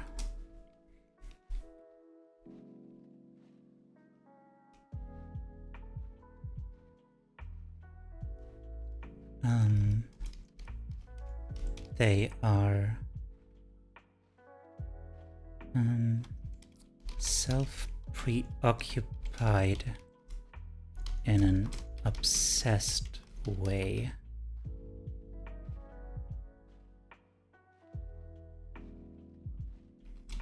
Commanded by anxiety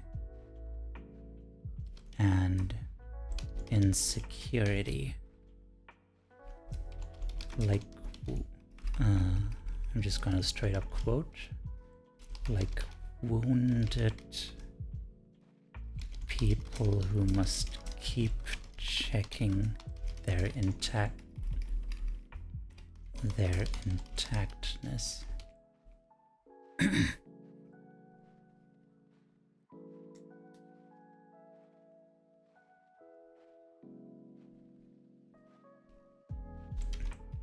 live in a constant state of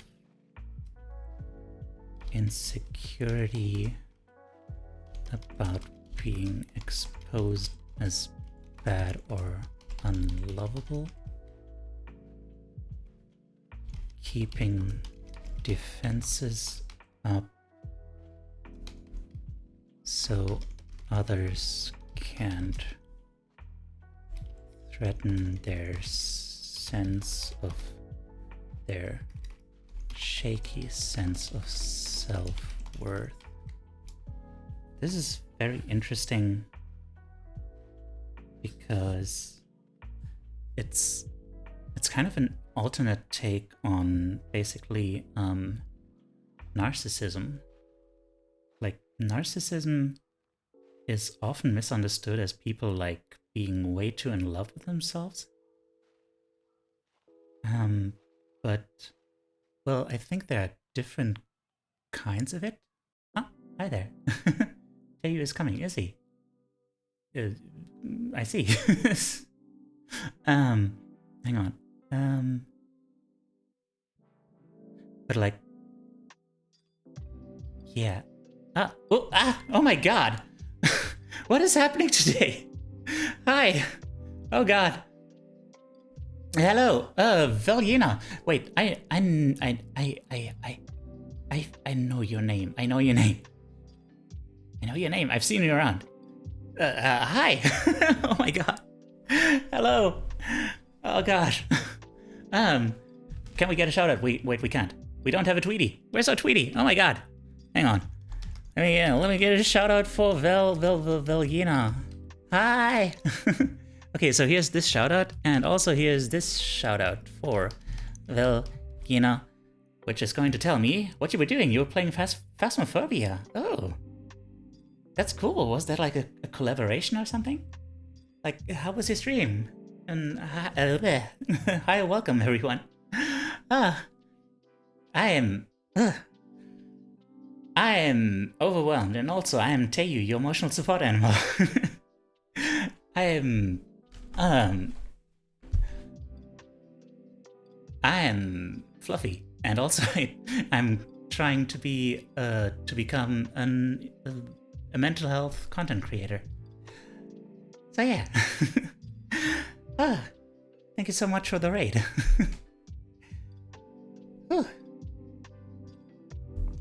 I'm doing a study stream, meaning I'm just kind of reading. Mental health content creator, yeah. Yeah, hopefully one day. I mean, hopefully soon enough. Not one day, like it's gonna be... Tomaki Cookie, I've seen your name around. I know you. Yeah, welcome. Thank you so much for the follow. Yeah. Ooh. And Sneaky Turtle, hi there. Yeah, you guys are in Purin streams sometimes, right? I mean, I know Turtle is. Turtle definitely is. And Izet. Yeah. Ooh. And yeah. I feel like I don't know. I feel like I have some I have a way of thinking about things that can be like very that can really give people like an easy way to comprehend some complex stuff. So I think, yeah, so I want to make like video essays and stuff. I think I found you from Covers Chat. Ah, cool. Oh, really? Oh, Sleepy. Sneaky Val Raid. Hi. Oh, Purin. Oh, so you raided Val and then Val raided me. I see. Hi, Purin. How you doing?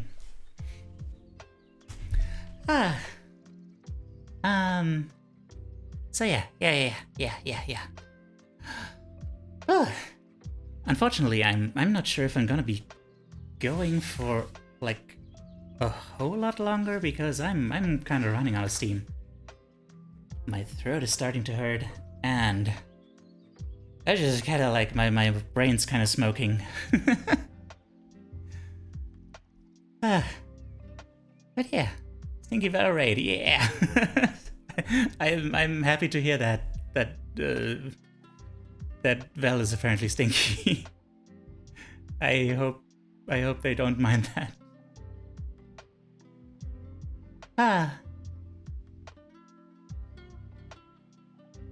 So yeah. Oh god. Calm down. Blood pressure. Lower blood pressure. Blood pressure. Oh god.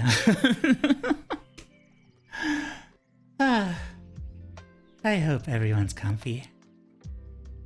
Comfy and happy. Yeah.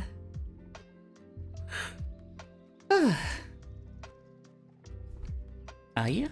How is everyone doing? How is everyone doing?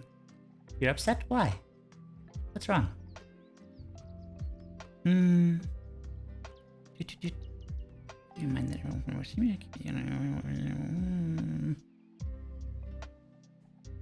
Doing good? Good. It's good. Nice and cozy vibe. Speaking of, I streamed with a head cold once. My throat was so dry afterwards, so don't ever do that. Yeah. The problem is just that, like, I have these chronic conditions, so I kind of have to, yeah. Interesting study subject there. Yeah. This is a really important book. Like, I think all of us probably had our parents mess things up during, with the way they raised us. And this book really helps you like contextualize that and really like figure out, oh yeah, that's what happened, and this is why I feel this way now, and well, I guess I know what to do about it now, Things are stressful. I noticed another bad habit of mine, and I both do and don't want to speak. Oh man, that sounds hard. Like, if you want to talk about it, like, I don't know, maybe I mean, the Discord has like, oopsie daisy. Oh, by the way, let me do that while I'm mentioning it. Yeah, I have a Discord now, and it has a event channel. So, yeah, like if you have like any troubles, anything that's bothering you, you can come there, and I'll do my best to like give you advice and stuff, or just listen and try to understand. Need to read up books on mental health too. Yeah, I think everyone could use some of that.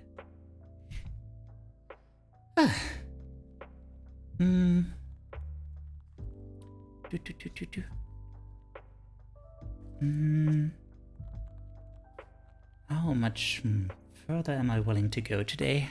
I don't know. It's already been 5 hours. That's kind of a good time. And I'm gonna go for a few more minutes.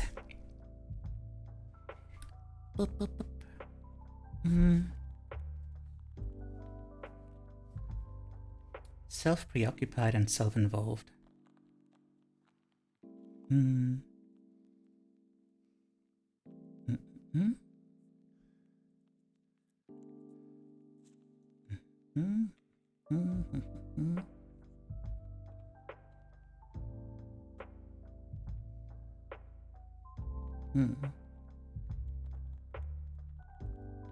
Oh yeah, and the next one is pretty much the same thing.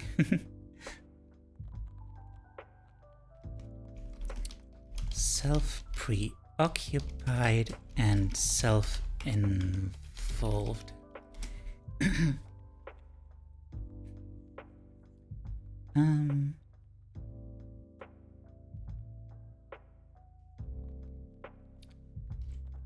Constantly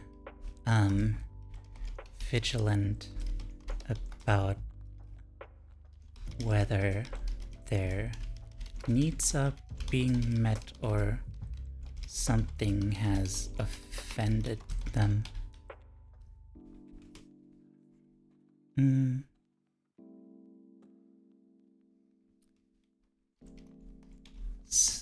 Their self-esteem is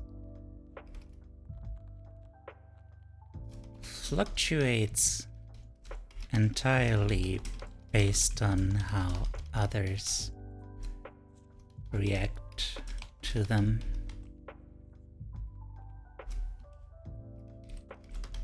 Minimize their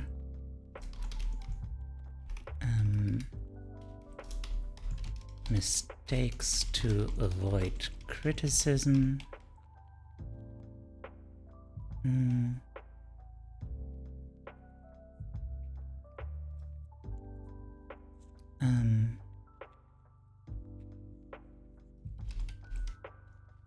Can't perceive others' feelings as legitimate as their own take up 100% of their perspective. Like, for instance, someone told her mother how much it hurt to hear criticism of her father, and her mother was like, well, if I couldn't tell you, I wouldn't have anybody to talk to.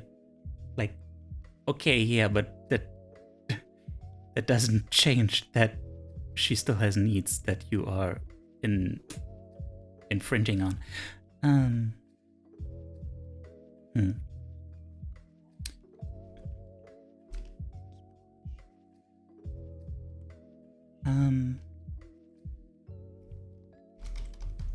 This is...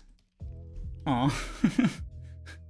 Well, I'm sorry to hear that. This is essentially narcissism, but it doesn't mean that they enjoy thinking about themselves all the time. It's involuntary.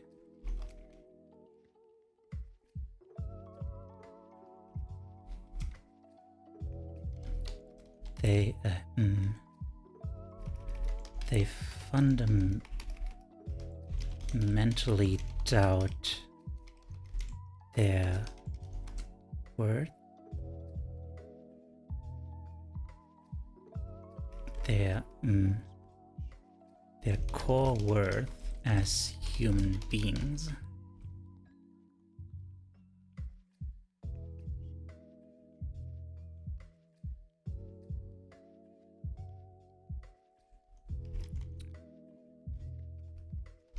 They are,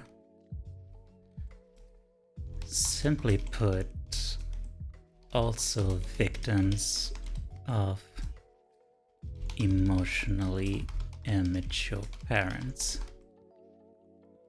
Like, this is really like a hidden turning point in this whole book, because, you know,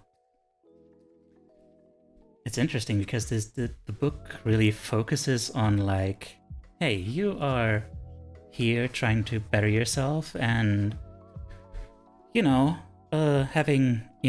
being emotionally neglected during childhood can cause all these issues and stuff. But the author never goes right out and says, hey, being emotionally neglected during childhood means that you are probably emotionally immature. You know? But that's what it is. Like, if you don't do something about it, you are likely to develop some of the same problems.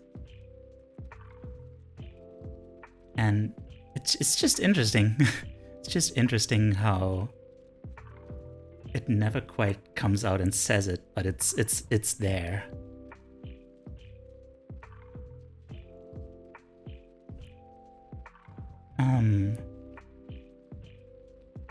Yeah. Yeah. But I guess one thing is that I am honestly probably a people I assume are a teenager too. Yeah, but like I think the fundamental difference is that, like, you know, like these parents who are still assholes, like in their old age, dealing with their children who are now grown up too, like they would probably never, you know, seek out a self-help book like this or start trying to figure out like why they are the way they are. So there's a fundamental difference there in the willingness to actually reflect on yourself. And that's like, I think that might be part of why this is written the way it is, and also why there's going to be another chapter later about like internalizers, you know, the kind of people who instead of externalizing their pain, who you know, instead of making it everyone else's problem that they have suffered and are suffering, they instead turn inwards and become very self-reflected and stuff. And because those are the kinds of people who are most likely to actually start seeking help. That my parents are worse off, I accept the reason I am the way I am as PTSD and that it can be improved. Yeah. Emotional support is really important for children, and that's the parents' job. Yeah. That's basically what this book is about here.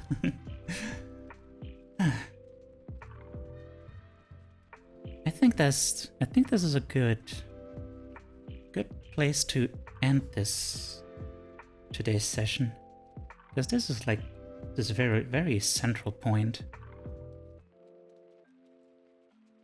I'm just gonna hang on. They're profoundly self-involved because their development was stunted. Their development was stunted by anxiety during childhood.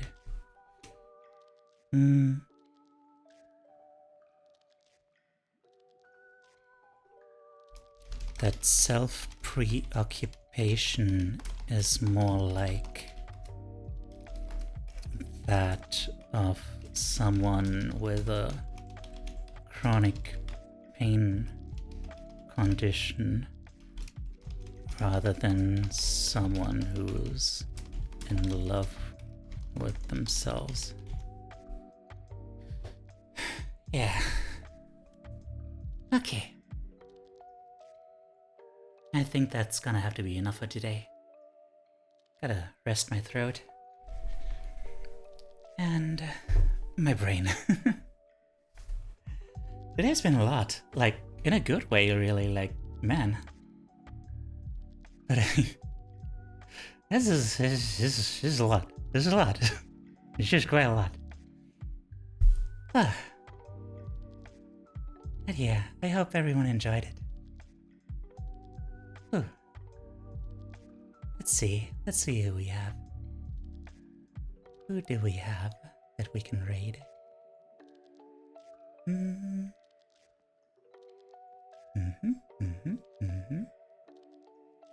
Let's see.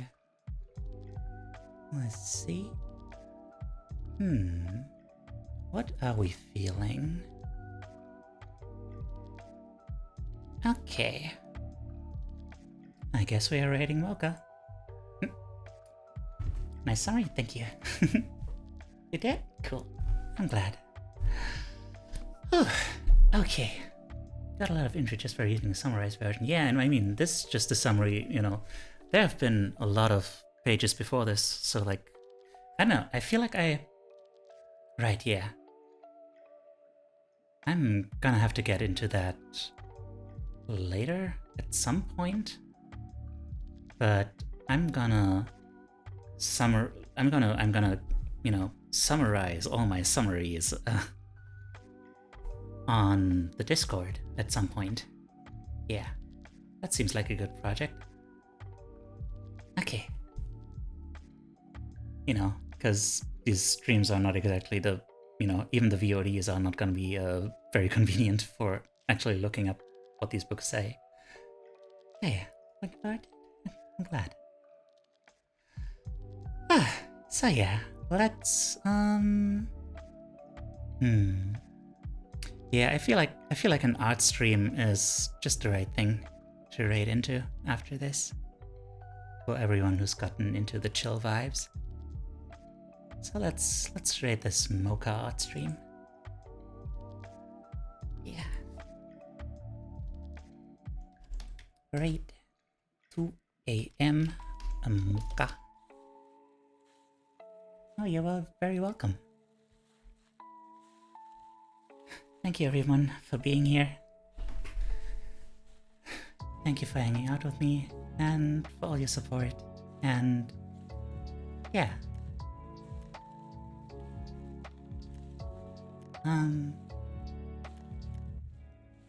Yeah. Whew. God, I'm fried. My brain is like going brr. Except it's not really going brr, it's going like... You